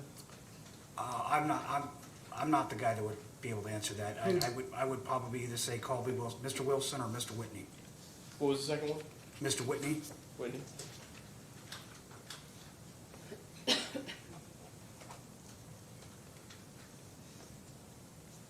In that case, my next several questions are probably going to go the same way, but I'm going to go ahead and ask them just in case. On the application, Exhibit 29.3, I can pull it up on the screen to show you. Sure. I have a few questions about it. Just a minute.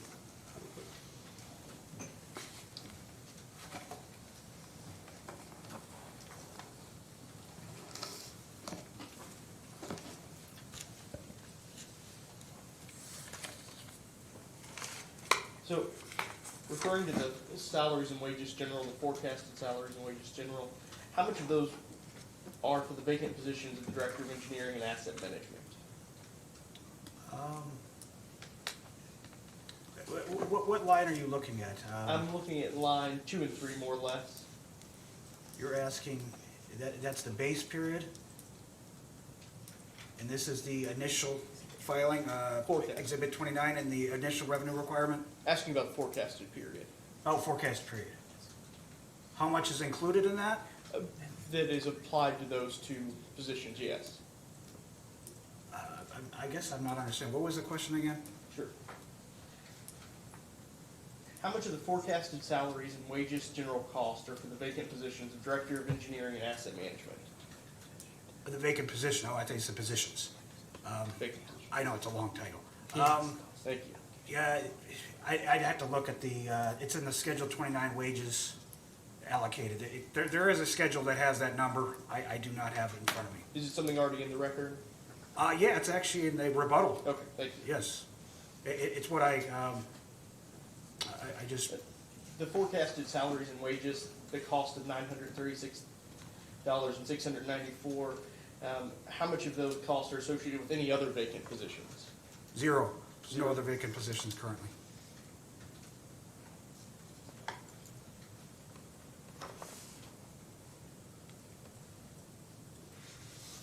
In the application, the forecast capitalized labor costs, I think this is actually the next page, I can scroll down for it. How much of the forecasted capital labor costs are associated with the proposed Neptune AMI project? I know that's in the rebuttal somewhere. It's approximately 79,000, I believe 676, but the actual dollar associated with that is in there. Thank you. It is, excuse me, just let me get you the exact. Yeah, it's 79,676. Got it. So going back to the gas and diesel costs sorry, just make sure I bring it up so everybody knows what we're talking about.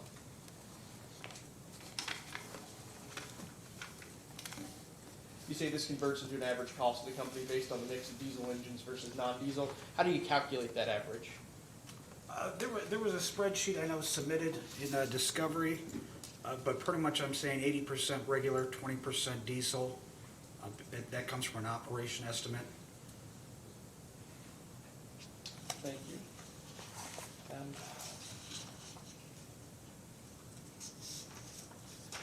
So what legal services are being provided to Water Service of Kentucky in the current rate case by Ice Miller and LLP? Ice Miller is providing us, Ice Miller pretty much acts more of an in-house attorney as opposed to we don't have an in-house attorney helps us regulated. So they work with a lot of our different entities.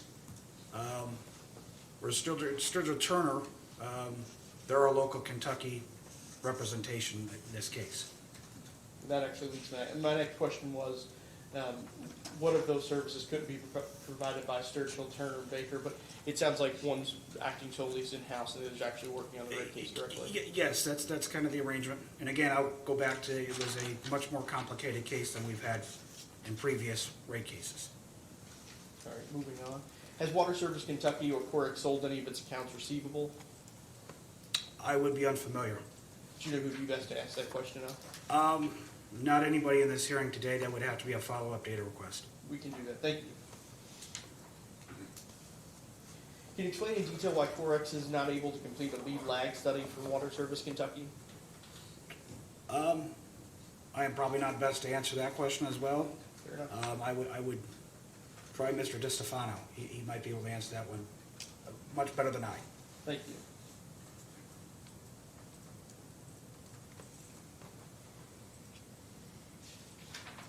That was all I had. Thank you. Commissioner? I don't have anything. Are you aware of the number of hours that the company estimated that attorneys would need to work in this case? Excuse me, sorry, what was the question again? Are you aware of the estimate of the number of hours that Water Service estimated council would have to work in this case? I'm not aware of a specific number of hours. You filed a rate case expense, you're the witness that supports the rate case expense Yes, supplemental correct. filings. Have you reviewed those Excel spreadsheets before? Yes, I created the initial. Okay. So in column P, of where legal fees are included for Ice Miller and Sturgill Turner, it has an estimated hours to be worked. You're generally aware that that was included in that sheet? Now that you mention, I do recall, recall that. Would you be surprised if the company's estimated number of hours for the attorneys in this single case was in excess of 1,100 hours? Can't say that I can't express surprise or no opinion, to be honest. I don't know what would be again, I don't know if that'd be unreasonable or not. I'm not asking whether it's reasonable. I'm asking, would you be surprised to know that that's the amount? Like, does 1,100 sound about what was imputed into that Excel spreadsheet? It does not. Actually, to your point, that does sound very high. Actually, I don't know. I understand now that I think about it. I'm thinking as one individual saying that that's high, but there's many attorneys involved, so thinking back now, that's not surprising. Not surprising, or it is surprising? Not surprising. I'm not saying 1,100 hours is an unsurprising number considering the number of attorneys involved. Okay, and those attorneys involved have an average hourly rate of $413? Is that your understanding? That is not my, I don't have the paper in front of me. Mr. Ostrello, do you all have a copy of your most recent filing? I think you filed it on Monday. Just online. Okay. Do you mind to give him a copy of it? It's just the Excel spreadsheet on tab C. Gotcha, no, I'm familiar with it. Let me know when you're there. Okay, I'm there. All right, you see column Okay, P for legal fees? No, I am, yes, I see it. So one of them is 484 hours, and the other is 625 hours. Is that right? Yes, And that just combined is in excess of 1,100 hours? correct. And Sturgill Turner's average hourly rate on this sheet is what? 254, sir. And what is Ice Miller's? 413, 413. correct. How many attorneys are you getting for that? How many attorneys from Ice Miller are you aware of are working on this case at any given time? I know I am working directly with Sue, specifically, but I know they have support staff working with them as well for Ice Miller. Okay.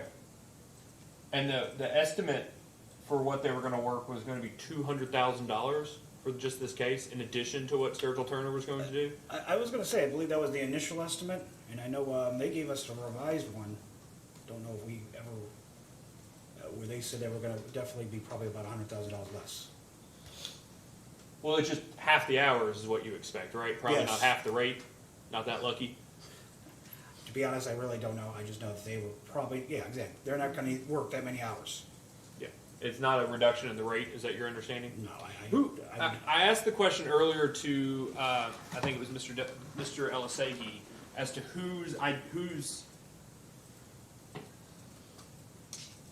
what individual chose to hire both sets of outside counsel? And he said it wasn't him. Was that your decision? Does that sit with you? No, it was not me. Do you know what individual chose on Water Service Company of Kentucky's behalf to engage two different law firms? I believe Mr. Whitney would be the best one to answer that question.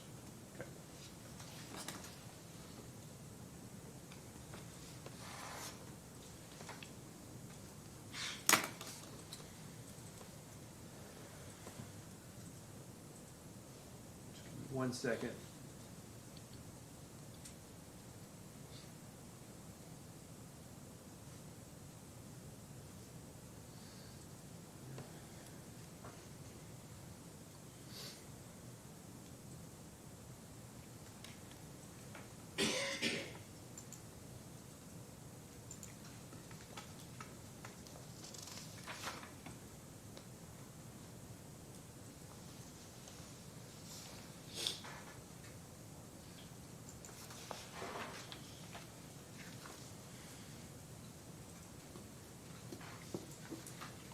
Okay, you are on a day-to-day basis, well, let's take a step back. Are you generally aware of Mr. Elisagi's testimony in this case? I would say that I have not read it in detail, or I have, but I very glanced through it. I'm aware of what he represented. Okay, so, were you in the room earlier when I was asking Mr. Diascendis questions? Yes. Okay. One of the things I was asking Mr. Diascendis questions about was the AIA, the agreement that allows Water Service Corporation to provide a complete suite of corporate services to Water Service Corporation of Kentucky. Do you remember that line of questioning? I do remember that, yes. So, page 6 of Mr. Elisagi's testimony has a couple of bullet points about the different offerings. One of them is executive services to advise on financial, operating, engineering, organization, regulatory, and other issues. Another one is accounting services, including bookkeeping, payroll, tax determination, financial statement preparation, budgets, credit, annual reports for regulatory purposes, and other planning and efficiency analyses. And then another tab is legal services necessary to facilitate the provision of corporate support services and to support the operating utility where needed. So those are just like some general Mr. Elisagi's words about what benefit there is there in having that AIA and the services that WSC provides WSCK. And it provides it, as they say here, in order to allow it to fulfill its obligation. You know, it's statutory, water services, statutory obligation to consumers. What is Ice Miller doing for Water Service Corporation of Kentucky that Water Service Corporation can't do under the AIA, particularly since we've got testimony here that the legal services are supposed to be provided that are necessary to facilitate the provision of corporate support services and to support the operating utility where needed? And you're working with them on a day-to-day basis, right, with this case. What is it that they provide that the attorneys at WSC can't? Well, I was going to say, I mean, we do not have a regulated utility, general in-house counsel that provides us with the type of level of work and legal work that Ice Miller does. Well, that's why Sturgill Turner was hired, right? Sturgill Turner kind of more for the Kentucky rate case itself because they're more localized, whereas Ice Miller, I'd say, knows our company very well and actually, again, helped us prepare very well for the, a future test year rate case, rate-based rate of return, CPCN for AMI. So I'd say that's what Ice Miller has done for us. Well, that's interesting. I was looking through the items earlier. I think they were near November filing. Maybe it was the October filing.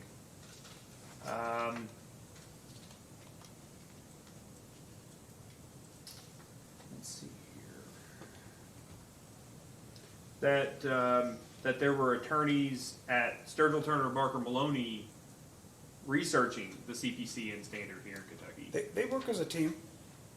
I have calls with all the attorneys, at least once a week. Right, but so instead of having 2 attorneys in one place and 3 at another, you basically have 5 attorneys working on cases, right? In this case, yes, we have quite a few attorneys. Quite a few. At some of them at on an average of $413 an hour at Ice Miller, right? Yes, if the spreadsheet shows that, then yes. Okay.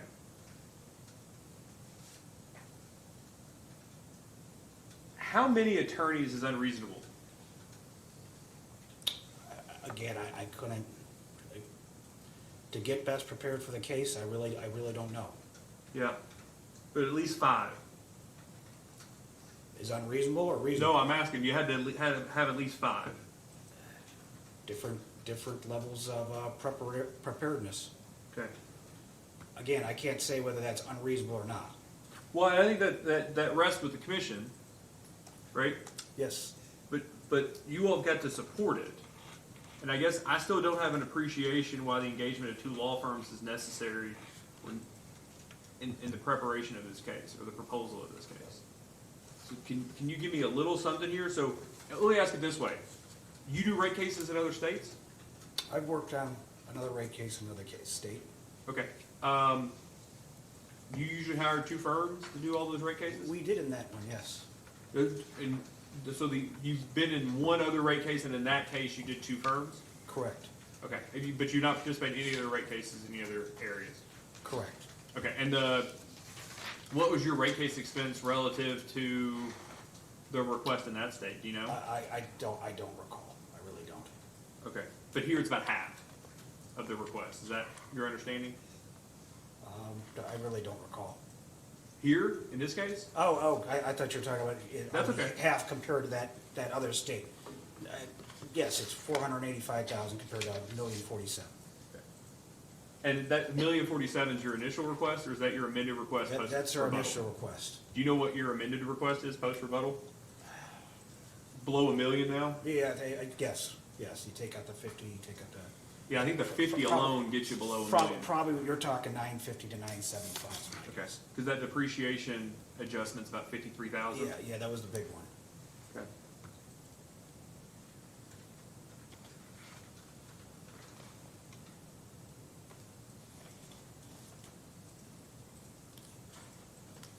So Mr. Whitney's who I need to talk to about the engagement of the law firms, is that right?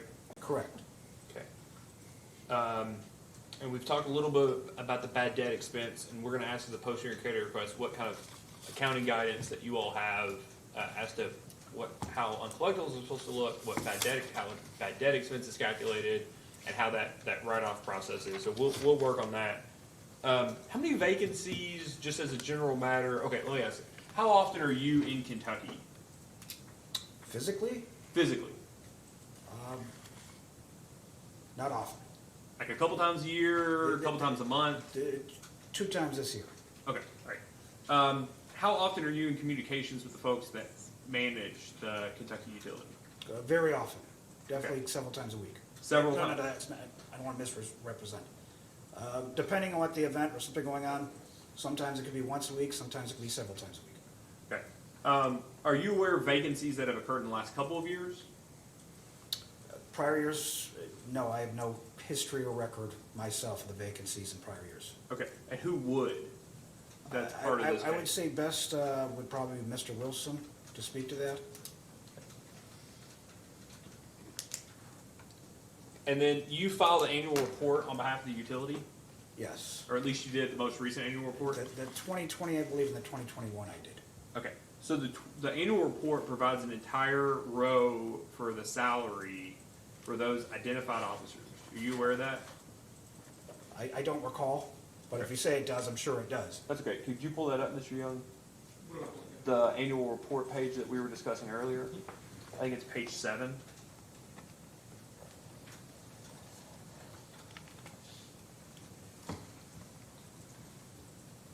Sorry, it's page 13 to 74.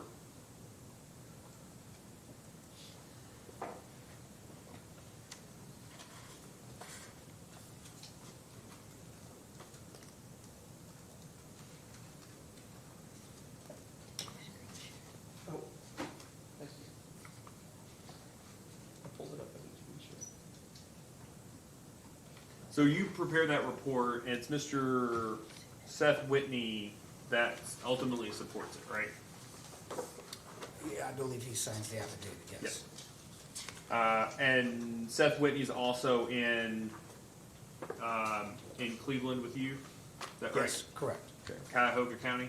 Yes, So, you remember, are you familiar with this page?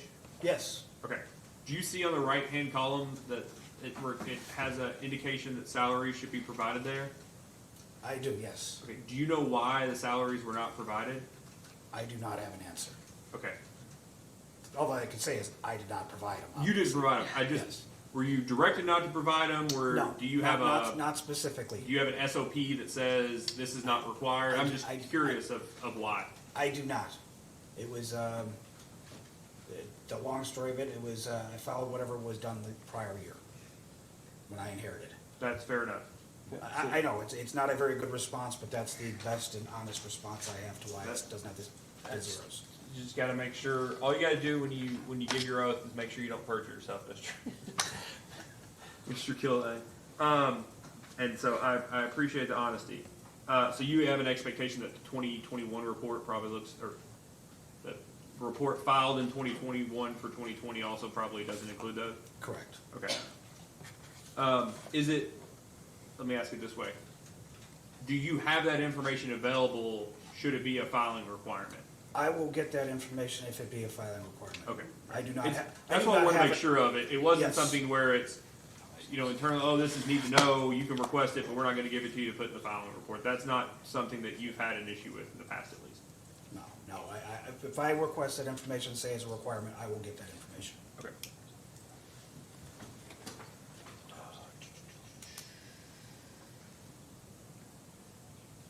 Do you have an expectation that you'll be the respondent for the bad debt expense? The accounting questions around uncollectibles, bad debt expense, write-offs, or that there will be an additional respondent? I will be reaching out to somebody internally for that information, but I'll be collecting it and responding with my name associated with it. Okay, that's why I just, I guess the question really is documentary evidence of what the policy is. And if there's not a written policy, there's a practice, and you don't have personal knowledge of it, I just would ask that you would indicate the individual that does have the personal knowledge of it. I will make sure to do so if we do not have the policy clearly stated. And one thing, and I think it's probably in this case, and the reason I say that is because I feel like I've seen it, but it's been a few months. Just following Mr. Diacenda's testimony, I know he's not an employee or an agent of Water Service Corporation or Water Service Corporation of Kentucky, but Corex Regulated Utility, Inc. is the direct parent company of Water Service Corporation of Kentucky. Is that right? I do not recall, be honest, I can't answer that question. Okay. There's a lot of different entities, even I get confused. Do you know whether or not, as part of this case, you supported a data request filing with a copy of the corporate organizational chart? Yes, I think it was actually AGDR1, or AGDR1-1, as I believe that. Okay. If I feel like had I've in seen front it, of me, but- I could possibly go through it, but you're right, I don't know off the top of my head. I can't distinguish between this case and the one from 2020, so that's, and I know there have been changes since then, so. All right, I appreciate it, Mr. Kilbane. Mr. Osterloh, do you have redirect? I do have a few questions, but before I ask, I just want to follow up. Did you have a post-hearing data request, Mr. Chairman, on officers and directors? I think there probably will be a post-hearing data request about how they're chosen. Okay. I mean, the articles of incorporation indicate that there was going to be one, when Mr. Talley organized the entity, it indicated there would be one director until the next meeting of the board of directors. And I just wanted, because I think I was taking notes while you were making that, or discussing that. If there's any discussion of salaries of those officers and directors, I think I heard you say that. We may need to coordinate with commission staff to make sure that we understand the request after it comes out in writing. Yeah, Because I they don't may know that not there's receive. I don't know that there's a request on that front. I'm just Okay. curious why the annual report seems to indicate a requirement that salaries be provided. All the other utilities are doing it, and in water services, they're not there. And you're not alone. At least two other regulated utilities in recent years, in lieu of providing their salary, just said this information's available on the FERC Form 1.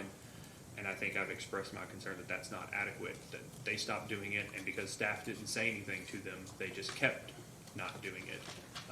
So you're not alone in pointing out the fact that the annual report does not include all of the required material. Well, and I think. Not so maybe- much a question as much as it is, in March of next year, you're gonna have to file another one, so. And I guess the question would come up, these individuals may not, or the officers and directors of a corporation may not receive extra compensation because of their role as being an officer or director of the corporation. Have to Okay, I just want to make sure. Thank you for that. deal with that at a subsequent time. Got it. If I can ask you reader questions, Of course.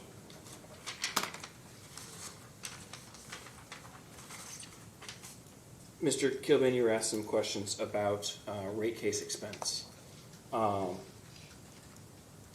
First and foremost, just to make clear that there was a number of $459,000 that was being thrown around. The company, through your rebuttal testimony, has reduced that estimate by $100,000, correct? Correct. And then you mentioned the complexity of this case would likely increase rate case expense. Is that true? Correct. And not even just increase expense, but in order to process a rate case, all utilities have to have legal expenses, correct? From my understanding, yes. And then in the company's 2020 rate case, the commission ordered the company going forward to have, to base its proposed rates on rate-based rate of return, correct? Correct. Which would require return on equity testimony. Is that fair? Yes. And that return on equity testimony is sponsored in this case through a third-party consultant, correct? Correct. And there's expenses associated with that. Yes. Likewise, there was also a requirement for, in the past rate case from the commission, for the company to provide a salary and wage study, correct? Yes. Likewise, the company has incurred expense for that study, correct? Yes. Yes.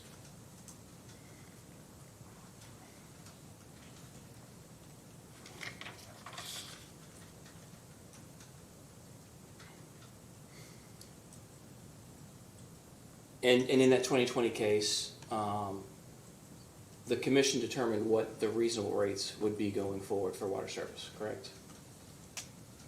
Reasonable rates of revenue? For going forward for rates to Water Service Corp of Kentucky's customers.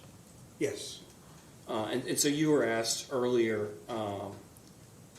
by the chairman regarding bad debt, whether an increase in rates was determined, or I'm sorry, whether or not there might be a higher bad debt expense based on higher rates that went into effect, I think you said January 2021, correct? Correct. But again, those rates were approved by this commission. Is that true? They were for... They were approved by this commission? Yes, yes. And because those rates were effective in January of 2021, revenue would have likely been roughly stable from that period going forward to today, because the rates haven't changed. Correct. The rate, the annual revenue should be approximately the same year over year. And so on the table in your testimony on page 7, where it identifies $2.4 million roughly of revenue January through September, based on your testimony, then that revenue number is likely stable since January of 2021. Yes.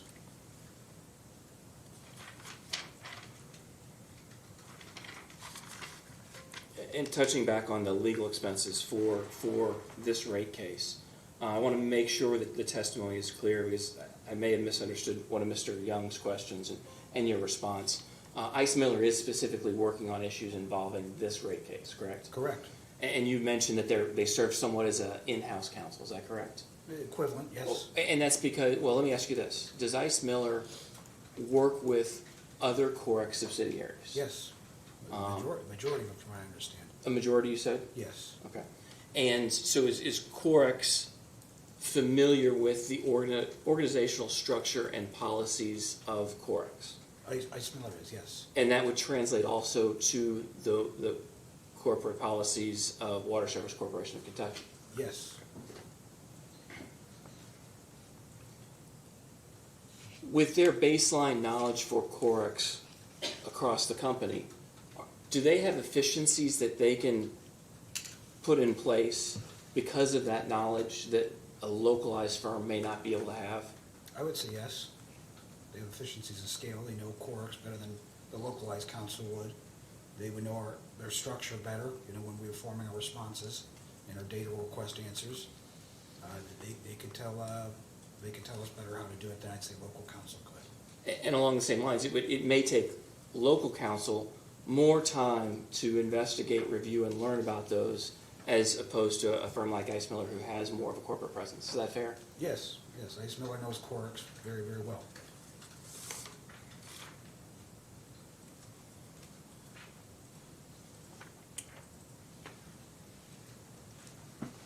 And Mr. Chairman, if I can approach, I have 2 exhibits I'd like to distribute. Approach us or approach the witness? All and That'd be distribute. fine. Thank you. I'm going to actually kill 2 birds with 1 stone and distribute 2 documents. That'd be fine. The first is a 1-page document that will mark as applicant's exhibit 1. The second one is, I believe, a 5-page document that we will mark as applicant's exhibit 2.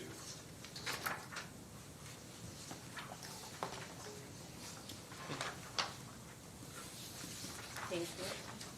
Now, have any of the other council seen this before? I have not circulated it prior to this hearing in this case. Okay. Thank you.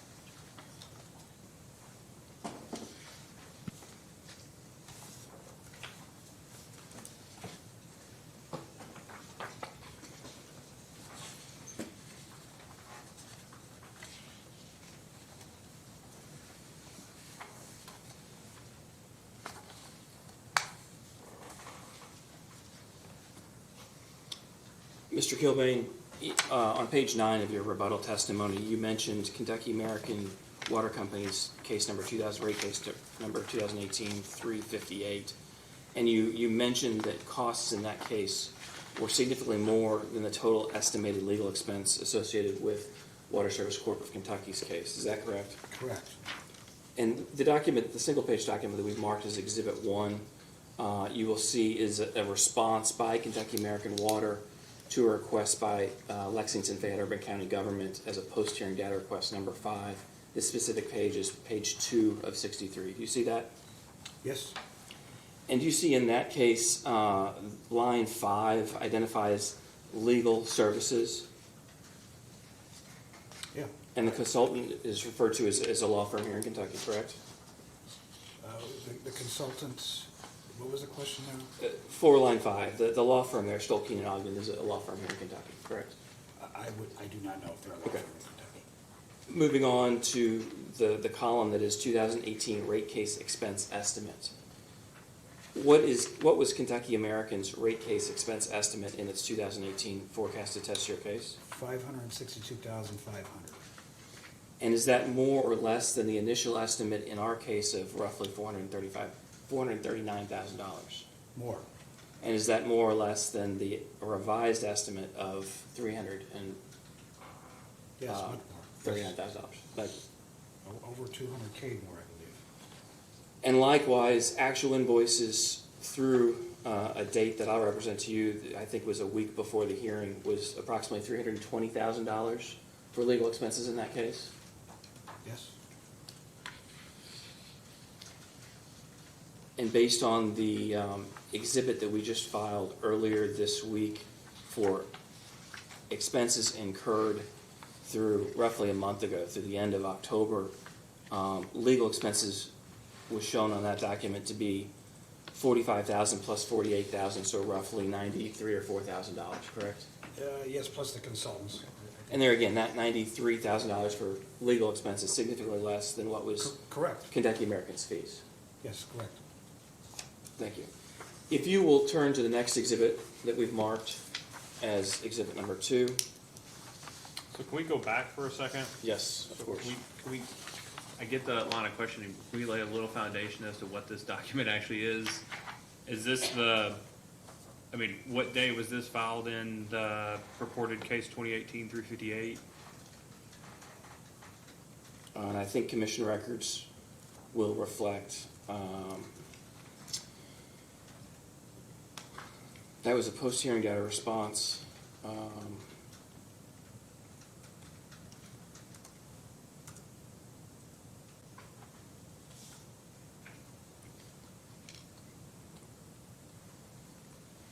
I'm sitting here trying to think. This is their invoices through May 17, 2019. The order in that case would have come out June 27th, June 28th of 2019. So I'm just trying to figure Sure. out. The, I guess for my purposes of weighing this is the revised estimates, are they actually revised, or is the actual invoice is more reflective of the cost that was ultimately incurred? Like, is this the final one of these, or were there subsequent ones? I just want to make sure I understand. Understood, and I think that the commission can take administrative notice of what has been done, but this was in fact filed on May the 24th of 2019. The hearing, I believe, was on May the 13th and 14th. So they're well.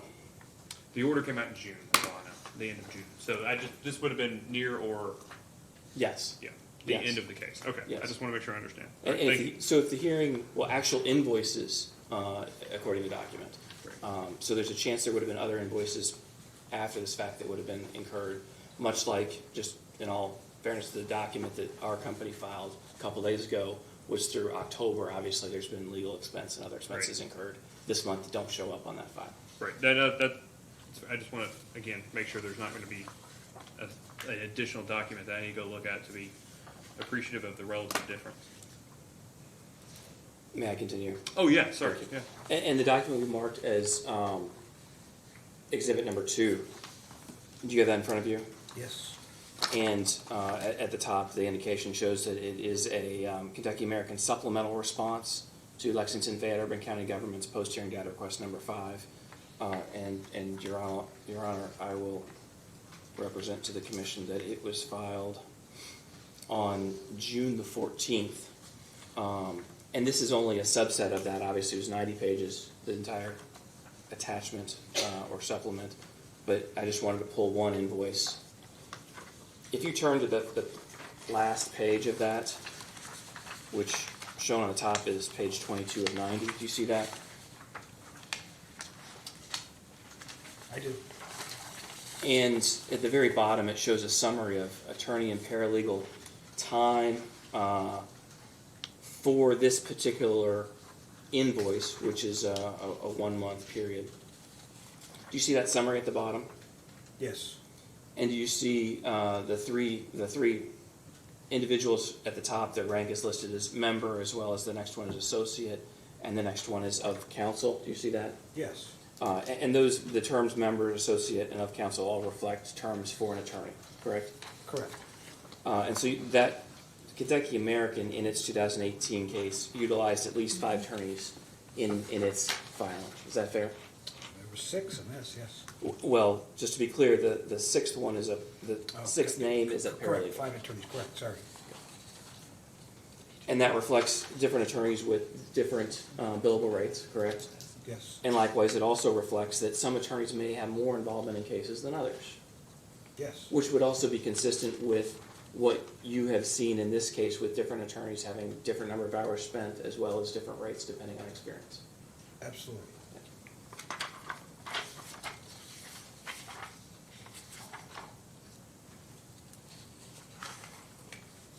Mr. Russell, are you going to move the introduction of these? Yes, Your Honor. May I move for the introduction of these 2 exhibits? Is there any objection? I don't necessarily have an objection, but because this is newly entered evidence, would I be permitted to ask Yeah, one we're question? gonna go back around. Don't worry about that. Thank Do you have you. any objection to the No introduction? objection. So, Mr. Russell, I don't have an objection, of course, and I'm willing to allow this to be moved into the record. we all have a copy of the excerpts that you wanted to cite. The issue becomes, in my opinion, an evidentiary one, where we have page 2 of 63 and 18 of 90. We don't have much context for the purposes of the record. I think it's only fair to all the parties, including the commission, and before this gets submitted. And I would ask that although you intend on using these, and that's perfectly fine, but that, and we did this in the hearing on Monday, and we did this basically every hearing now. If it's going to be a part of a record, particularly a commission record, I ask that before the end of the day or tomorrow at some point, that you provide the court reporter a PDF of the entirety, all respectively the 63 pages of Exhibit 1 and the 90 pages of Exhibit 2 for purposes of the record. Again, just so that we have the appropriate context to take the evidence under consideration. Absolutely, absolutely. So what I'm understanding is Exhibit 1 and Exhibit 2 will be the entirety of the 63 pages and the 90 pages. That would be right. Okay, absolutely, we can do that. Mr. Chair, just for clarification purposes, I do object. This is apples to oranges. It's a different case, a different year, different law firms, different. I know that it probably would be admitted, but the probative value is, okay.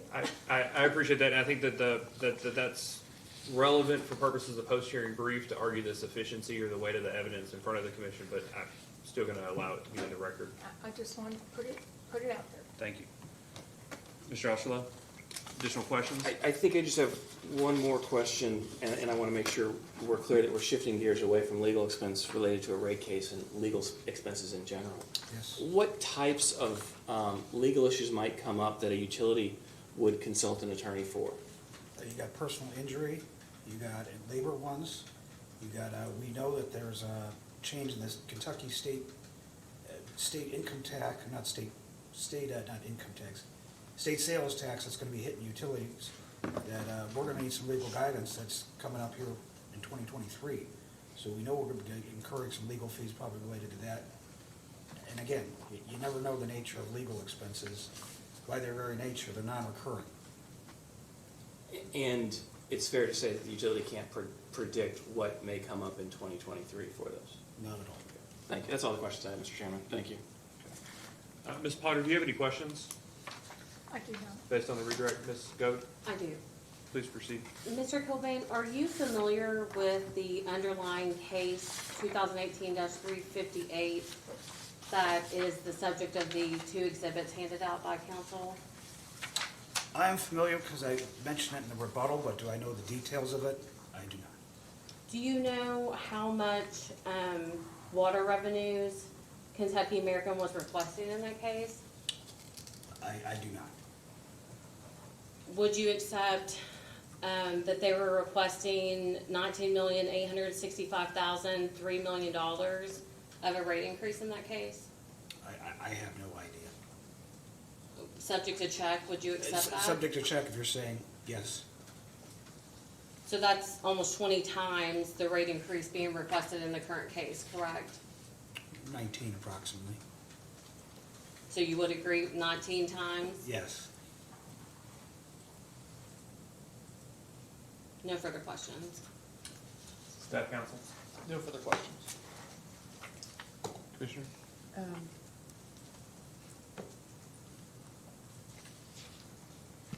not sure who this question is to on this document. I guess it's to you or to you. You've got .40 hours and .30 hours. So this was another firm's invoice, and it would be reflected in the itemized information provided in the preceding pages, which would indicate that that specific attorney would have worked just 0.3 of an hour or billed 0.3 of an hour, and likewise the other attorney billed 0.4 of an hour during that for this invoice.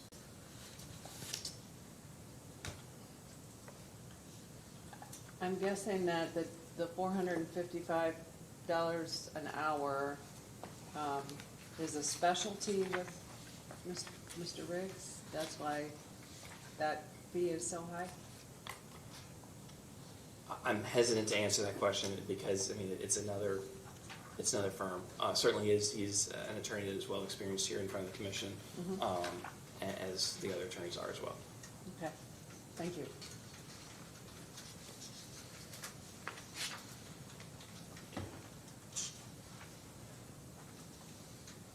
Do you have experience with Ice Miller providing services to the company outside of rate cases?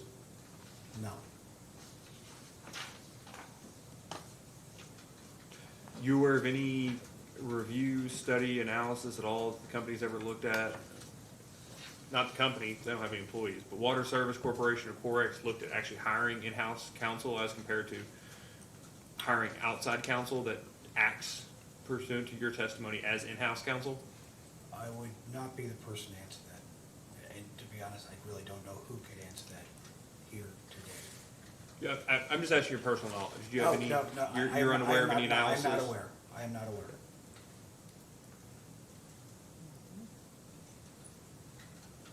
Are you aware of past practice where Water Service Corporation of Kentucky affiliates have provided services to the utility as part of rate cases and charged them as rate case expense? Are you saying WSC provide? WSC or in-house, Corex? providing in-house, not familiar, I do have no knowledge.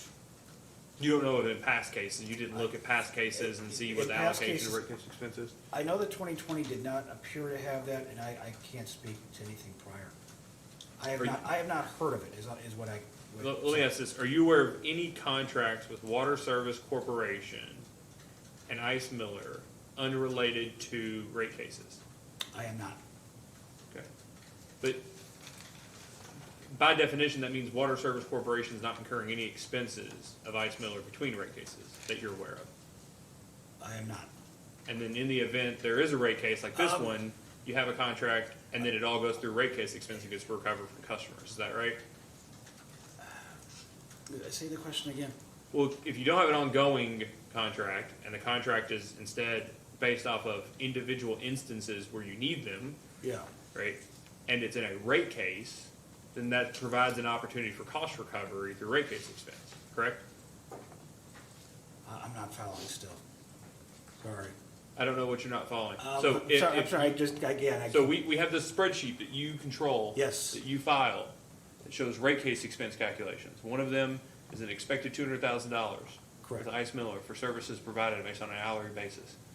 It's your intent, it's the company's intent to recover that as rate case expense, correct? Again, we revised the rate case expense, but initially, yes.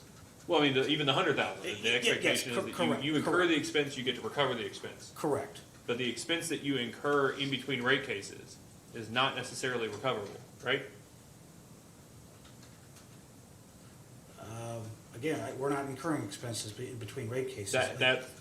Yes. Yes. Okay. But if you hired in-house counsel, as an employee, you would be incurring that expense for that person's salary in between rate cases. But I heard in-house counsel, yes, it would be allocated through the corporate allocation, I believe. Well, forget allocation. Water Service Corporation would be incurring those salary expenses, whether Yes, correct, whether it was able to correct. allocate them or not. Correct. Yeah. Okay. That's helpful. I appreciate it. Mr. Kilbane, Mr. Osterloh? Nothing further. Okay, thank you. All right, so we've got applicants exhibit 1, applicants exhibit 2. It's the 63, or page 2 of 63 and page 18 of 90. We just ask that you supplement the entirety of those. So we've got the entire record. And Mr. Kilbane, you can be excused. Thank you. Thank you. It is 4:14. We're not going to get done by 5 today. We were planning on going until tomorrow and Friday. I have no expectation that this hearing will continue until Friday. I would like to try to see how many witnesses we can take between now and 5 o'clock, and then have another conversation at 5 o'clock about what we do for the remainder of the hearing. Okay, I mean, just to be clear, and I spoke with counsel earlier, it was my understanding this was gonna be a one-day hearing, so that's what we advised our witnesses on. That's what the order said, and that's what has been online. So it was our understanding we're getting this done today. Said it was going to be a one-day hearing, or it set the hearing to begin on a certain day? It's set to begin on a hearing day, for today. Okay. It was my impression that was, all day today. And I know in prior cases, I feel like I've seen where it was scheduled for multi-days, and that was specifically in order. That may have been my misconception, but I think that there are maybe some other folks here that also had that impression. That'd be fine. I can tell you, until 2020, every LG&E and KU rate case just stated the day that it began. Okay. And it never got over in a single day. and I So don't that's disagree okay. with That's all right. All right, that's fine. So if you'll call your next witness. Absolutely. Dante DeStefano is our next witness.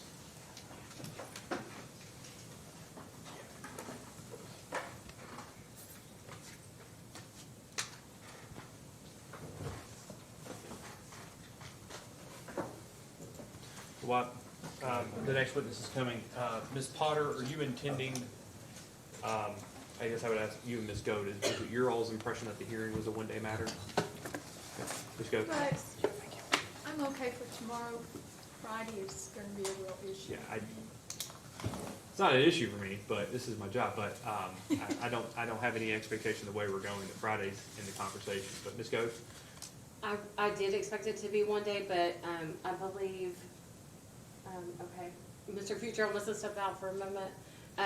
They both have a hotel room for tonight, just in case it went until tomorrow. All right. Please raise your right hand. Do you swear or affirm the testimony you're about to give is true and correct under penalty of perjury? I do. Please state your name and address for the record. My name is Dante DeStefano.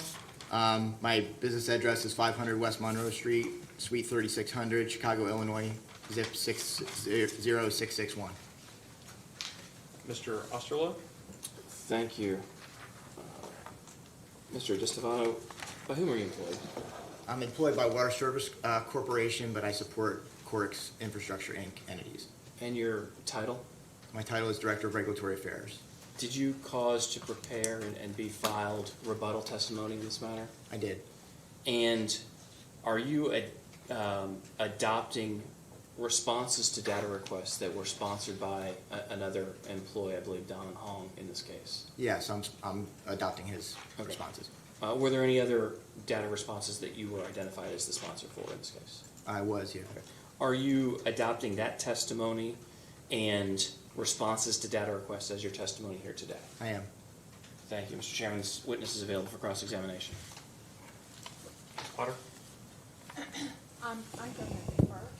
Ms. Goad? Yes, thank you, Chairman.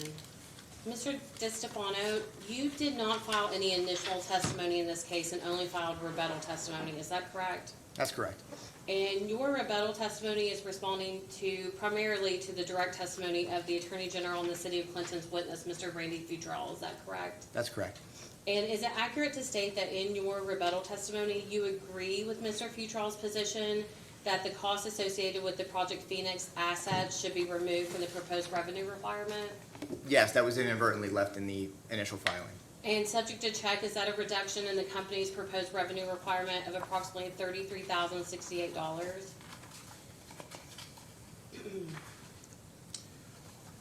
The number sounds about right, yes, subject to check. And is it accurate to state that in your rebuttal testimony, you also agree with Mr. Futrell's position to remove the rate base inclusion and amortization of the proposed fusion implementation cost regulatory asset? That's correct. And subject to check, is that a reduction in the company's proposed revenue requirement of approximately $9,122? That sounds correct, yes. And is it also correct that in your rebuttal testimony, you agree with Mr. Futrell's position to reflect the allocated share of reserve for Chicago office rent?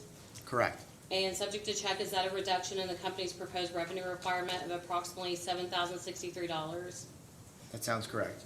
And in your rebuttal testimony, did you agree with Mr. Futrell's adjustment to reduce the forecasted new vehicle costs? Yes. And subject to check, is that a reduction in the company's proposed revenue requirement of approximately $4,794? Subject to check, yes, that sounds correct. Can you please refer to your rebuttal testimony, page 15, line 9, and let me know when you're there? Okay.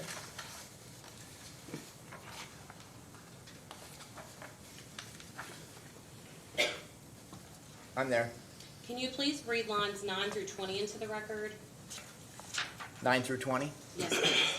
Question, does the company rely on the cost-benefit analysis of Vaughn and Melton to support its need for and the benefits for AMI implementation? Answer, the company does not believe it nor the PSC are required to reflect all impacts identified from a third-party analysis into the revenue requirement, as there are additional factors that should be considered.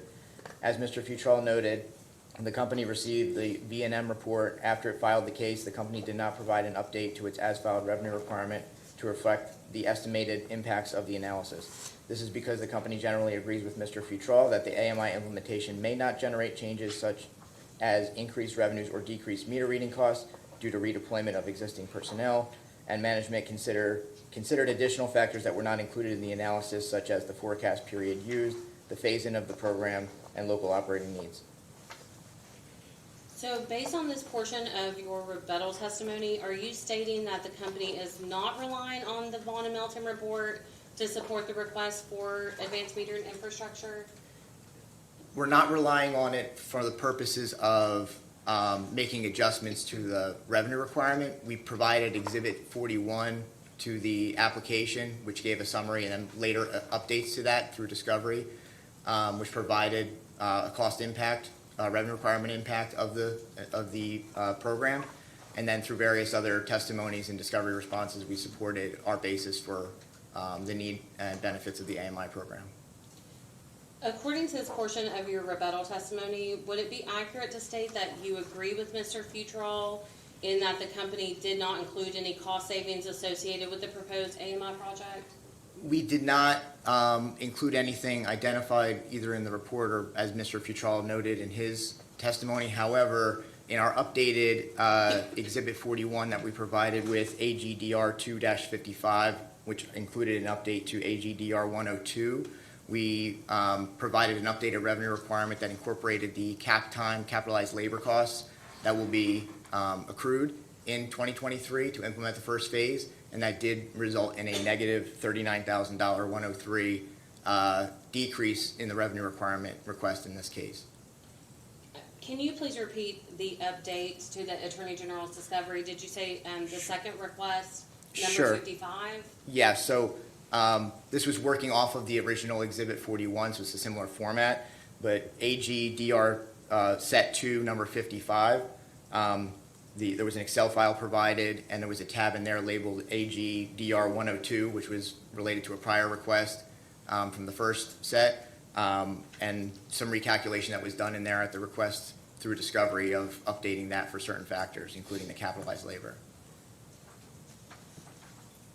Is it accurate to state that in your rebuttal testimony you disagree with Mr. Futrell's removal of the portion of the company's incentive compensation related to financial performance metrics? Yes, I disagree with that in my rebuttal. Are you aware of the Commission's longstanding precedent to remove incentive compensation tied to financial performance metrics? I'm aware that it's been disallowed in the past. Are you aware that specifically the last water service case, the Commission disallowed the incentive compensation tied to the financial performance metrics? As I'm familiar with that case, yes.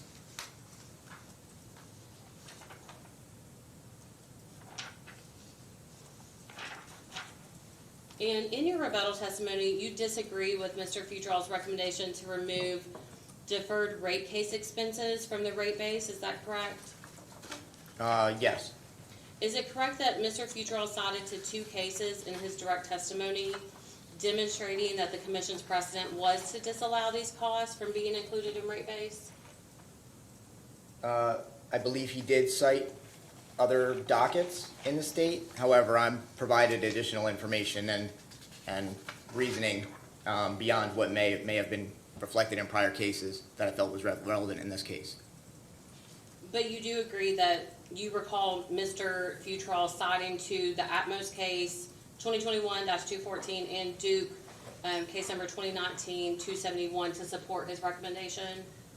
I recognize that he did cite 2 prior Kentucky cases. He also made a comment that I cite on page 6 that I directly responded to about the benefits to customers that again expands upon what may have been covered in prior cases. And just to confirm, in your rebuttal testimony, you do not provide any specific Commission precedent that allows deferred rate case expense to be included in the rate case, is that correct? I didn't cite any other Kentucky precedent. There is precedent in several other states of rate-based recognition. And I also cite corollaries to that balance for other deferrals and regulatory assets that are included in rate base, including in the Kentucky American case that was previously cited.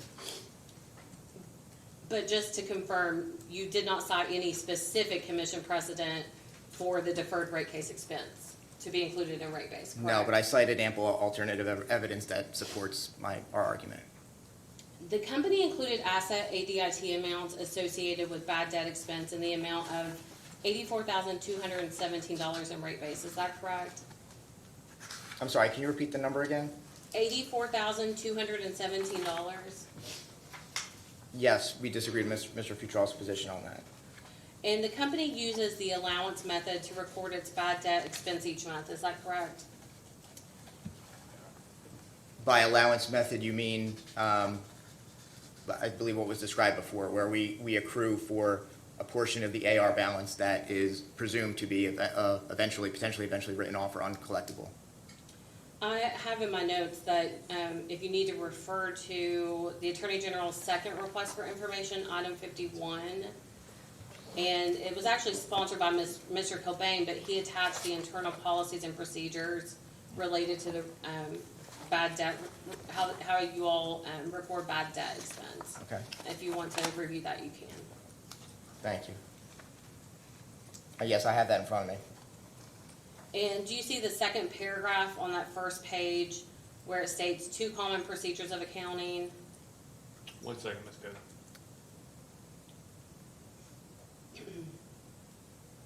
Yes, I see that. Can you read Hold on. those few, oh, I'm sorry. I'm sorry. 1 minute. We've lost Oh, our entire internet has gone down in the building. oh no. Oh, boy.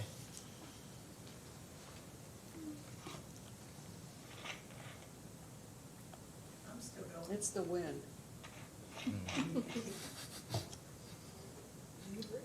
Yeah, I'm still up. Yeah. Listening to him, happening.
Are you still on, Candace? Yes, sir. Ms. Cody? Thank you, Chairman. All right, right, so we were looking at the Water Service Kentucky's response to the Attorney General's second request, item 51. And that is where Mr. Kilbane attached a copy of Water Service Kentucky's internal policies and procedures in place related to bad debt expense reporting, correct? Yes, I have that in front of me. And then the second paragraph down, can you just read that short paragraph into the record? Starting with 2 common procedures. Yes. 2 common procedures of accounting for bad debts are the direct write-off method and the allowance method. The weakness of the direct write-off method is that bad debt expense is not matched with the related revenues, and that accounts receivable are overstated because no attempt is made to account for the unknown bad debts included in accounts receivable. The direct method is not acceptable under GAAP. Do you feel comfortable now asserting that and confirming that the company uses the allowance method to record its bad debt expense each month? Yeah, I did just read through that following paragraph for the allowance method, and that does make sense to our current practice, yes. And is it accurate that an accounting entry is made each month to record the bad debt provision based on the receivables balance in various aging buckets, and the other side of the entry is to the balance sheet account called the allowance for uncollectible accounts? Correct, assuming the AR balance is aging more than it was previously, you would have a debit recorded or an increase to your bad debt expense account, and a credit would offset that, or would offset your accounts receivable balance, basically a contra asset account, which neighbor calls account 143. And the allowance for uncollectible accounts in the balance sheet is a liability account and not an asset account, correct?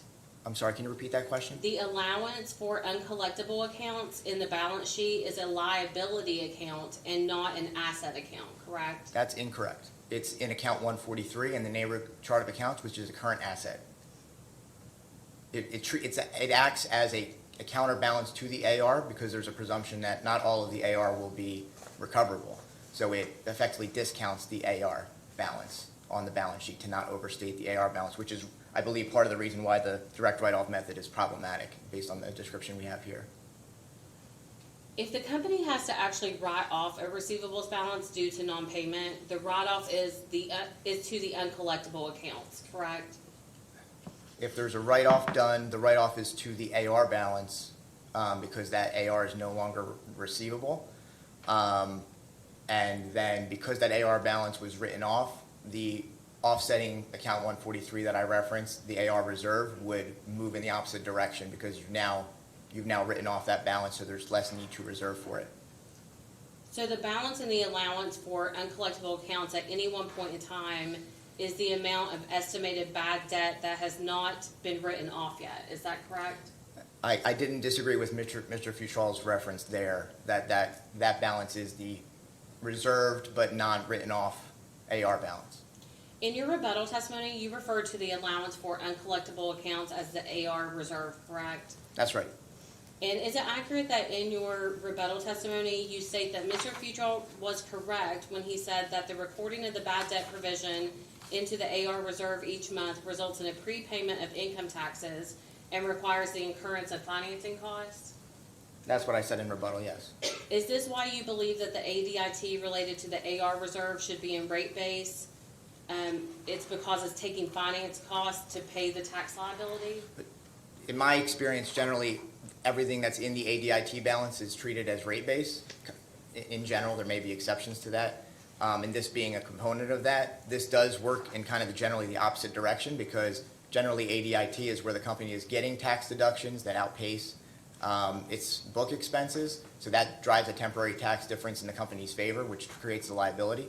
In this case, with bad debt expense, the company is not able to take the uncollectible expense accrual as a tax write-off. Therefore, it's paying taxes on an expense that on the book side, it is able to deduct for book tax purposes. So it does actually, that's what generates basically a financing cost to the company and causes a debit within that ADIT liability balance. Did you state in your rebuttal testimony that Mr. Futrall's claim that the creation of the AR reserve results in savings and financing costs is incorrect? Yeah, I disagreed with that comment in his testimony. And is that because there's no cash inflow related to the journal entries performed to record changes in the AR reserve balance? Right, as I mentioned before, the AR reserve balance, the accumulation of the AR reserve balance is just the other side of a debit credit entry that establishes the debit expense. So that single journal entry just basically establishes what amounts to a tax charge to the company, eventually a tax charge to the company, and therefore a cash outflow. The revenue requirement is based in part on the level of the estimated bad debt expense recorded on the income statement. Is that correct? I'm sorry, can you say that one more time, please? The revenue requirement is based in part on the level of the estimated bad debt expense recorded on the income statement. Is that correct? The revenue requirement incorporates an estimate of bad debt expense, that's correct. And the revenue requirement is not based on the level of actual customer balance write-offs. Is that correct? Not necessarily. I mean, the bad debt expense account includes, as Mr. Kilbane explained a bit earlier, includes some of the to and fro that happens between the accrual of the reserve and then some eventual write-offs that may happen.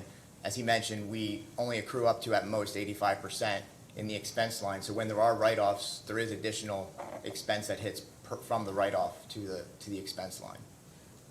So there's a couple moving parts there, sorry. Oh, go ahead. No, I was just saying there's a couple moving parts to it. But the company receives revenue collections from customers based on the level of bad debt expense and not on accounts actually written off yet. Is that correct? Again, I think the account that we've referenced here for bad debt expense includes multiple moving parts. It includes the accrual of bad debt, of potential future write-offs, and then it may also include some resolution of write-off activity, depending on what period we're looking at and when write-offs occur. Is it accurate to state that the customers supplying extra capital through the rates charged to them essentially amounts to the same as the liability balance in the allowance for uncollectible accounts or the AR reserve?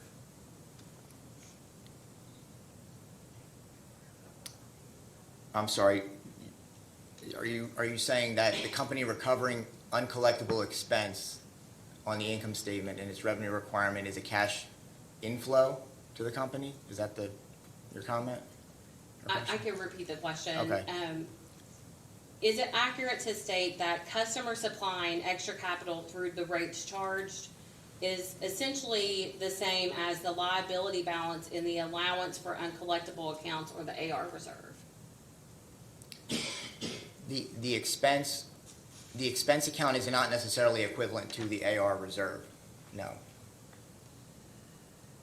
Because of, like I said, there's write-off activity that has puts and takes to the difference. So they're not apples to apples. Is it true that the company did not reduce rate base for the amount of the allowance for uncollectible accounts? We did not include that current asset as a rate base item, no. So is it correct that the company included the asset ADIT for bad debt expense in rate base, even though it did not include the balance of the allowance for uncollectible accounts in rate base, which is the balance that is responsible for the creation of the asset ADIT? I'm sorry, there was a lot there. Can you repeat that one more time? Sorry. Yes. Is this a correct assertion that the company included the asset ADIT for bad debt expense in rate base, even though it did not include the balance of the allowance for uncollectible accounts in rate base, which is the balance that is responsible for the creation of the asset ADIT? In my experience, I've been in rate cases in several states, and I've never seen that account 143, neighborhood account 143 included in rate base or recommended to be included in rate base. It's not a common practice, if it's a practice at all. I have no further questions. No. Did you get a question pushed to you about bad debt expense earlier, or were you just indicated to be the person who will likely respond with the data request response? I'm sorry, you mentioned an earlier question about bad debt expense? Mr. Kilbane, did he push a question to you on bad debt expense? Maybe in the context of the ADIT activity. I'm not sure if he did otherwise. Okay. If someone has that question and can restate it, I'm happy to attempt to answer it. That's fine. I think that Well, we'll just wait to see what the data request response says. Mr. Osterloh? No redirect. Thank you, Mr. DiStefano? DeStefano, thank you. Stefano, I had- It's worth a shot. Thank you. Thank you very much. Thank you. All right, Mr. Osterloh? Thank you, yes, Corey Napier is our next witness. And so I was gonna wait till Oh, I'm this sorry. point. No, it's okay. I'm waiting till this point to bring this up. Hey, come on, Mr. Napier. There were a couple of data request responses, or at least one, that I saw in which the respondent was an entity. It was And this, And yes. so I would ask that if part of your direct or introduction of the witness, that you would indicate that he's adopting those data request responses in which the entity Vaughn and Melton were identified as the respondent. Yes, thank you for that direction. All right, please raise your right hand. Do you swear or affirm that the testimony you're about to give is true and correct under penalty of perjury? I do. All right, please have a seat. State your name and address for the record. My name is Millard Corey Napier, and my business address is 109 South 24th Street, Millsboro, Kentucky, 40965. Mr. Osterloh? Thank you. Good afternoon, Mr. Napier. By whom are you employed? I am employed by Vaughn and Melton Consultant Engineers, Inc. And your title there? My title is Office Manager and Associate Vice President.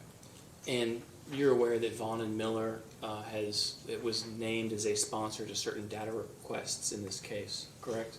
Yes, sir. And you're familiar with those responses, correct? Yes, sir. Do you adopt those responses as your testimony here today? I do. Thank you. Mr. Chairman, this witness is available for cross-examination. Ms. Potter? Just specifically, Mr. Napier, what do you do? So, I am the office manager. I do water and sewer work. I have about 10 years of experience doing water and sewer. I also do general design of civil sites and a little bit of transportation work as far as highway design and utility coordination. So is Water Services Corp. your only client?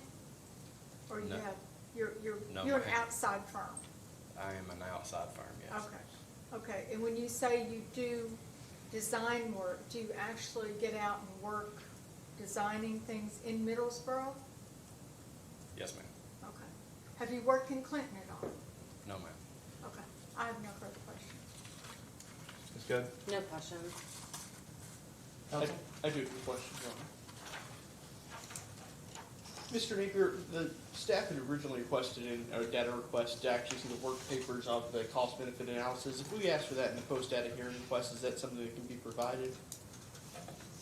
Additional work papers, I do not have any additional work papers. Are you asking for us to create them? Well, I'm asking if they're available, so I think No. I think my answer is no. Good made. So, in Vaughn and Melton's response to item 6A of staff's third data request, it states that your AMR and AMI cost benefits studies follow a standard engineering method. Are those costs, I can show you where I'm talking about if you'd like. Yeah.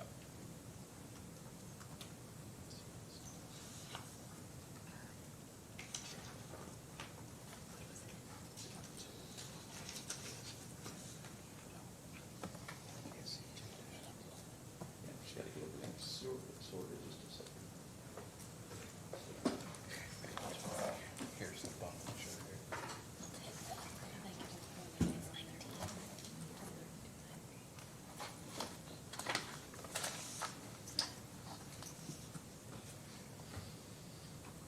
It's under BII, that section.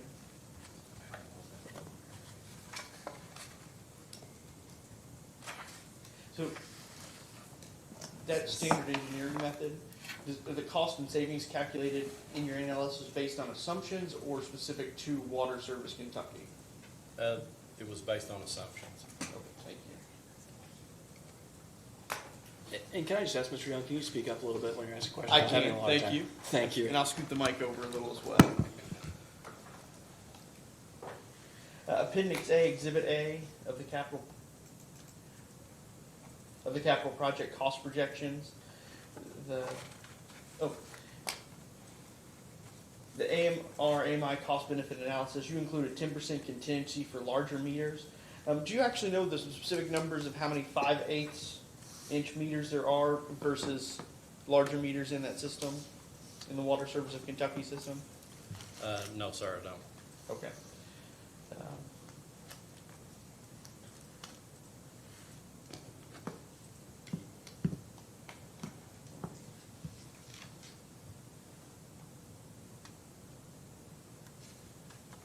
So in 2022, AMR, AMI cost benefit analysis, Appendix A, Exhibit B, lists the assumed project maintenance contract cost at a rate of 3%. What's the basis for that assumption? Which exhibit was it? It's going to be Exhibit B. I've got it pulled up. If you'd like to see it, I can zoom it in. And it's to the cost benefit analysis. Appendix A, Exhibit B. This is 3% assumption.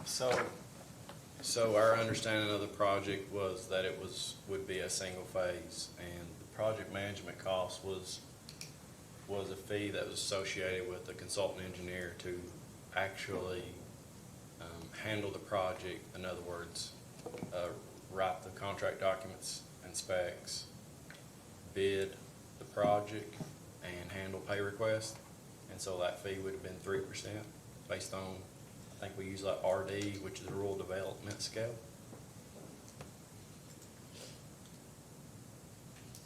And who's going to provide that service? It was assumed at that point that it was going to be handled that way. I'm not sure. Okay. That would have to be a question for Colby.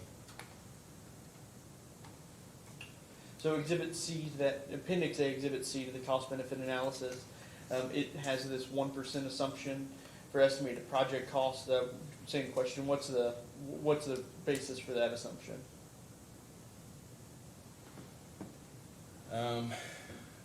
The basis of that was an assumption, and that integration cost is to integrate their computer systems with the new AMI system.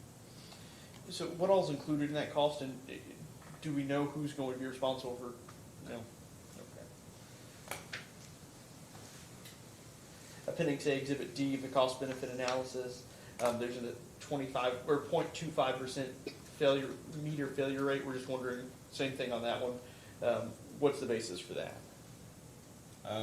So we looked through the Neptune specs, and we based this entire report around cost and specs from Neptune meters, and we, I think, pulled that from that literature. Okay. All right. Appendix B, Exhibit G of the cost benefit analysis.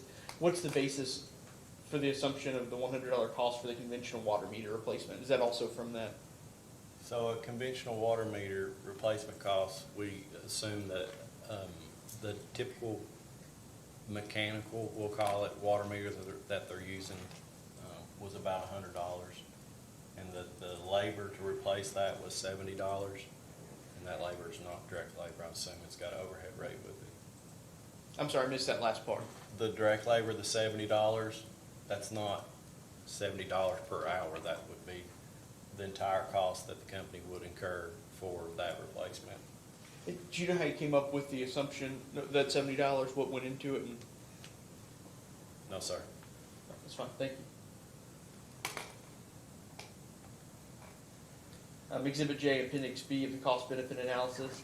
Can you explain how the replacement to AMI will provide improved accuracy of approximately 3%? So, in low flow situations, meters are not very accurate.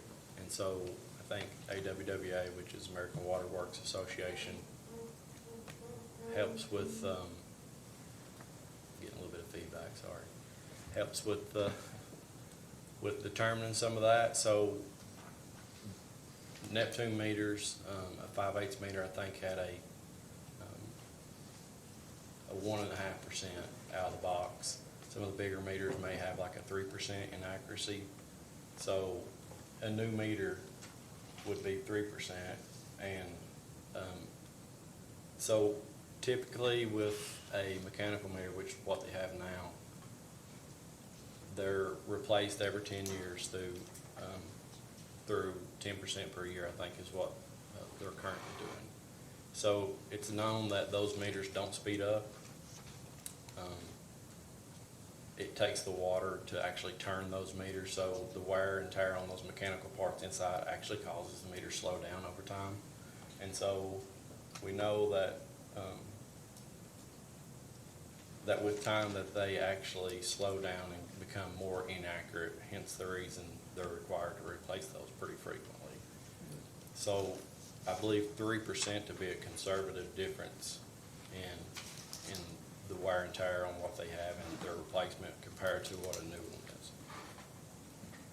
Is that rate of decline that you were talking about, is that not similar for an AMI? No, sir. To my understanding, it is not. This is just for my information more than anything. Is it the way it measures, are they that different? Is one just an electronic measurement and the sensor's different? That would probably be a question for the manufacturer. Oh, that's fine. That's a bit too detailed for me. I was mostly just curious. I appreciate it. Can you explain why, oh, sorry, I'll jump to the, so coming back here. So back on this screen, on the response to the third data request, BII lists the let's see.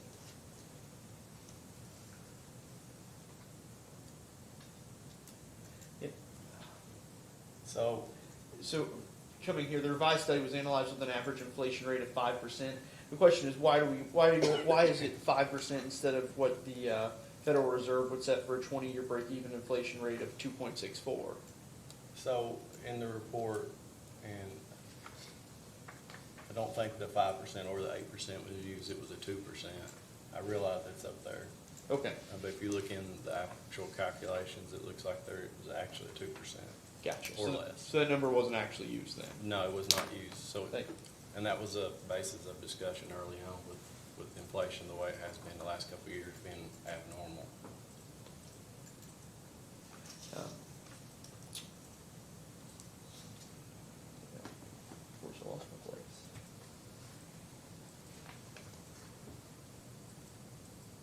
So the second section where it talks about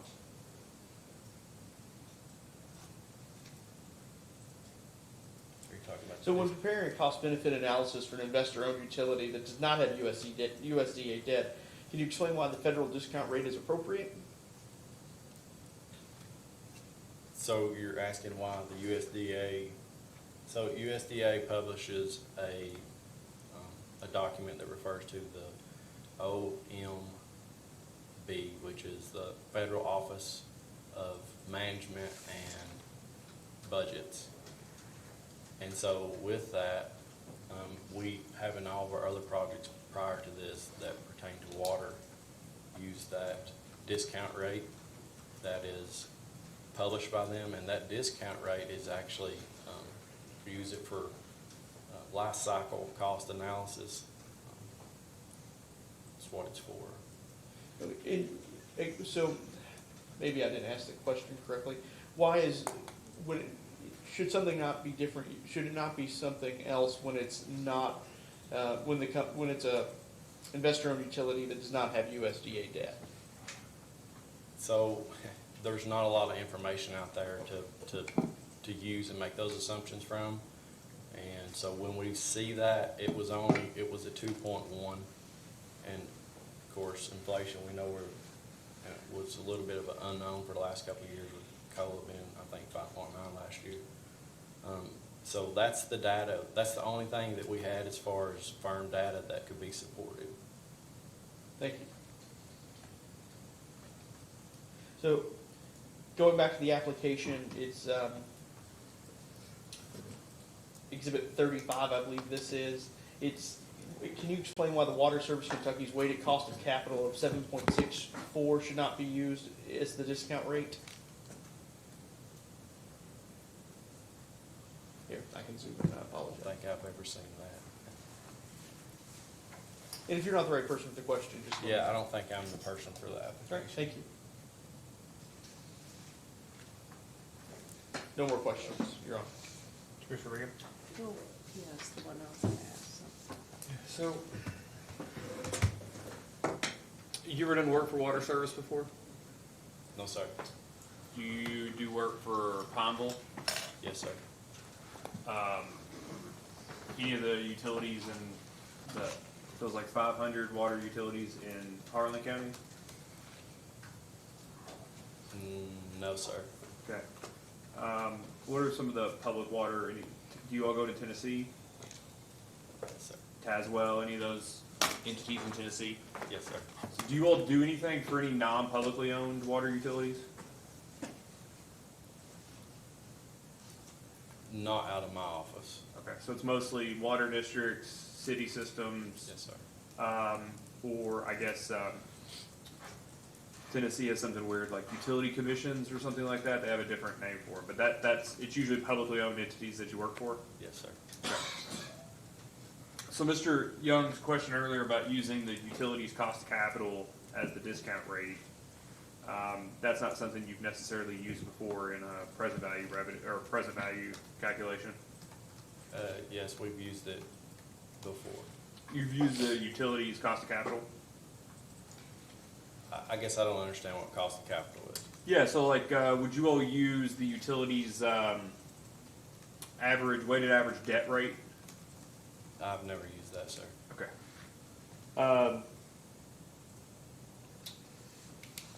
Do you all do rate studies for publicly owned utilities? Not for publicly owned. Okay, so, like when you all do a project, do you all ever use,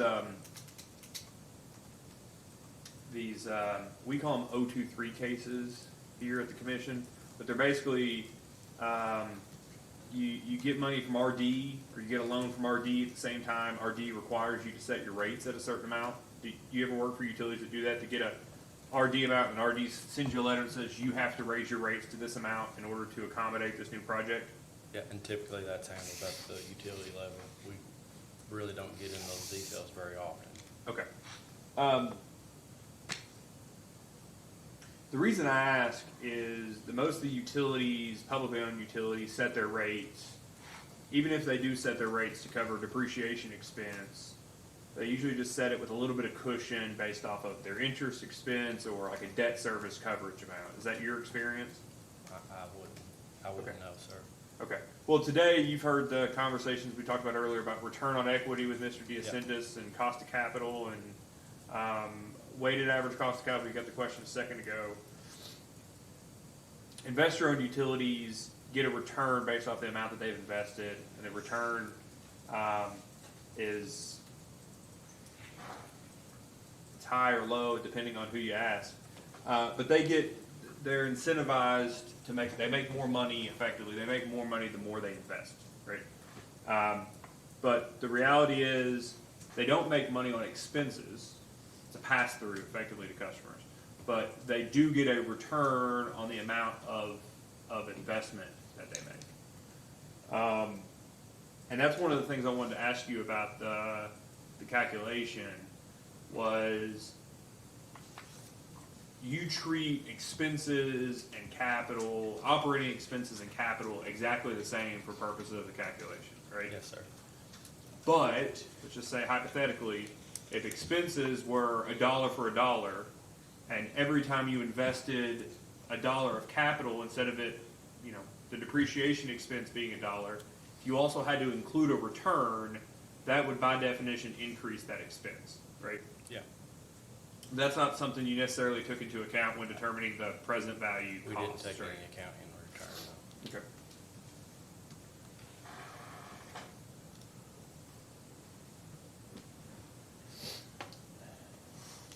And the last thing, the revenue gain for meter accuracy.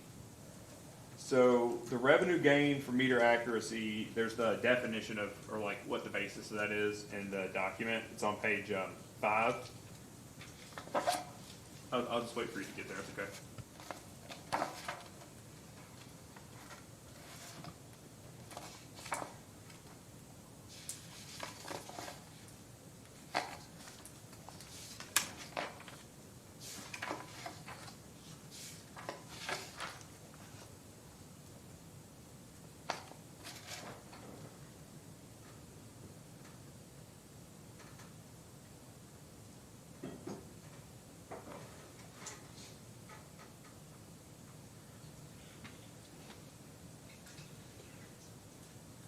let me know when you're there. I'm here.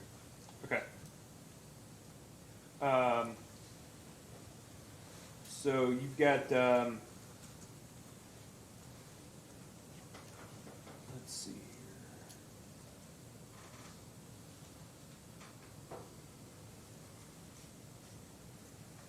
You've got the document here defines that. It says,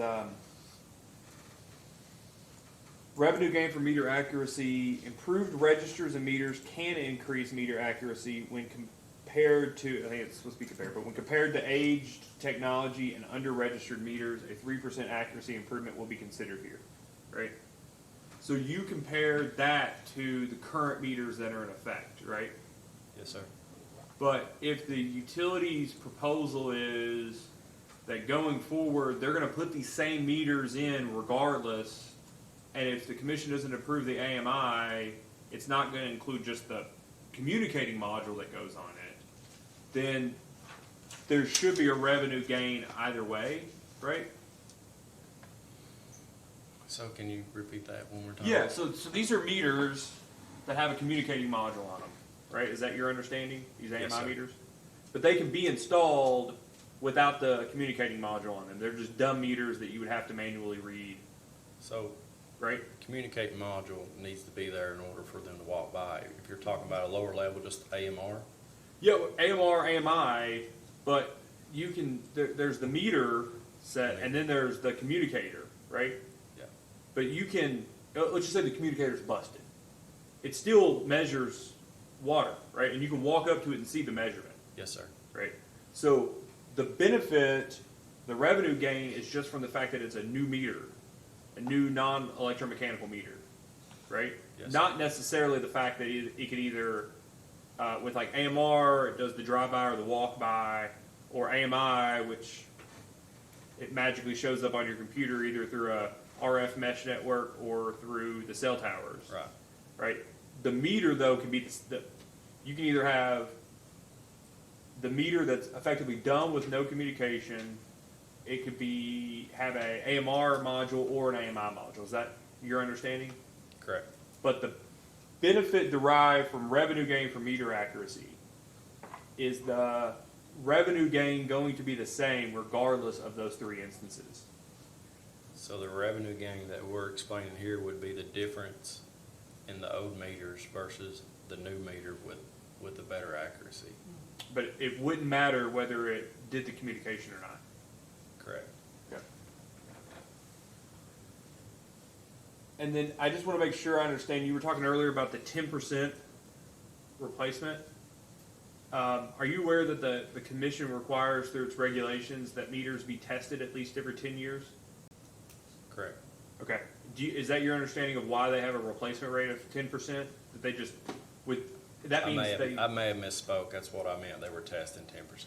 well, that's what I want to make sure of, Yeah. because if they're replaced, and some, we've had And- smart meter people come in with applications and say, we want AMR and we're just going to replace them every 10 years because it's more expensive to pull AMR meters and test them and replace them than it is to just pull it after 10 years and put a new one in.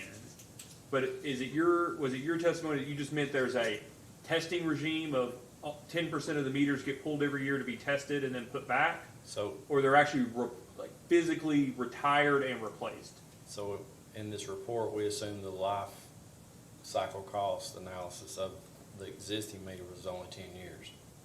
So in that assumption that you could replace them all after 10 years or 10% per year. Okay, and that would be, you wouldn't replace them 10% a year necessarily, right? No. Okay. But the payback, even under your benefit cost analysis, which doesn't include the cost of capital thing I was talking about earlier, the return on investment. Correct. The payback is 11 years.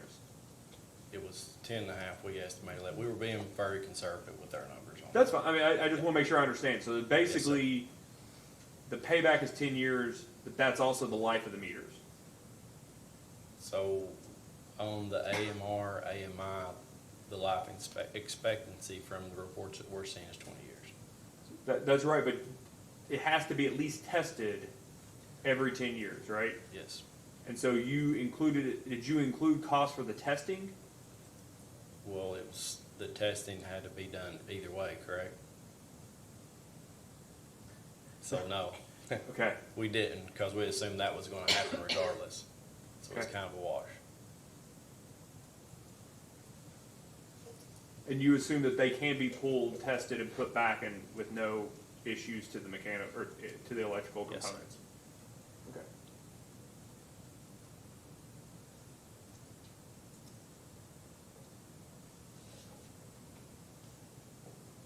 Okay, I appreciate it, thank you. Thank you.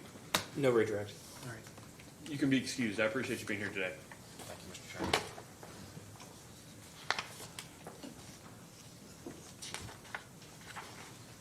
Mr. Osterlo, do you have to call another witness? Yes, we have two Actually, more. it's 5 o'clock. Let's take a short recess. We'll take a 9-minute recess. Thank you. And then we'll just start again.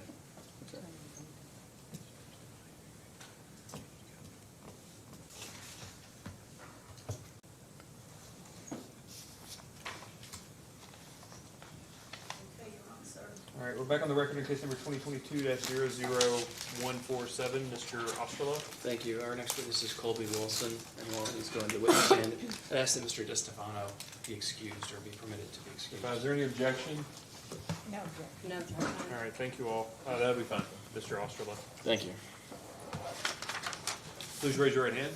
Do you swear or affirm that the testimony you're about to give is true and correct under penalty of perjury? I do. All right, please have a seat. State your name and address for the record. My name's Colby Wilson. My address is 102 Water Plant Road, Millsboro, Kentucky. Mr. Osterlo? Thank you. And by whom are you employed? By Water Service Corp, And your title? State Operations Manager.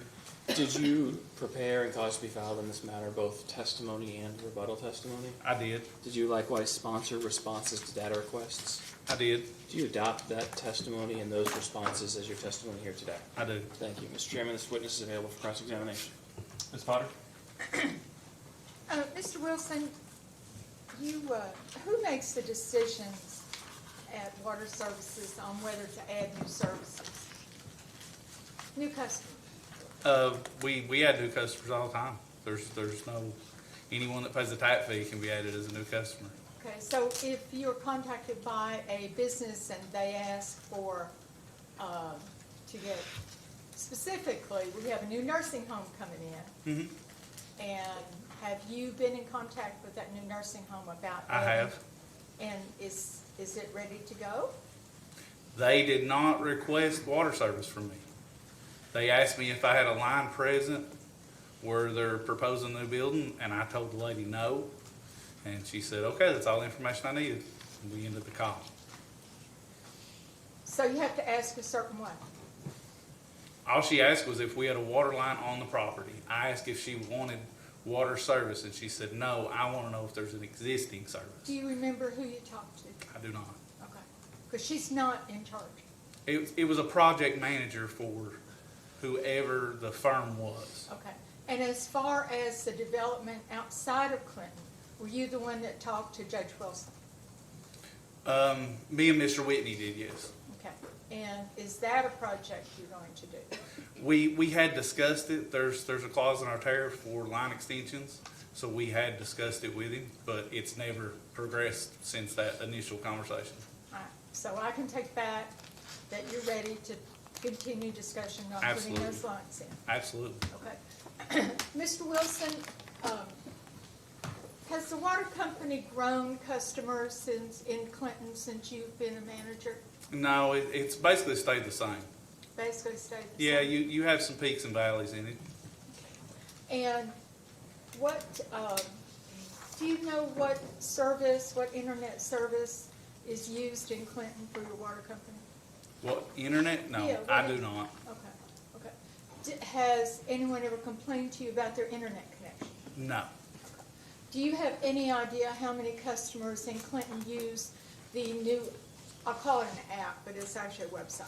Do you know how many customers are able to use My Utilities? Is that what it's called? My Utility Connect, it's an actual app on Okay, their it is phone. an app. Do you know how many customers in Clinton use that app? I do not have that data. Could you get that information? No, I don't know that it's specific of where they downloaded the app at. So you wouldn't know what customers use that app? No. Okay. You wouldn't be able to find that out? I would not. Who would? I don't know, I'm assuming someone in our billing, maybe they can tell where it comes from. I don't know how you can track app downloads. I'm not sure, that's outside of my scope of knowledge. Okay, so, and for information purposes, do you remember how many customers Clinton has? No, I do not. Okay, if I said it had 572, does that sound right? Approximately. And Middlesboro has what? I don't know that off the top of my head either. 5,572, does that sound right? I think those may be the numbers in my testimony. So that would make Clinton 9.28% of your customer base. Mhm. And I don't know if it was you or Mr. Whitney, so if it was Mr. Whitney, correct me. Information sharing with customers, is that part of your job? Depends on what information that is. And information with local officials, is that your job? Oh, yes, Okay. And you've had a lot of contact with Clinton's city. we do. I do, and my lead operators there do.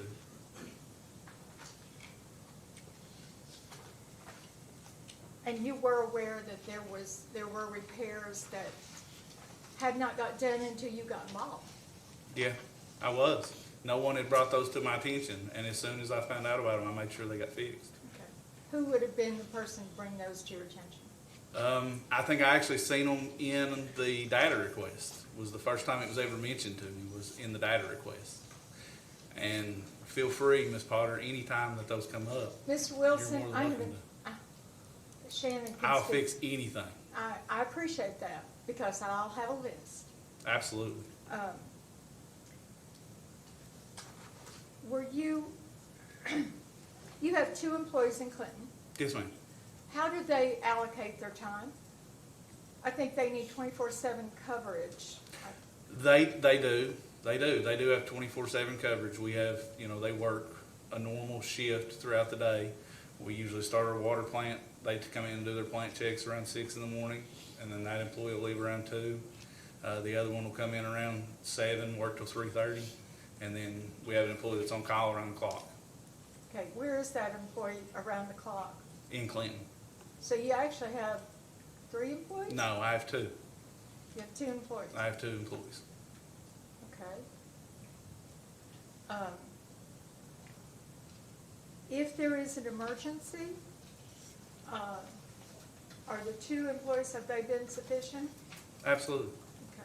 Okay. And recently when there was a fire, were any of your employees involved in answering that fire? No, we were not contacted until after the fire actually occurred. I wish we would have been contacted sooner, but no, we weren't contacted until after the fire had already occurred. And once it was contained, we were contacted by the fire chief.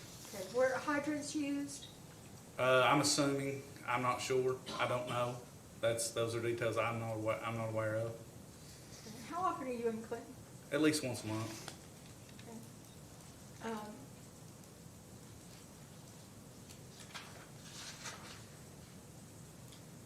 We did have a question about, I think Shannon brought it up, about sidewalk repair on one of the streets, West Clay.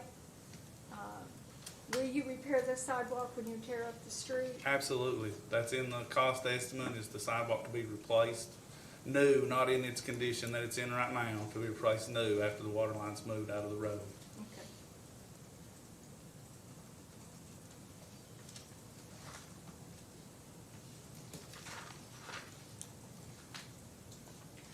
I don't think I have any other questions, Chairman.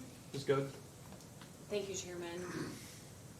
Mr. Wilson, can you please refer to the company's response to the Attorney General's first request for information, item 113?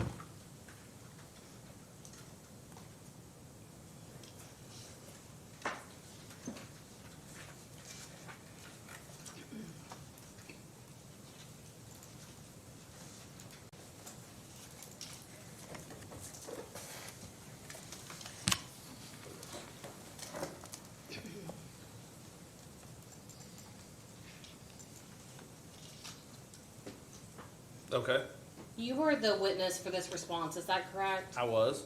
And this response indicates that there were 2 open positions for staff based in Kentucky during parts of the base period, is that correct? Yes, And according to this response, the Field Tech 1 position was filled after that position had been open for approximately 12 months, is that correct? yes. And do you recall when that position was filled?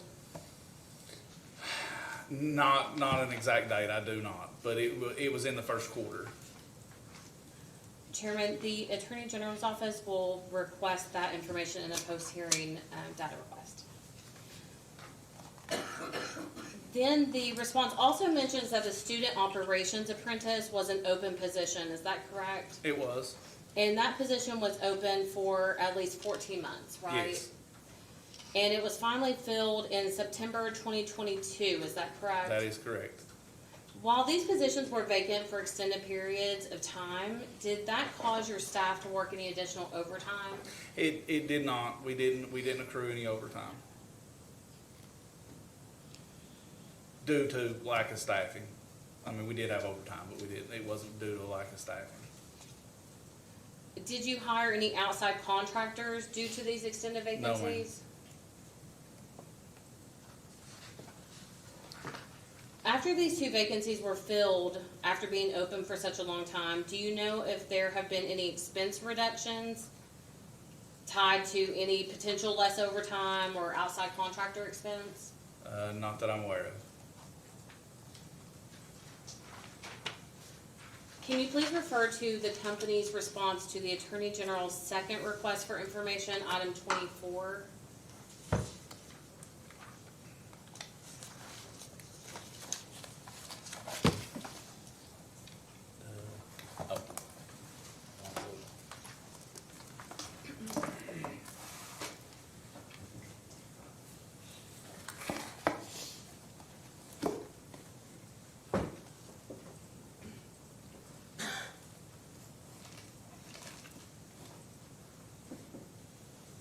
Okay, And you were the witness for this response, correct? yes, ma'am.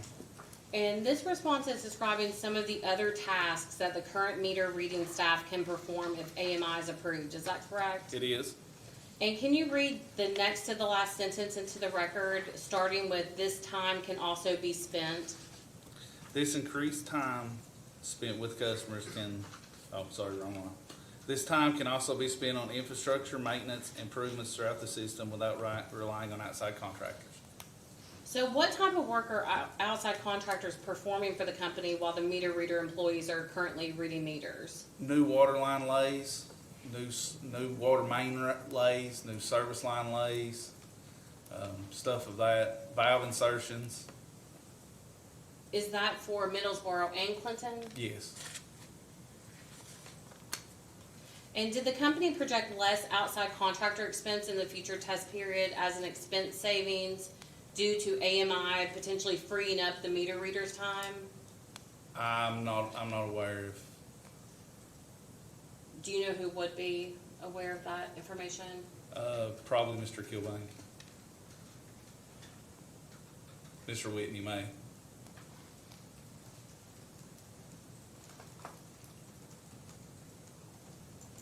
And when the Clinton wastewater contract was terminated at the end of 2021, that freed up considerable time for your Clinton employees to start performing other tasks, is that correct? It did. Can you please refer to the company's response to the Attorney General's first request, item 44?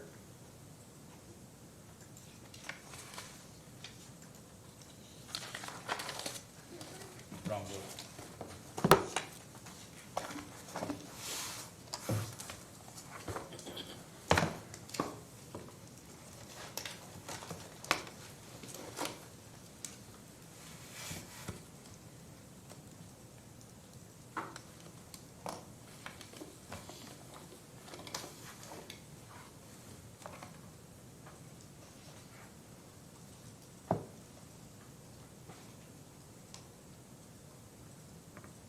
Okay, And you co-sponsored this response, is that correct? I did. In this response, subpart A, you described certain aspects of the Clinton main replacement, is that correct? I did. And is it accurate that in this response you state that this project will eliminate the need to daily flush and manually monitor the line? Yes. Who currently performs those duties? We actually have an automatic flusher installed on that line. Right now, it just flushes periodically throughout the day. A timer's set on it. Okay, so was that incorrect when you made that statement, that it will eliminate the need to daily flush? No, it's daily flushing. It flushes itself. The timer's set on it. It just kicks on and it flushes the line itself. Okay, but no employee has to do No, that, no employee right? has to do it. No, that's not employee duty. What about manually monitoring the line? Is that We an do. employee We have to duty? go every day and make sure that this flushers actually work. So how long does that take an employee or employees every day to do the duties of daily flushing and manually monitoring the line? Monitoring the line, probably about 15 minutes. You know, at least driving by and making sure the flushers, the timer's still set on it and it's working properly. And that's per day? Yeah. And when do you anticipate the Clinton main replacement project to be complete? I'm not sure of completion, but we would like to begin it in, March of '23. In the application exhibit 10, titled construction budget, line 6 says transmission main replacement, estimated completion date July 31st, 2023. Yeah, Is I that believe the Clinton main replacement? Yep, that's the main replacement it's referring to. So would you agree with that, what's in the application Yeah. exhibit? Yeah.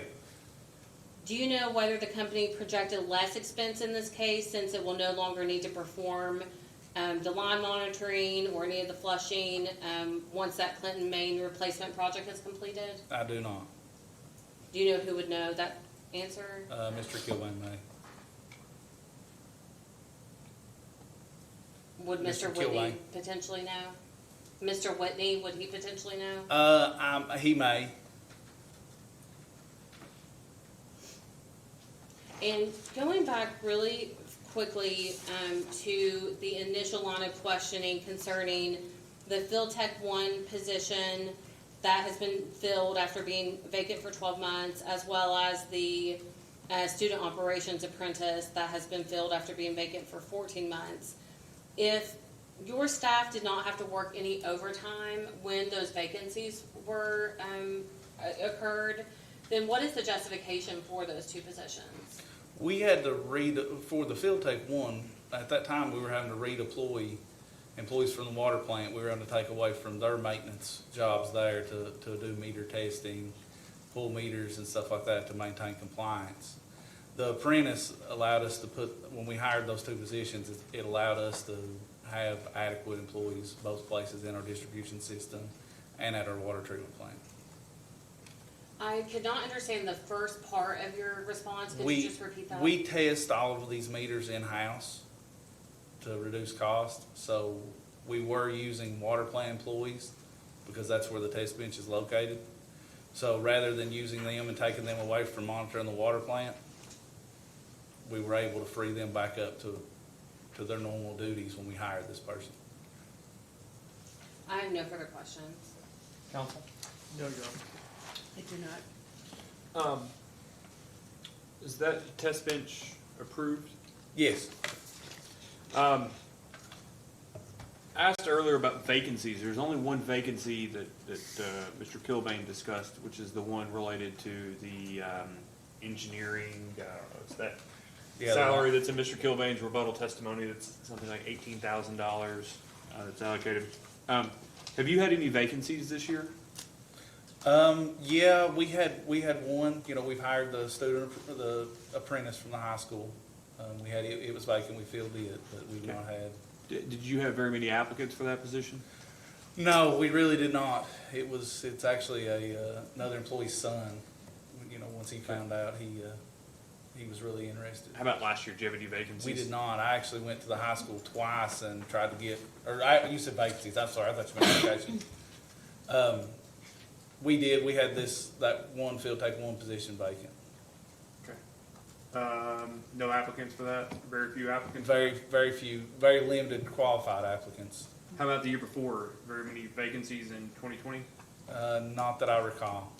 Well, and I'm just trying to make sure I have an appreciation for for the proposed wage increases, that you all don't necessarily have an issue with turnover. No. So what, well, I guess if I have questions about the basis for the wage increases in any particular time, is that a question for you or a question for Mr. Whitney? That's fine, I can answer.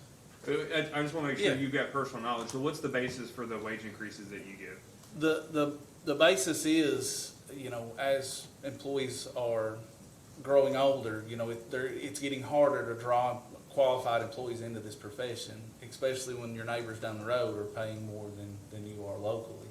When these guys retire out, it's gonna be hard to bring in, people that are qualified to train. That's the reason we implemented the student apprentice, so I can start training in-house. So I've at least got some people that are with my elder operators, so they can acquire that knowledge while they're with them. When you say down the road, who's paying more? Pineville, Okay. They serve the rest of Bell County? they do. Okay. Anybody, I mean, but have you lost people to them? We have in the past, not since I was manager, but we have in the past. Okay, how about in Clinton? In Clinton, we've not had much of an employee turnover. We had one employee pass away, but Okay. we don't have very much in turnover at all there. Okay.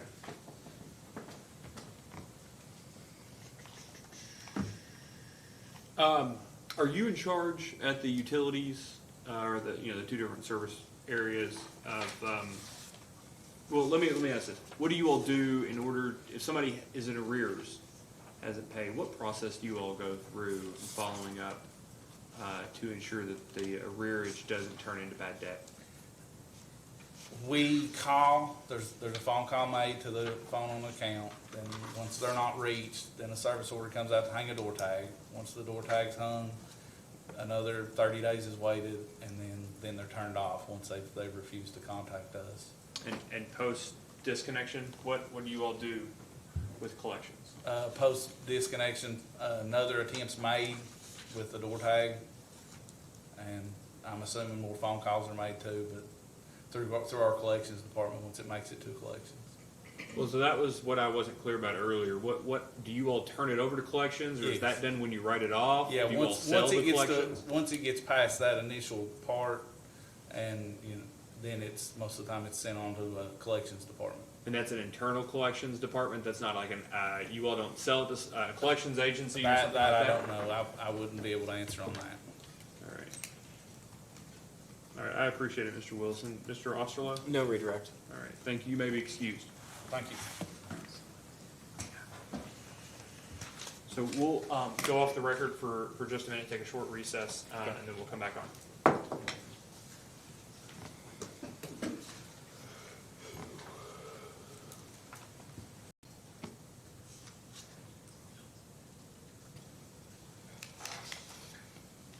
I get Jim or Anthony to make sure we're off mute.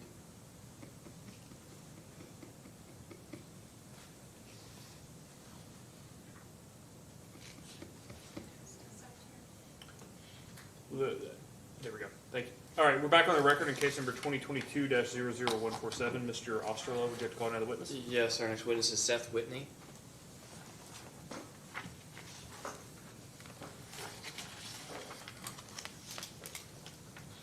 Please raise your right hand. Do you swear or affirm that the testimony you're about to give is true and correct under penalty of perjury? Yes. Okay, please have a seat, state your name and address for the record. My name is Seth Whitney, and business address is 102 Water Plant Road, Hillsborough, Kentucky. You may need to lead in, pull the microphone a little closer to you. Raise it up. It's just, you really do have to speak up because of the cone of silence there. So, Mr. Osterloh? Thank you. By whom are you employed?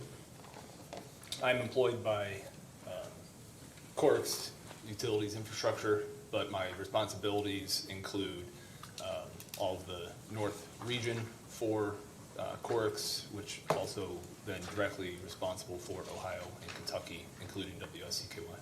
And what's your title? Senior Vice President. And you also serve as president of Water Service Corp of Kentucky, correct? Yes, that's correct. Did you prepare and cause to be filed in this matter written direct testimony? Yes, Did you likewise sponsor responses to data requests in this matter? yes, Do you adopt that testimony and those responses here as your testimony today? yes. Thank you. Mr. Chairman, this witness is available for cross-examination. Ms. Potter? Ms. Whitney, you are president, you're employed by Corex, Yes, and you're president of Cleveland Thermal, yes, and is that in Ohio? yes, it is. Okay. And you're also president of Water Services Corporation, Of Kentucky? Kentucky, yes. what about Water Service Corporation, period? No, Okay. that is a Good. separate entity. That's a separate entity. Yes, And I think you said your mailing address in Kentucky is Middlesboro? yes, in terms of a business address, that's what we use is the Middlesboro address. Okay. Is that, We also have the office in Clinton as well. okay. I'd like to refer to a survey that you mentioned in your direct testimony. It's a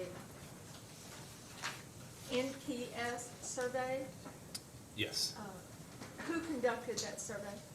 That was conducted out of our customer service group, is who oversaw it, but it was done by a third-party entity. And what was the methodology for choosing participants? The very particulars of the survey, I wouldn't necessarily be the best person to answer those questions. But my understanding is participants that had called in. Okay, so participants called a number, is that right? Again, I don't want to speculate on that, so I guess I would defer for that to be a post-hearing data request that we could get this. My question goes to, you mentioned this rating is 17.9, which is 9.9 points higher than the industry? Correct. Because that's, so my question is, how did you choose the participants if you're using this as a brag for your company? Again, for the very specifics, I want to be able to give you a DR, but again, it was more of a random selection, I believe, from when you call into customer service for something that's going on, and you get, and this, it's pretty, again, my understanding, it's a fairly common item, right, where they say, would you be willing to take a survey, yes or no? So it's more of a random selection, but again, like I said, I didn't conduct a survey, so more detailed or, more specific detail could be given if that were a post-hearing data request. So you'd have to call customer service to get asked that question. It wasn't a random survey that you just called, you had somebody call various customers and say, what do you think?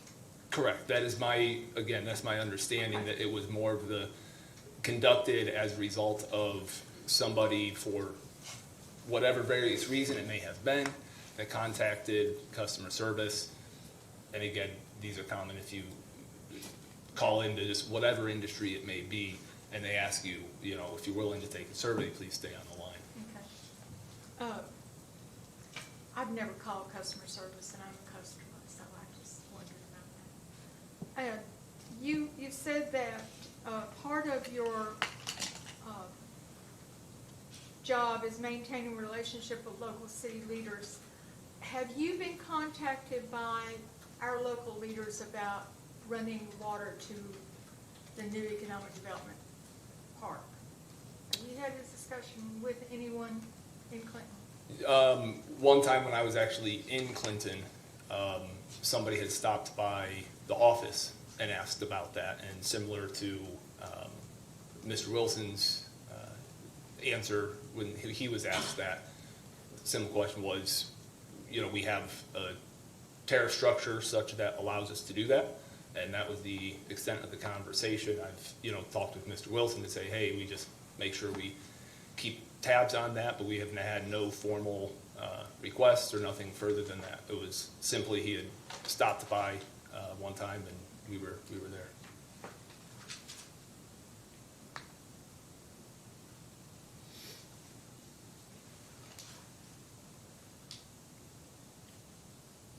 Oh, on page 3 of your direct testimony, you say that including activities and forecast period of this application since the last rate case, the company will have made approximately $2.2 million in capital investment in Kentucky that's not reflected in the rates.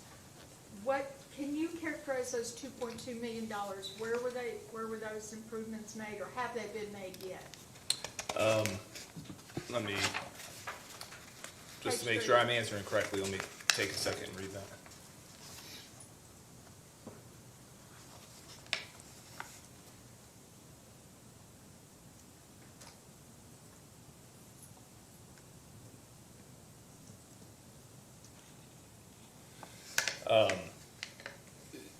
So as it states there, including the forecast period, so some of those are the projects that are proposed. Those have not taken place yet. And then, there's various other work. Again, I'd want to be able to go and pull our capital sheets to see exactly what projects those were, but it's a big, just your typical type projects of, various, replacement, line replacements, things like that. Could you Regular. supplement with a list, please, of those projects that are mentioned here?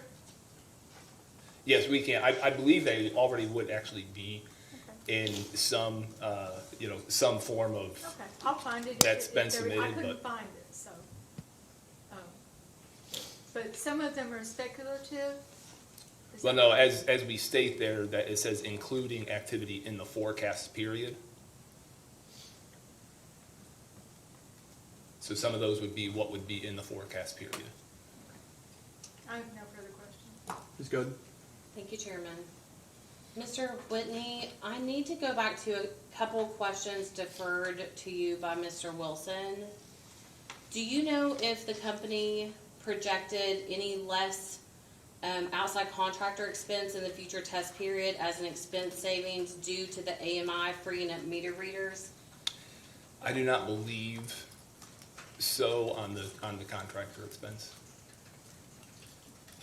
Do you need me to issue a post-hearing data request so that you can make sure, or? Yeah, that way we could actually take a look, and I would rather not answer off the top of my head for you.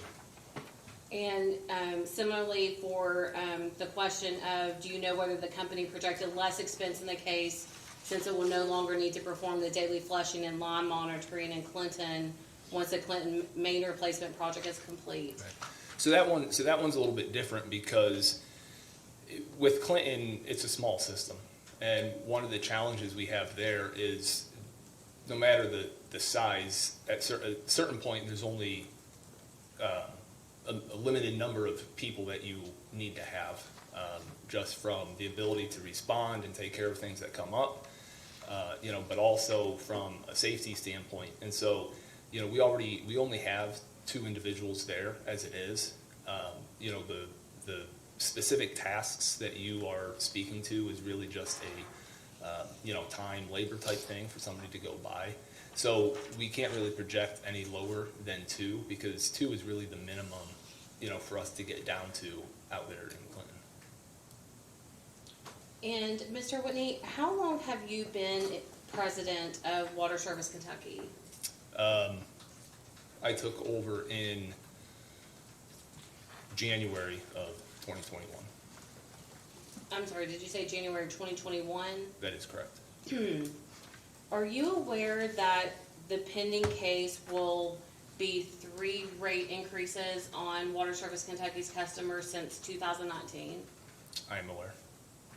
And are you aware that since 2019, the residential monthly customer charge has increased from $10 to $13.27, and then in this case, the company is asking for it to go to $17.53? Yes. And just for the record, you are aware, and Water Service Kentucky is aware of the high poverty rate that exists in your service area, correct? Yes.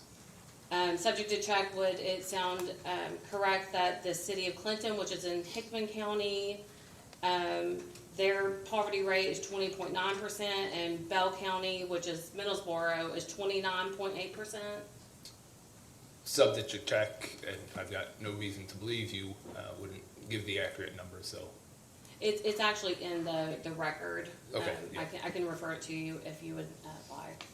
But really my last question is, so do you agree that 3 rate increases since 2019 on economically depressed areas will pose financial hardships on your customers? I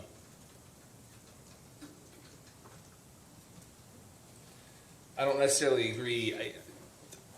I know where you're going, with that.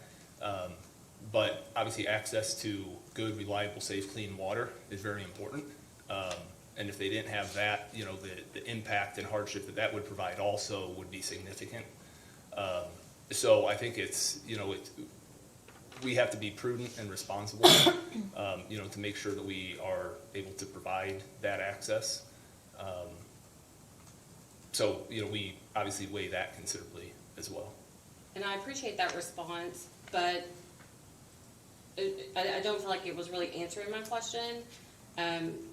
Would you admit that 3 rate cases since 2019 would be hardship on at least some of your customers who are living in poverty? Any increase in cost, regardless of what it is, would obviously changes the financial, situation of people.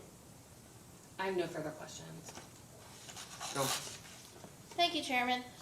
Mr. Whitney, can you explain why Corks decided to install the Neptune AMI system at Water Service Corp of Kentucky and how it came to that decision? Are you asking in general AMI or specific to Neptune? Specific to the Neptune AMI system. Okay. So there was a project undertaken to look at the different types or what the different options would be out there of different manufacturers, and that was, I know that study was provided in one of the DRs, the results of that, but it considered multiple facets, both cost and reliability, warranty, right? A number of facets were considered for that, and based upon that, I'll call it project or study, right, of looking at the different options, the Neptunes were arrived from that. Can you share what facets were looked at for that decision? Could we pull that? Because again, the study was provided, I believe, in a DR. So that the DR or the study answers that question? Is that what you're saying? Yes, I believe so. Do you know if Corix is installing the Neptune AMI system at all of its operating subsidiaries?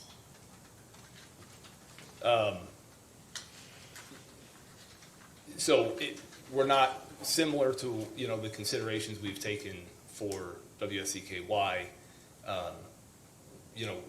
There's considerations of when to deploy, how to deploy, but yes, in general, we are deploying the Neptune system at our systems.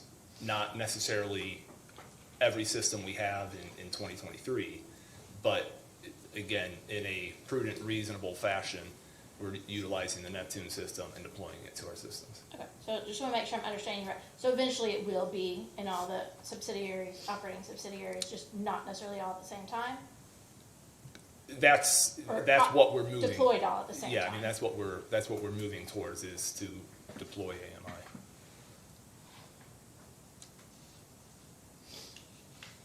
Are there any of the operating subsidiaries of Corix that are currently using the proposed Neptune AMI meters? Yes, I believe so, but I'm not over all of the systems, so I can't 100% speak to that. would you be able to provide, like, which systems, operating systems currently have that in the DR? Yes, I think we should be able to. Are you aware of any of the operating systems that have installed the Neptune AMI system? Have they recorded any increased revenues due to the improved meter accuracy? That I'm not able to answer. Okay. Would you be able to answer that in a DR possibly? Possibly. I mean, we could certainly investigate it.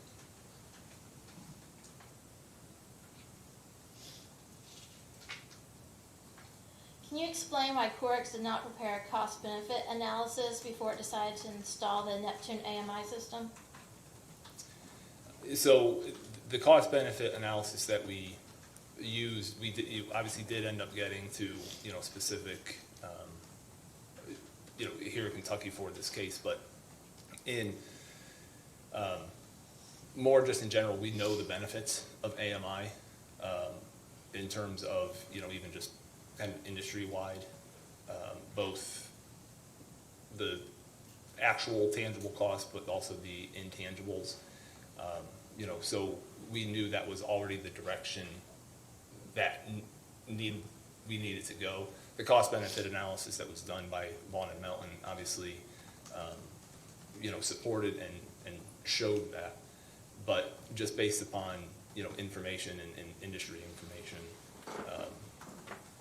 AMI is what the industry is moving towards. And so, we try and stay current and, providing obviously the best service to our customers. And so that includes, watching what industry is doing and deploying that for our customers as well. Are you aware of any of the other operating subsidiaries did a cost-benefit analysis for the AMI system? Again, off the top of my head, I couldn't answer if they have or not. Okay. Specific to we'll that probably put system. that in a DR request, and if you can, answer that.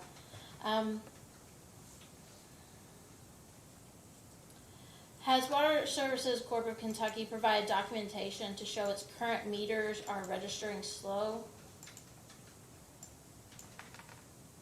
I can't answer that question. Okay. Would you be able to possibly provide that in a DR? Yes.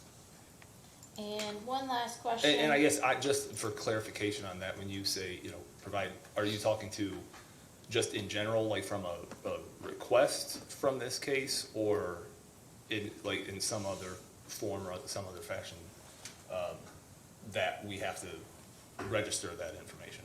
No, just to showing that the meters are running slow. Okay. Does that understand?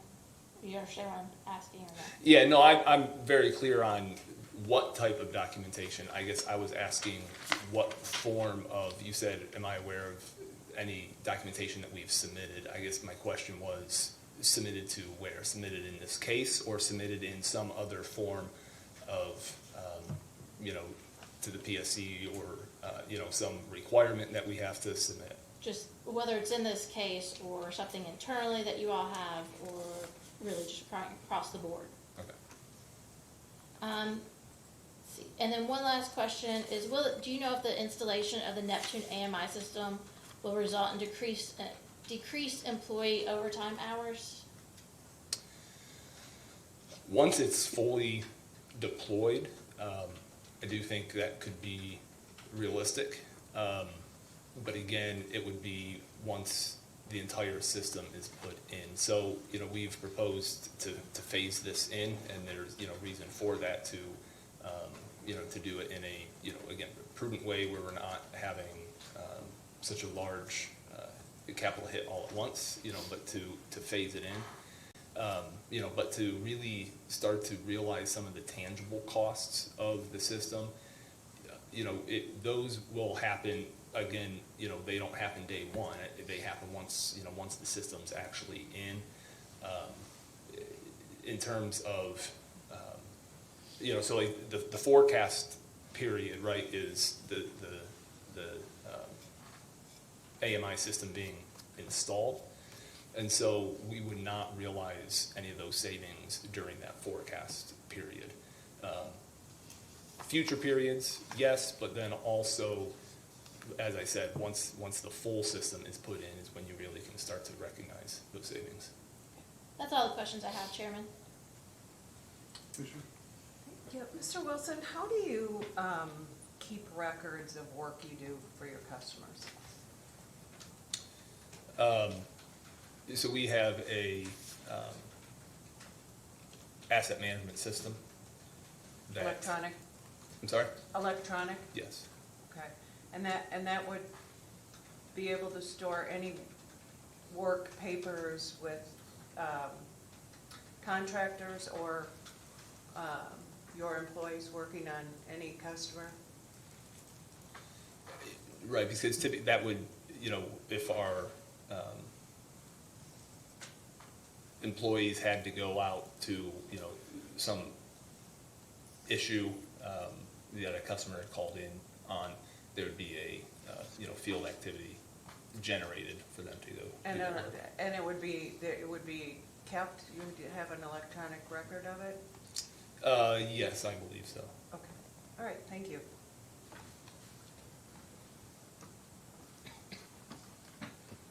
The benefit cost analysis that was produced by Vaughn and Melton was done after Water Service Corporation of Kentucky had determined that it was going to have an AMI system, and certainly even after that, determined that the specific meter AMI system was chosen, right?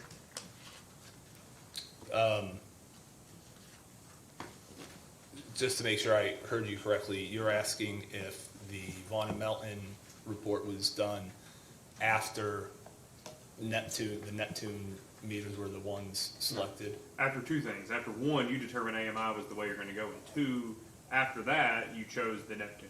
It happened before both of those, correct? Or it happened after both of those, correct? Correct. Okay, and it actually happened during the pendency of this case, is that right? Yes, I believe so. Okay. I think it's entitled August something. Speak for itself. When you all filed this case seeking a certificate of public convenience and necessity for the AMI, right? That is correct. Are you generally aware of the legal requirements for a certificate of public convenience and necessity in Kentucky? Yes, that's why we filed a CPC. No, yeah, you're personally aware of what the standard is? Do you know what the standard is for a CPCN? Off the top of my head, I don't. I know we talked on that, reviewed it, which is why we submitted. But let me just, is it your understanding that the utility, in order to do a CPCN, has to determine a need, that there's a need for the facility? Yes. Okay, and that the proposal will result in a lack of wasteful duplication? Is that your understanding? You heard that term before, wasteful duplication? I'm not sure I've heard that term, but the need, the need I have. What's the need here? At Well, base. I'm sorry? At base, what's the need? The need is that, the benefit that it can bring. And again, as we deal with failed meters, as we deal with having to go out and test these meters, the need is to obviously replace that. And so when we replace that, we replace it with what is standardly used,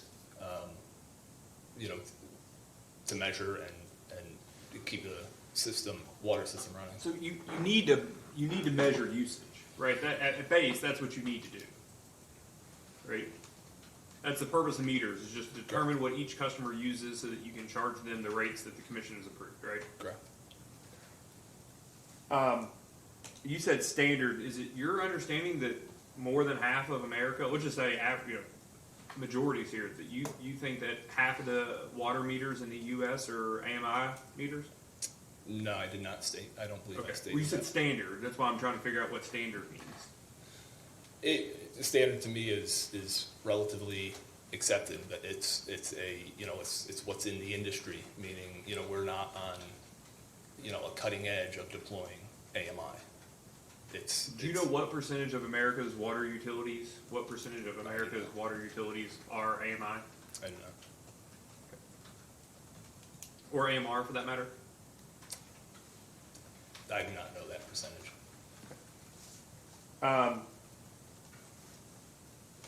Have you already purchased the Neptune meters? And I say you, Water Service Corporation of Kentucky, Water Service Corporation, Corex Regulated Utilities, Inc., or Corex Infrastructure, have they already purchased the Neptune meters to be used for Water Service Corporation of Kentucky?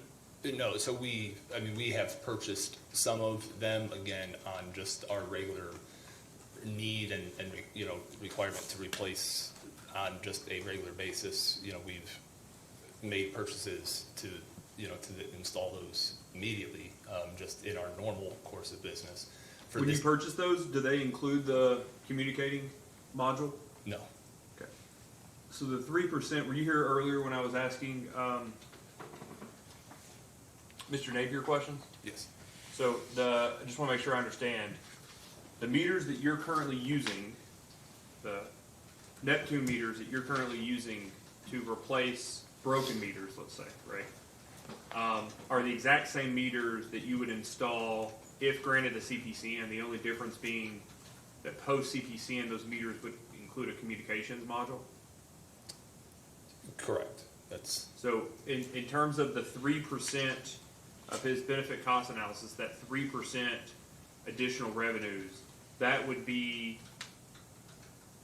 found regardless if a meter was the Neptune meter, regardless of whether it had the communications module or not, correct? right. That benefit comes from it being ultrasonic rather than the mechanical. Have you looked at the magnitude of that present value savings as compared to the total benefit cost analysis? Of it being the 3% savings? You mean no? I mean in terms of like a specific study just to see that what that 3% pickup. I mean that's fairly. I believe would be fairly simple, right? If we're saying hey, it's a 3%. Yeah, I mean the Vaughn and Melton study had quantified the present value of that 3% savings. Right. Are you aware of that? Right. And it was a lot of money. Right? It was like millions of dollars. Is that your understanding? I don't have his report right in front of me, but yeah, that does sound. But again, accurate. That's just from the meters, not from the communication system, right? Correct. Okay. What was the comparison between an AMR system and an AMI system for purposes of replacing the meters in Clinton and Middlesboro?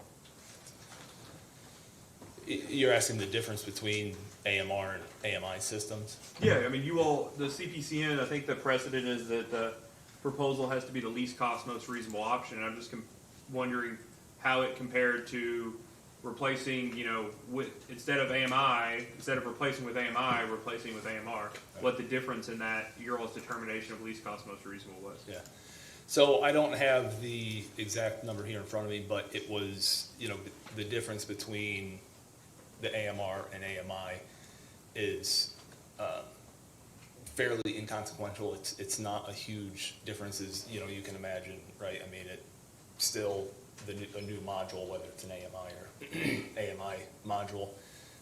With AMI you have some additional cost for like the data logger. But again, even with AMR you have cost for data logger. It's a little bit of a different data logger.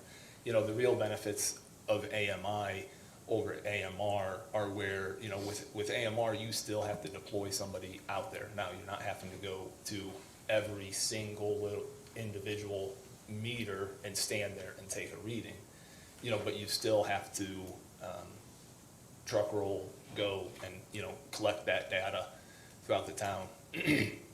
You still have to physically go to collect that data, right? So you don't get those benefits of AMI where it's more real-time data where you can, it's not just once a month that you're getting that information, that you can see it as, as time goes on. You can find where, leaks and, we deal with a lot of leaks and concerns from customers with that, right? You're able to further pinpoint that because you can see daily data rather than that monthly data. So, you don't get those benefits with AMR. You said AMR doesn't provide daily data post-reading? No, it does. It doesn't provide it in real time, though. Okay, so, Because you have to deploy to drive, right? That AMR is collecting that as when you're in a relative, close amount of space. You actually have to still drive. so this is, that, and that's a fine answer. None of that is necessarily incorrect, but that's like FAQ sort of AMR versus AMI. I'm asking, when you all sat down and said for Water Service of Kentucky, Water Service Corporation of Kentucky, we need new meters. I assume that's the need. You all made that determination. Okay. What's the least cost, most reasonable option? Do you all have documentary evidence that you walked through and compared dumb meters, AMR meters, and AMI meters? I'm using dumb meters, but basically manual read, did you say electromechanical versus ultrasonic, right? Did you do that to compare to determine what's the least cost, most reasonable? Or did you say in all of our other jurisdictions, we've already determined AMI is better, we think the Neptune's best, let's go that way?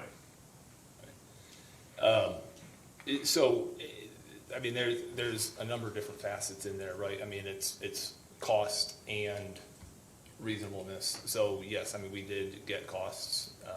We had, quotes of what all the different types of meters. But we'll use the manual reader, the dumb meters, AMR, AMI. Yes, we did have that information.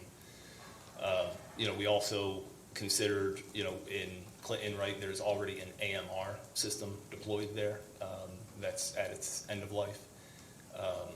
And then, again, also just knowing and understanding the benefits that can be garnered from, that AMI type system. Again, kind of going towards the reasonableness piece of it too, right? And encompassing all the decisions is what we looked at and considered. So, Mr. Whitney, all that is fine, but all of that is a qualitative determination. It sounds like at the outset you said, we need AMI because of the benefits that it gives us. I'm just asking, do you have documentary evidence, if we asked for it at a post-hearing data request, where you could say, this is how we looked at it. We systematically determined these are the benefits and costs here, the benefits and costs here, the benefits and costs here. We think that on a cost basis, this one's better, but the qualities of this one outweigh it. Or did you all at the outset say, we know what the benefits of AMI are, we think that's the way things are going, that's going to be the only thing that we're happy with, that's the least cost, most reasonable, because qualitatively, we think that's best? Yeah, I mean, can I point to some specific document or report that you're looking for? No, I don't think I can do that. But again, conversations and, thought process, right? When you sit and you talk and you consider and you plan for things, did we do that? Yes, we had those conversations and brought together the thought and the minds to say, here's, how we. Let me ask this, where we Mr. should Whitney. go. If we asked a post-hearing data request to say, provide us evidence that of what the least cost for getting the most reasonable, because it sounds like from your testimony, you're already sold AMI is most reasonable, but the least cost option for metering for Water Service Corporation of Kentucky, could you all provide us the calculations that you actually looked at? Because I think when we asked about the benefit cost analysis, what we were given was a benefit cost analysis that was conducted after this application was even filed. Right? Do you all have where you looked at, here's the cost and here's the benefits of this, here's the cost and here's the benefits of this? Maybe you all still don't have the documents, but do you have what you were actually looking at in terms of cost and benefits of the different options? Yeah, I mean, we have the information of what the costs of, as you put it, the dumb meter, an AMR meter, or an AMI meter would be. We got the cost, right? But that's manufacturer gives you an FAQ with per meter cost. You ask them to send out an RFP. That's fine. Do you have the corresponding benefits of each one of them? What the avoided costs are? What the increase in revenues are? Anything like that? I don't. No, as I was told by my first boss, no is an answer too. I mean, if you Yeah, don't think you well, have it, that's okay. I'm trying to think through, right now, I can't recall that like I said before, that I have some specific report right now that I would say, oh, this is what we pulled together. That's fair. I mean, it's the big case, and I'm putting you on the spot asking you these questions. I don't expect you to know everything. I just, if you think you know it, that's fine. Did you hear my questions earlier to Mr. Napier about the benefit cost analysis you conducted? Yes, I was here. Okay. Have you seen benefit cost analysis that are done on a present value revenue requirement basis before? I'm not familiar with, I guess, you're talking just on, understanding like the net present value of. Well, I mean, the so cost-benefit analysis. you all have a cost of capital that is different than a publicly owned utility, right? Because you have an equity component to your cost of capital. Would you agree? Yes, but I would not be the best person that could speak to that. Well, I know. I can tell you, president of these regulated entities, you're as good as it's going to get today, right? I mean, you understand that you're in here asking for an ROE, right? That's fine enough. But you've got an equity component that all of your money has a cost to it, right? When you make an investment, that's why you come in and get an ROE and a weighted average cost of capital, because that's the cost of putting $1 in today, right? Right. A return of and a return on. Right. But do you agree? Well, so you heard Mr. Napier when I asked him about whether he treated $1 of capital as $1 of O&M the same way. They have different costs, right? Wouldn't you agree? Right. That if for nothing else, the $1 of capital has to get grossed up for investment for a weighted average cost of capital, taxes on the equity amount, and then the PSC assessment of bad debt expense, right? Right. Okay. And did you see at any point that Vaughn and Melton benefit cost analysis? Yes, I have seen it. And it's your understanding that it does not include, it's not a revenue requirement calculation in there that shows that those costs of capital have additional costs that are not taken into account in that study, right? I believe that's what the representative from Vaughn and Melton had said. But I guess I'm asking you these questions now because you would agree that when you're looking at the cost to customers on a revenue requirement basis is how you should look at it, right? Because that's going to be the ultimate costs. Right. So it weighted average cost of capital, gross up for taxes, that kind of thing. Correct. Okay. And then last, I just want to make sure, because everybody else said it wasn't them, was it your call to hire both law firms for the purpose of this case? Yeah. So that has been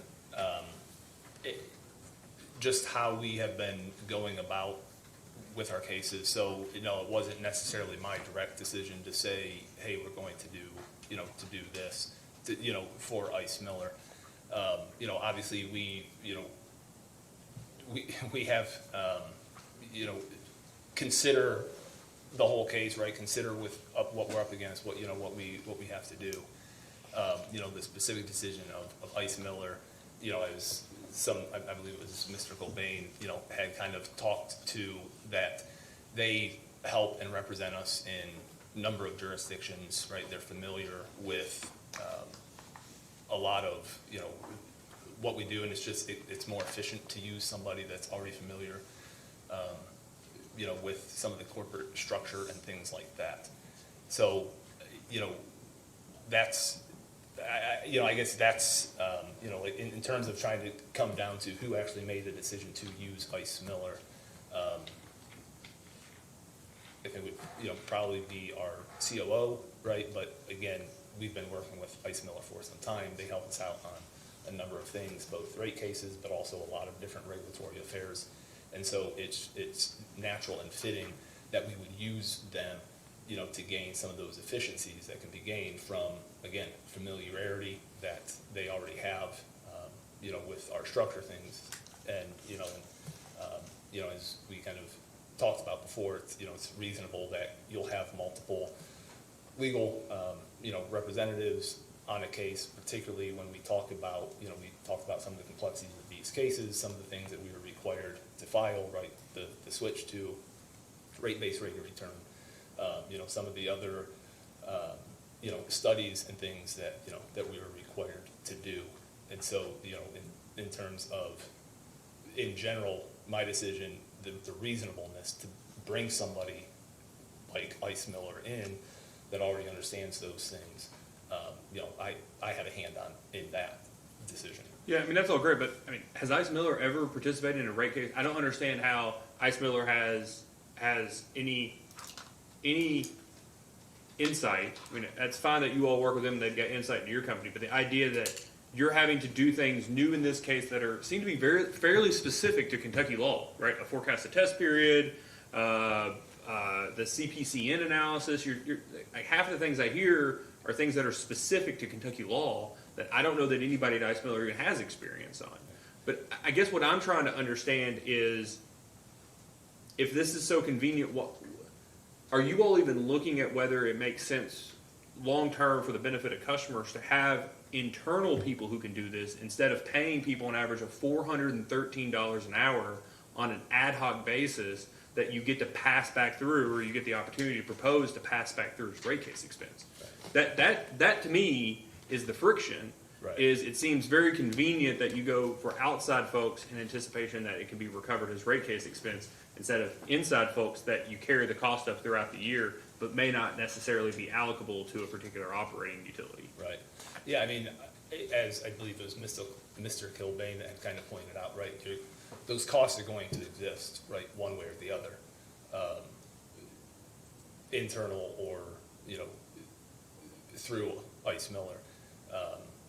So, but yeah, I mean, it's obviously considered of, you know, what's the need, you know, what's the lift, of, you know, how to go about obtaining those services, because one way or the other, they need to be obtained. Yeah, I guess my question would be to gauge the reasonableness. Have you all looked at taking these services in-house as opposed to exclusively hiring a law firm at an average of $413 an hour to do it? I can't say that I myself directly have, but again, those are some of the benefits of being part of an organization that, you know, looks and talks and considers, you know, these things. And, you know, you leverage and resource the organization you're a part of. And so I can't say that I've necessarily done the study, you know, to look either way. If we did that at the WSCKY level, you know, I think we all could agree that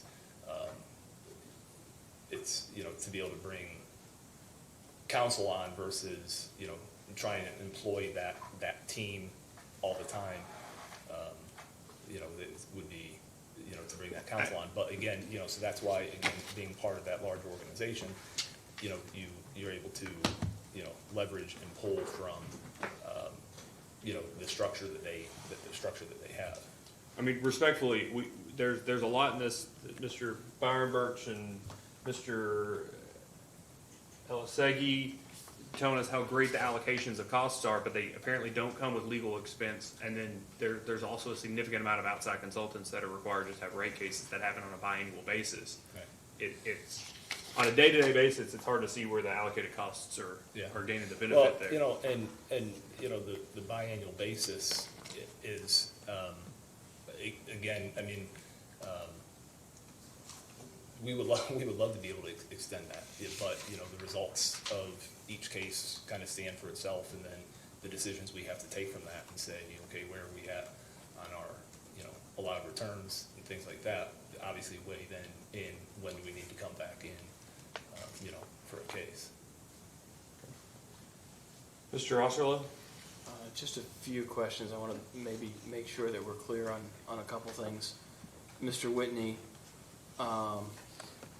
Mr. Elisegi mentioned his position here today in oral testimony. In his written direct testimony, he identifies himself as the Chief Legal Officer and Corporate Secretary of Corex Infrastructure, Inc. Does Corex have other in-house attorneys beyond Mr. Elisegi? Yes. Do you know how many?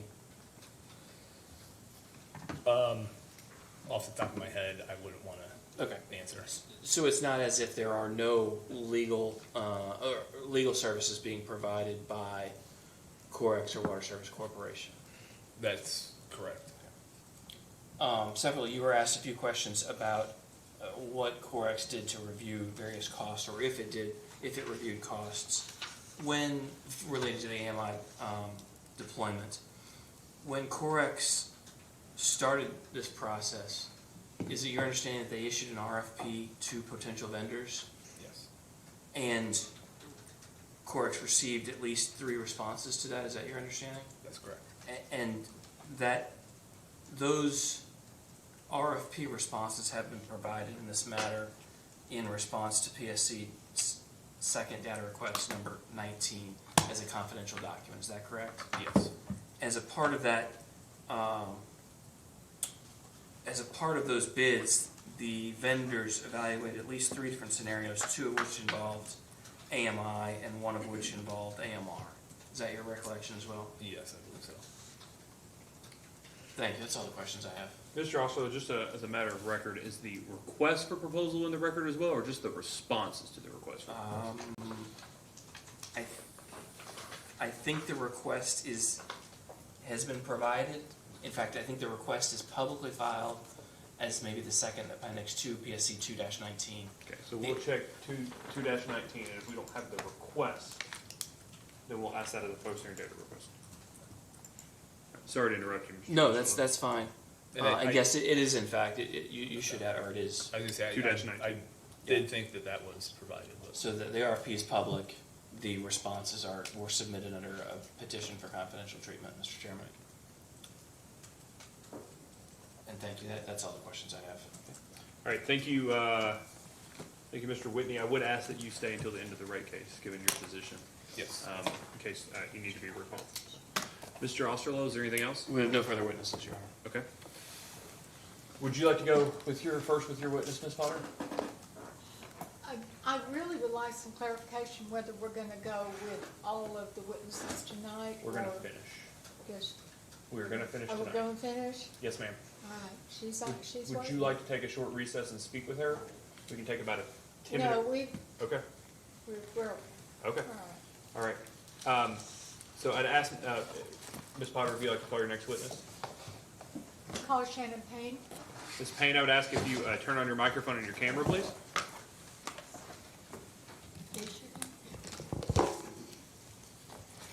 Can you hear us okay?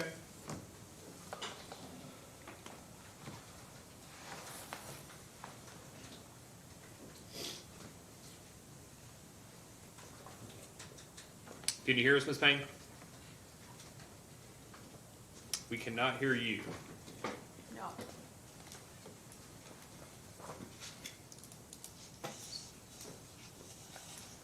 We cannot. I can read your lips, but we cannot actually hear what you say. Her mic is on. Nope. No, she's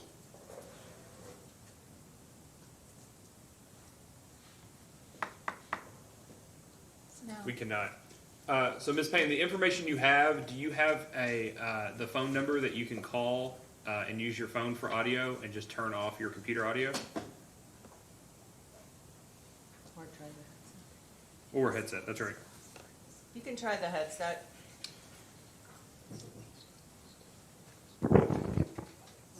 Now I Hear can hear something? you. Can you hear All right, me? Ms. Payne, can you hear us? Try it again. I probably worked all day.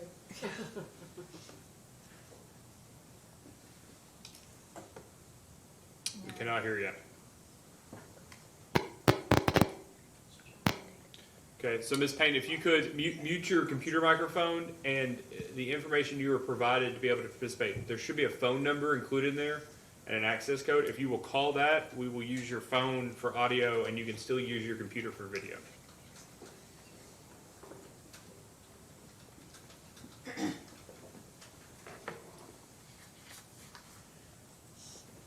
not sure we need video, if the audio will be fine.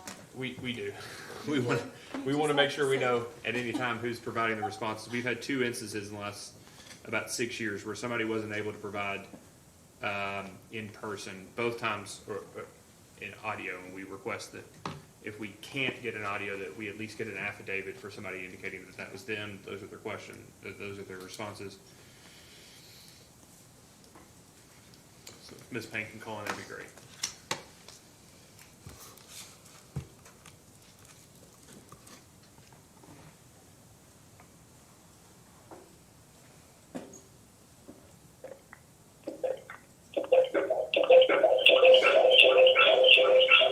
Yeah, so Ms. Payne, if you can turn off your audio on the computer, please.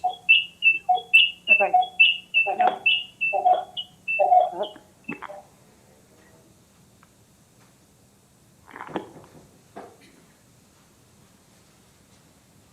Okay, and we can just see the ceiling. Do you mind to pull it back so we can see you on the video, please? Sorry, it's That's still okay. over. Great, this is great. All right, please raise your right hand. Do you swear or affirm that the testimony you're about to give is true and correct under penalty of perjury? That is correct, yes, I do. Okay, please state your name and business address for the record. Shannon Payne, 112 South Jefferson, Clinton, Kentucky. Ms. Potter? Thank you. Shannon, you filed some testimony of the record. Do you remember that?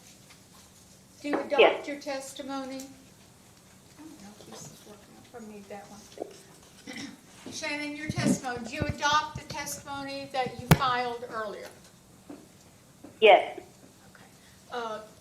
Do you have any corrections to make to that testimony today? no, Okay. I'll turn you over to cross-examination. Just keep your phone line open. Ms. Go, do you have any questions for Ms. Payne? No questions. Okay. Mr. Osterloh? No questions for Ms. Payne. Counsel? No questions. Commissioner? Nope. Okay. I just have a couple, Ms. Payne, and I just want to make sure I have an appreciation for what's going on. Did you hear Mr. Wilson earlier in the hearing?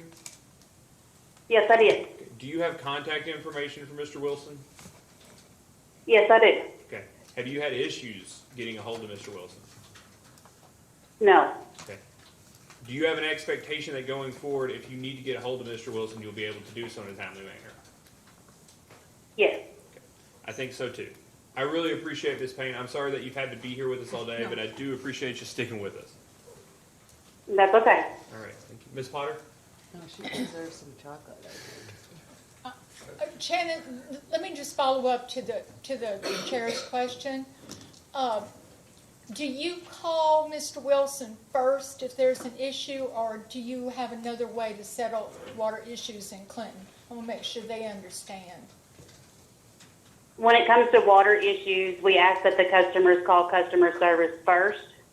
And if there is not a response, then we reach out to Mr. Wilson or one of the local guys here in Clinton. Okay. All right. I just want to make sure that we understood that it's not your first call. All right. Thank you, Shannon. You're welcome. Should be the last call, though, Ms. Potter. I feel strongly about that. Yeah. Thank you, Ms. Payne. You may be excused. Thank you. Okay. Is there anything else, Ms. Potter? No, not for us. Thank you. Ms. Goad? Yes, Chairman. The Attorney General's office in the city of Clinton called their first witness to the stand, Mr. Randy A. Futrall.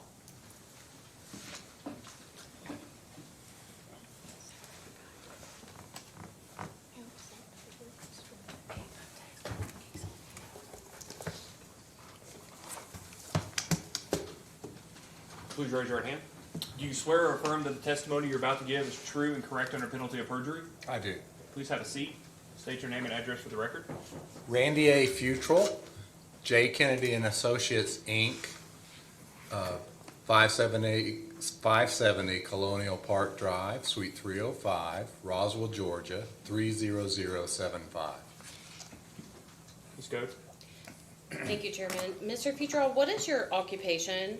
I'm a director of consulting with J. Kennedy and Associates.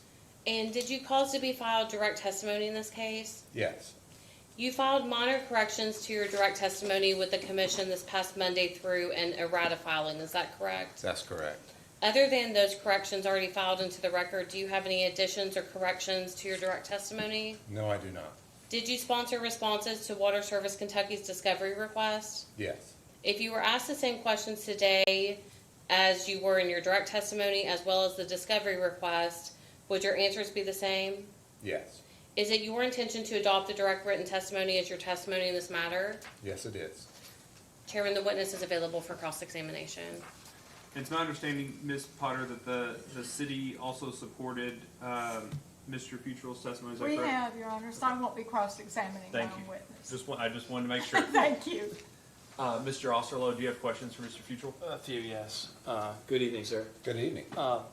In considering the reasonableness of a utility's expenses, if data is available for a benchmark, would you agree with me that it's more valuable to have more granular data as opposed to something more broad? Well, that seems kind of like a broad question, but certainly granular data is more meaningful to me. And likewise, there again, if you have a benchmark, you want to have something that is more comparable as opposed to less comparable. Fair enough? Sure. And have you read Mr. DeStefano's rebuttal testimony? Yes. And so, with respect to healthcare expenses, he suggests in his rebuttal testimony that there may be a better BLS standard than what you are recommending in your testimony. Is that a fair statement? He did state that, yes. And so, given what you previously said, do you agree that it's better to compare healthcare expenses for a utility between a more comparable data set such as just utility workers as opposed to the private industry? Well, in this case, I think there's commission precedent to compare it to a more broader spectrum. And even in the order in the last case, the commission stated in the order that it wanted to go away from comparing it to just a utility standard and compare it to a more broader spectrum, because to possibly do away with any of the utility-related higher amounts that were potentially available. So the recommendations on this issue that you've made in this case are not necessarily based on your opinion, but rather on what you've read from commission orders. Is that fair? Well, if you look at the percentages on that one page of the BLS that we're talking about, you can look on there and you can see that the total industry average goes along, and it pretty much matches up with every other industry except for the utility industry. Utility industry has higher amounts for amounts paid for the employees. And that larger subset, the private industry workers, I think it's called in the BLS form, do those employees require the same type of training or certification that a utility employee might require? Some could be more, some could be less. Okay, I'd like to ask you a couple questions related to your recommended exclusion of $79,676. And it's my understanding that you made an assumption on page 16 of your testimony that $79,676 in capitalized labor would be offset, or would offset, a hypothetical number for salary expense for vacancies. Is that fair? That's fair. Okay. And the actual amount, $79,676, has no direct correlation to vacancies for the company, correct? There is no direct correlation.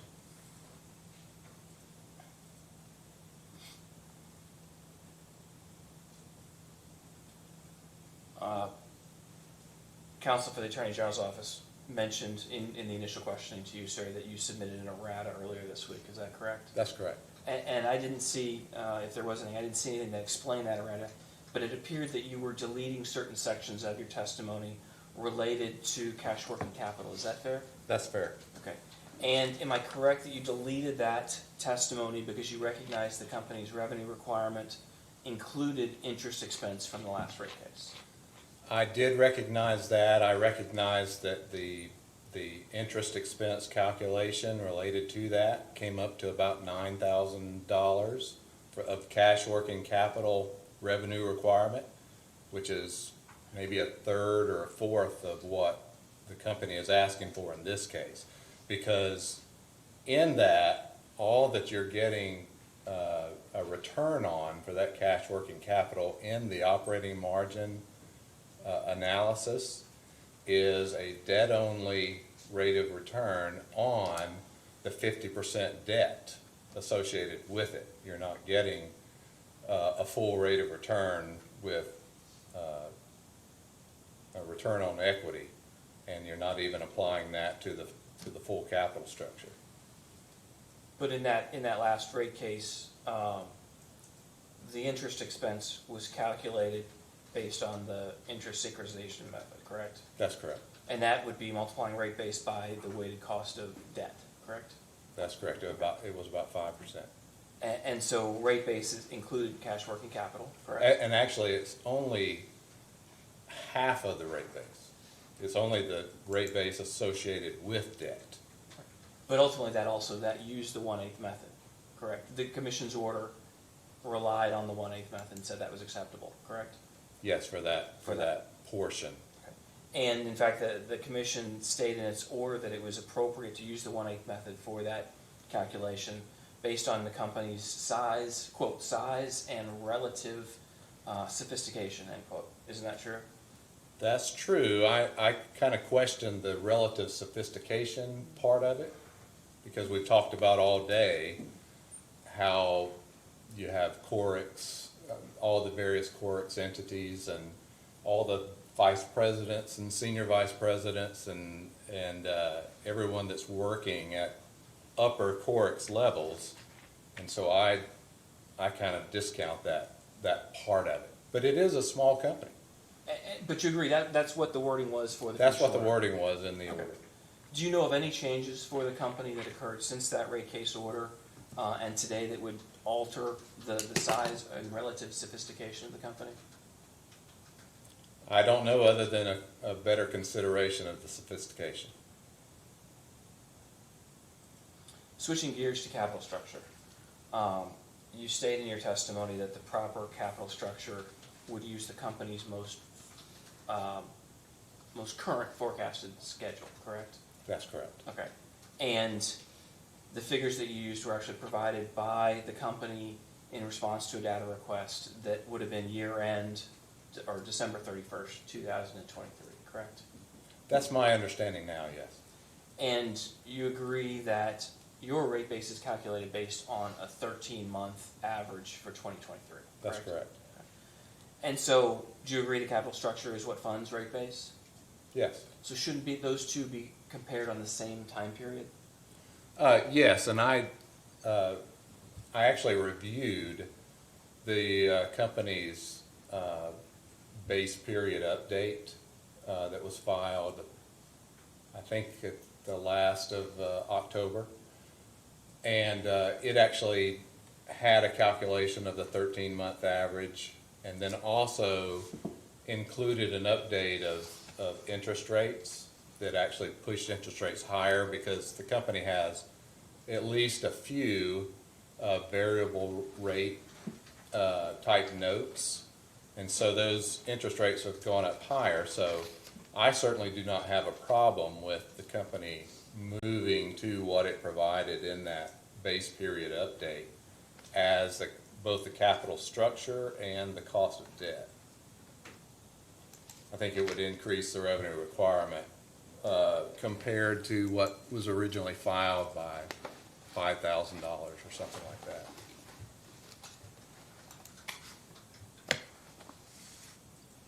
Okay, just a few more generalized questions. Do you agree that a utility should be entitled or is entitled to earn a reasonable investment? I'm sorry, a reasonable return on its investment? Sure. Okay. And do you agree that in order for a utility to earn a reasonable return on investment, let me step back. Do you agree that a utility earning a reasonable return on investment allows that utility to better meet its financial needs? I'm sorry, Yeah, absolutely. I kind of missed botched the some of question. the question. Do you agree that a utility earning a reasonable return on investment allows that utility to better meet its financial needs? I would say so. Okay. And do you agree that utility meeting its financial needs is beneficial to customers?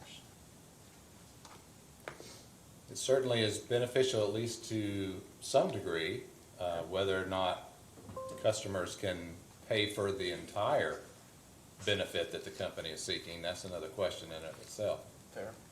Do you agree that rate cases are a necessary part of a utility in maintaining its financial stability? I do agree that rate cases do have to be filed to seek recovery of its costs. Thank you, sir. Mr. Chairman, that's all the questions I have. Council? No questions.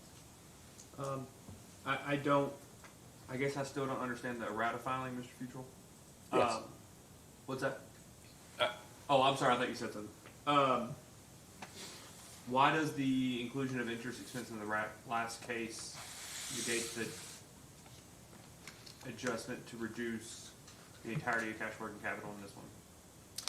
Well, what I had originally said in testimony as another reason for not having a cash working capital based on an O&M methodology was that the O&M methodology was not really used in the rate-making process in the prior case. And because I was looking at it from a standpoint of you've got your operating margin based on operating expenses, and you compute that, but I wasn't looking at how that compared to the overall net income. That net income number is based on a pro forma adjustment to include the 1/8 methodology cash working capital, but it is based on doing so at a 50% or whatever the debt part of the capital structure is. Let's say 50%. That and the debt rate, that is what actually computes the interest expense that goes to net income. And then you also have a consideration that you have to make for net income taxes. And that's because you're having a higher interest rate, so you have a bigger deduction. So your income taxes would go down a bit. But overall, it's what was calculated in the last case would have been, if we would have used it in this case, it would have been a revenue requirement added of about $9,000 or $10,000, as opposed to putting it in rate base and getting a full rate of return on that rate base. And in that case, it comes out, as I quantified, about $34,000. Okay. But it doesn't, it's not that it, I guess what I want to make sure, you're not changing your proposed adjustment, you're taking that reason for the adjustment. That's out. correct. Okay, that makes more sense.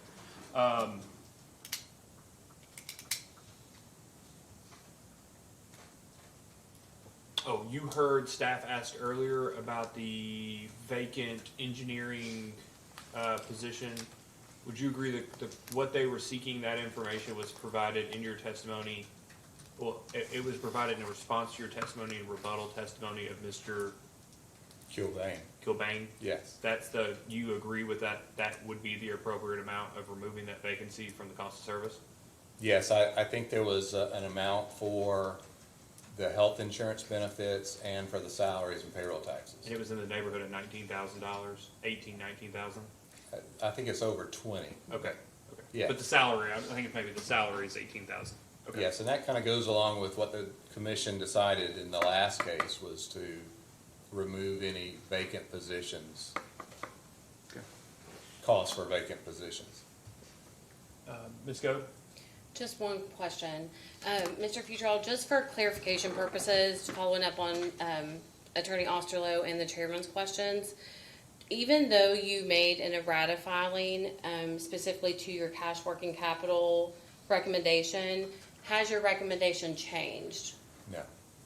So what is the recommendation for? The recommendation cash working is capital? to remove the cash working capital from rate base that was included by the company based on the 1/8 methodology, and replace it with zero in lieu of a lead lag study, which all the lead lag studies I've seen in the state of Kentucky that were done properly have indicated that cash working capital is negative, and certainly not positive by $300 and something thousand. Thank you, Mr. Futrell. I have no further questions, Chairman. Is there any objection to excusing this witness, Mr. Osterloh? No objections. Your witness. No Mr. objection. Young? Okay. All right, thank you for being here with us today. Ms. Goode? Yes. I figured nobody has an objection to keep going, just get our last witness, or would you all like to take a short break? We'll take a short, let's take just a 5-minute recess real quick.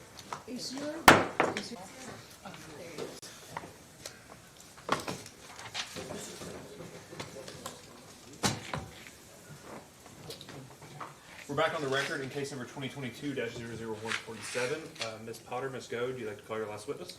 Thank you, Chairman. The Attorney General in the City of Clinton called their last witness, Mr. Richard A. Baldino, to the stand. Mr. Baldino, please raise your right hand. Do you swear or affirm that the testimony you're about to give is true and correct under penalty of perjury? Yes, I do. Okay. Please state your name and business address for the record, Mr. Baldino. Yes, my name is Richard Baldino.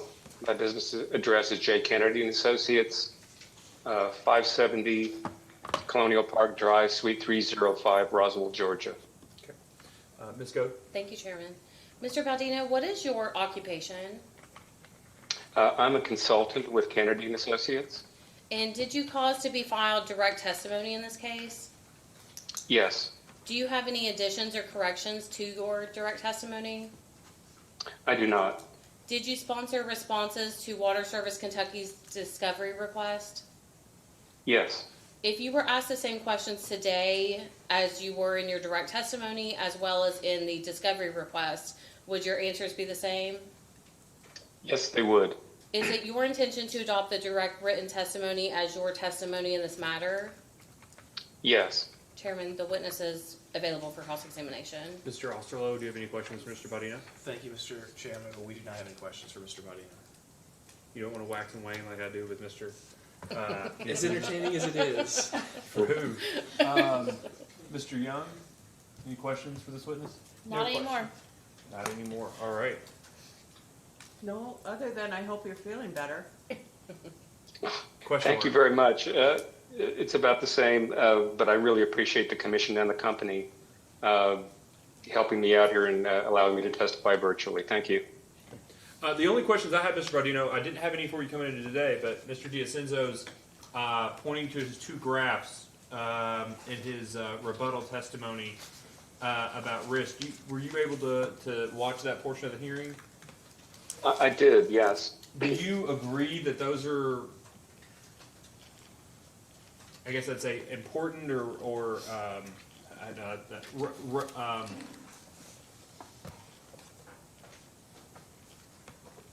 useful for purposes of determining the relative risk of a smaller utility versus a larger utility, similar to the 100 basis point adjustment that Mr. D'Ascenzo recommends? I didn't find them particularly helpful or determinative of that, Mr. Chairman. I will say I didn't get a chance to really do any discovery or see work papers to sort of dig into it. But if we go to his study, using the safety rank. Now, if you'll give me a moment, I'm going to refer to his rebuttal testimony so I can make sure that I'm answering this. Yeah, I think it's page 38 or 39 of the testimony. Okay, thank you.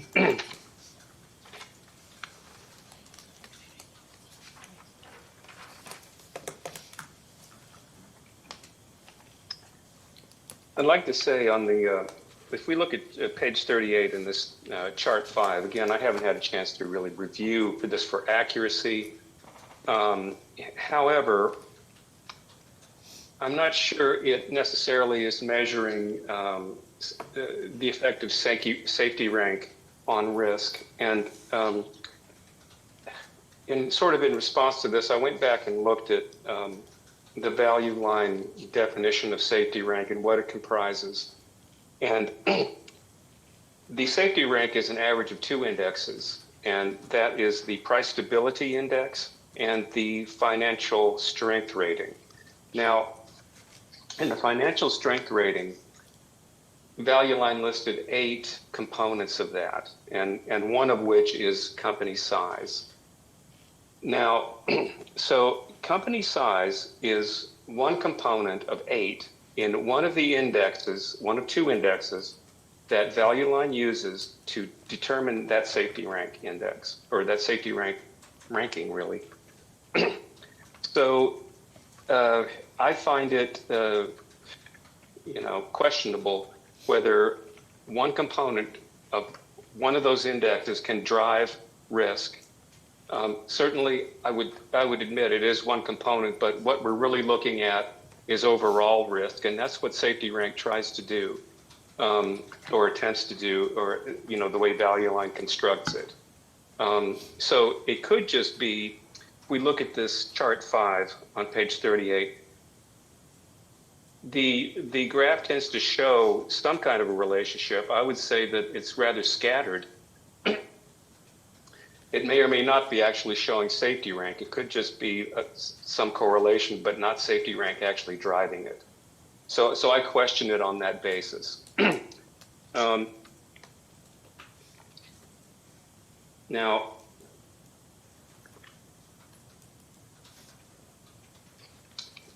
if we, let's see,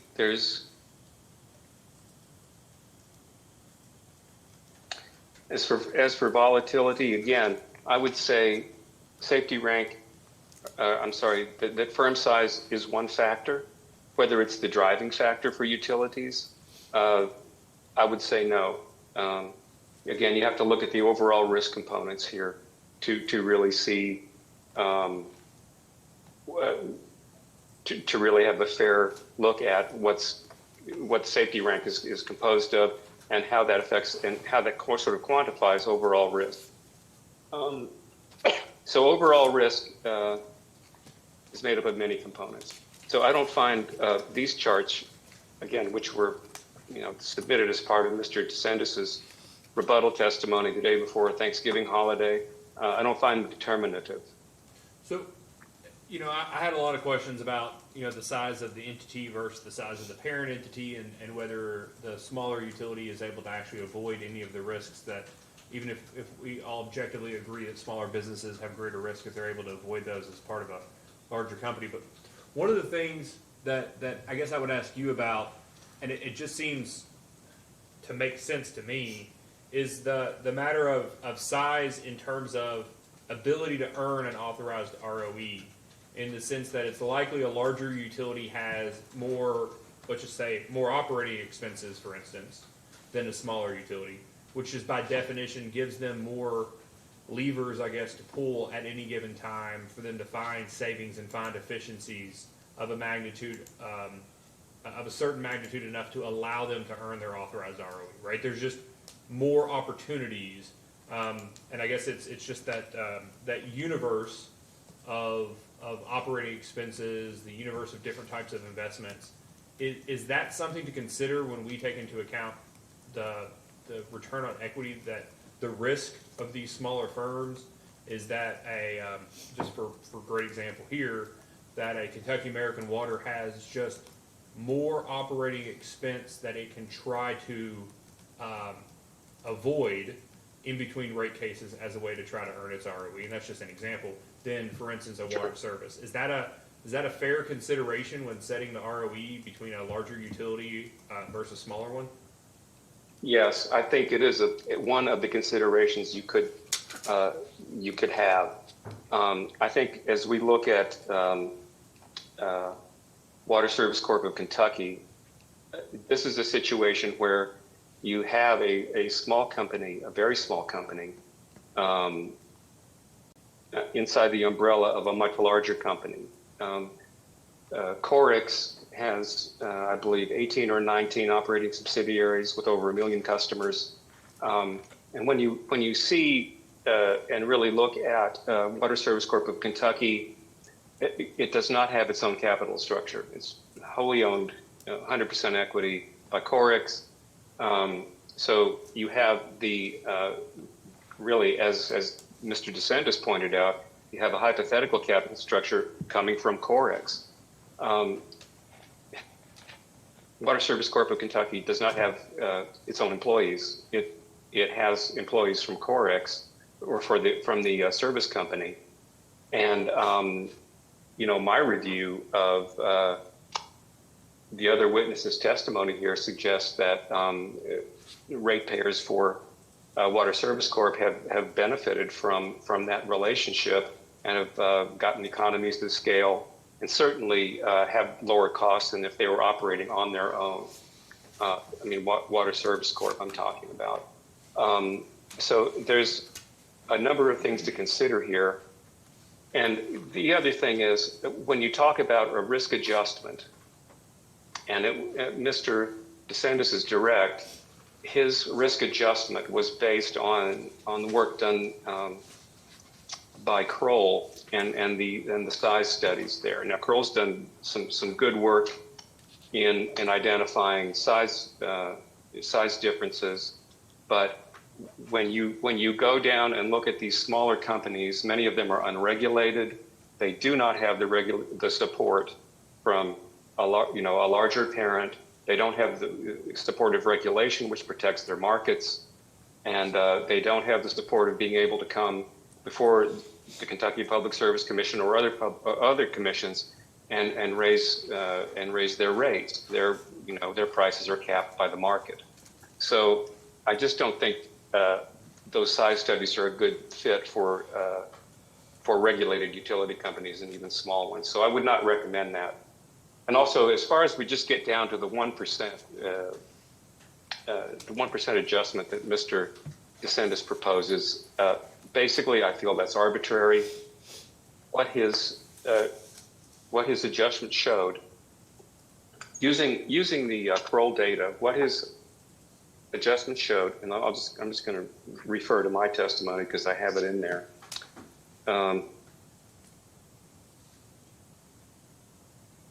If you'll excuse me, sorry for the delay.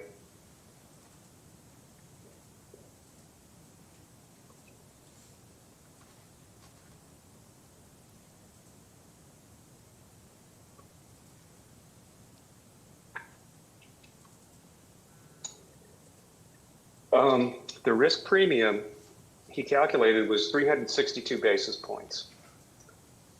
You just look at similar sized deciles. Now he reduced that 362 basis points to 100 basis points, or 1%. As I point out, and this is on page 33 of my direct, that small group had an average beta of 1.39 to 1.67. Now, that's far in excess of regulated utilities, or it's much less risky. And also, if you,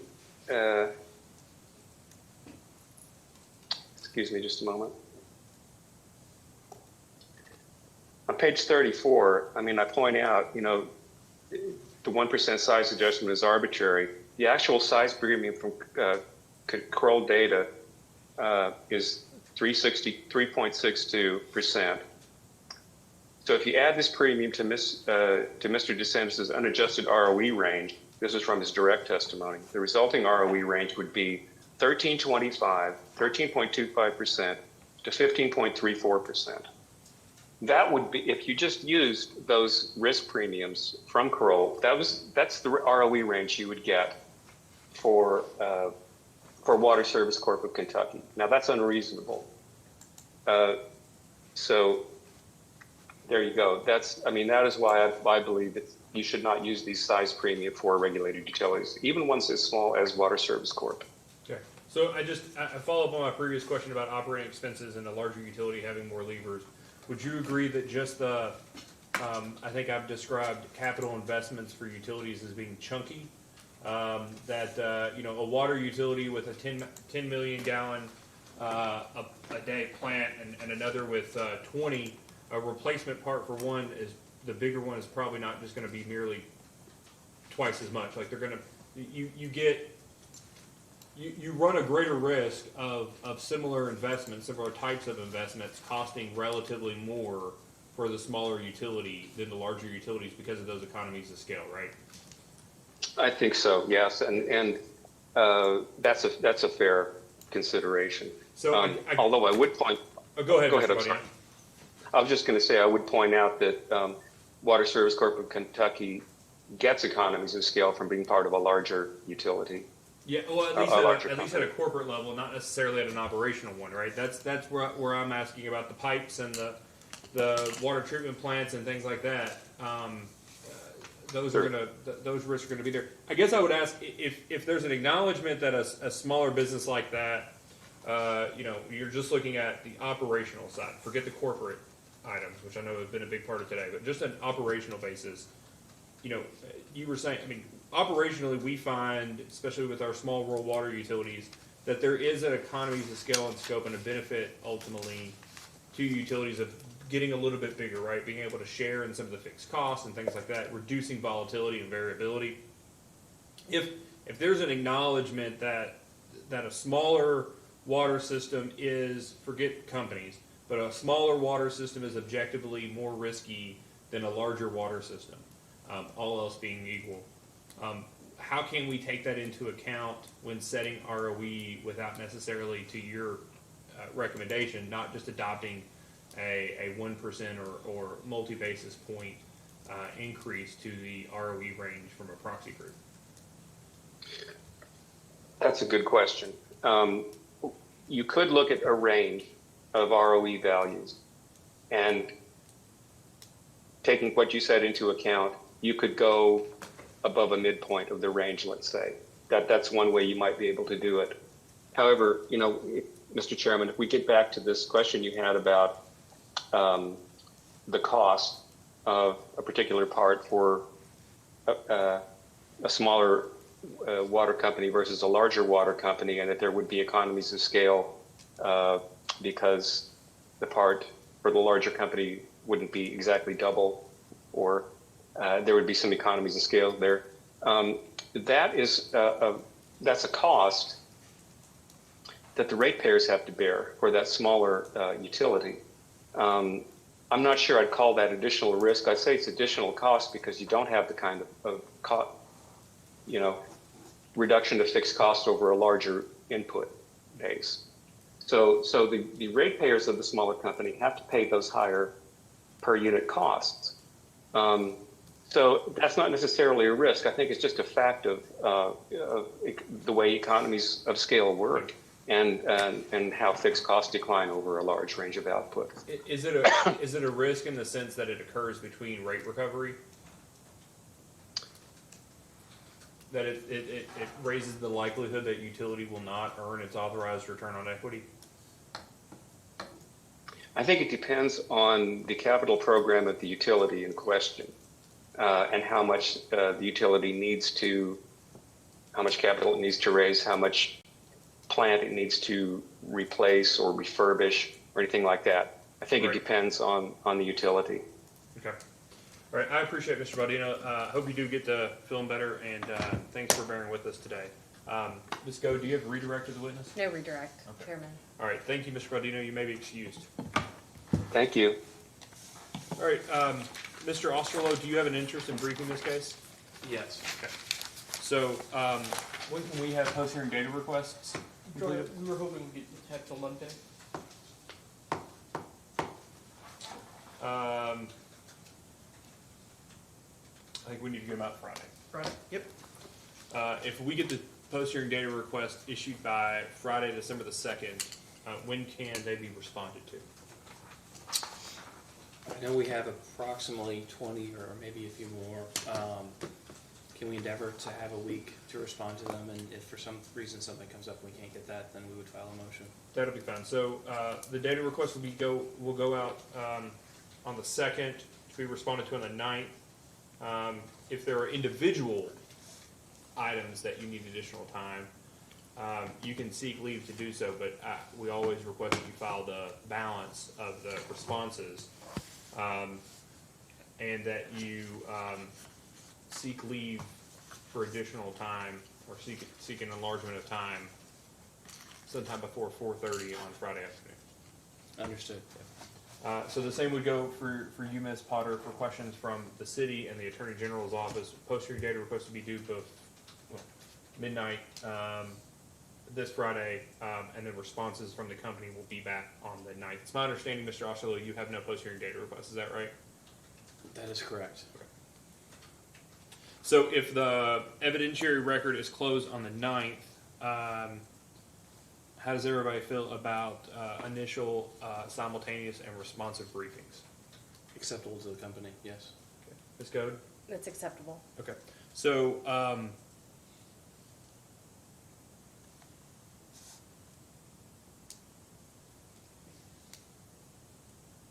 how about briefs being filed the following Friday and response briefs being filed on the, that doesn't seem right. How about briefs being filed on the 19th with the, well, Christmas is on the 25th, isn't it?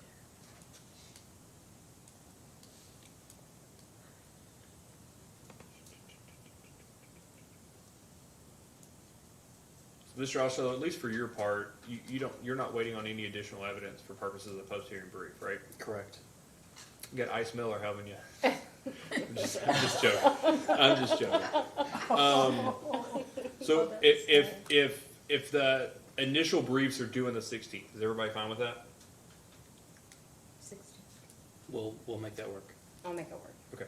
And do you all have a preference? I mean, look, we can make it we can make the reply briefs or the response, whatever you want to call them, due on the 23rd, or we can make them due on the 27th. But my question is, does it really matter? Is any guy going to be working on them on the 24th, the 25th, or the 26th? I defer to you all. I don't think it matters. I mean, it's not like, I'll just be perfectly honest with you all. If you all file them on the 23rd, it's not as if we're going to be reading them before the 27th. So it makes no difference. If you all want the additional days, they're your days to have. I also know the pressure of knowing it's due on the 27th. I mean, you wait the last minute to do it. I defer to the utility.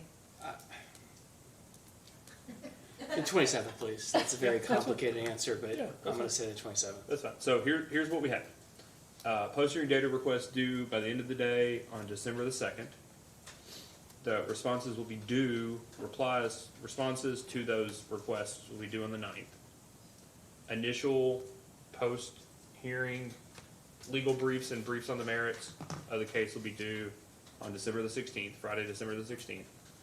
And reply or response briefs due on December the 27th. And the case will be submitted on 12/01 on the 28th. Now, if there's no objection to this, and we'll make sure we don't leave and then somebody go, they need additional time.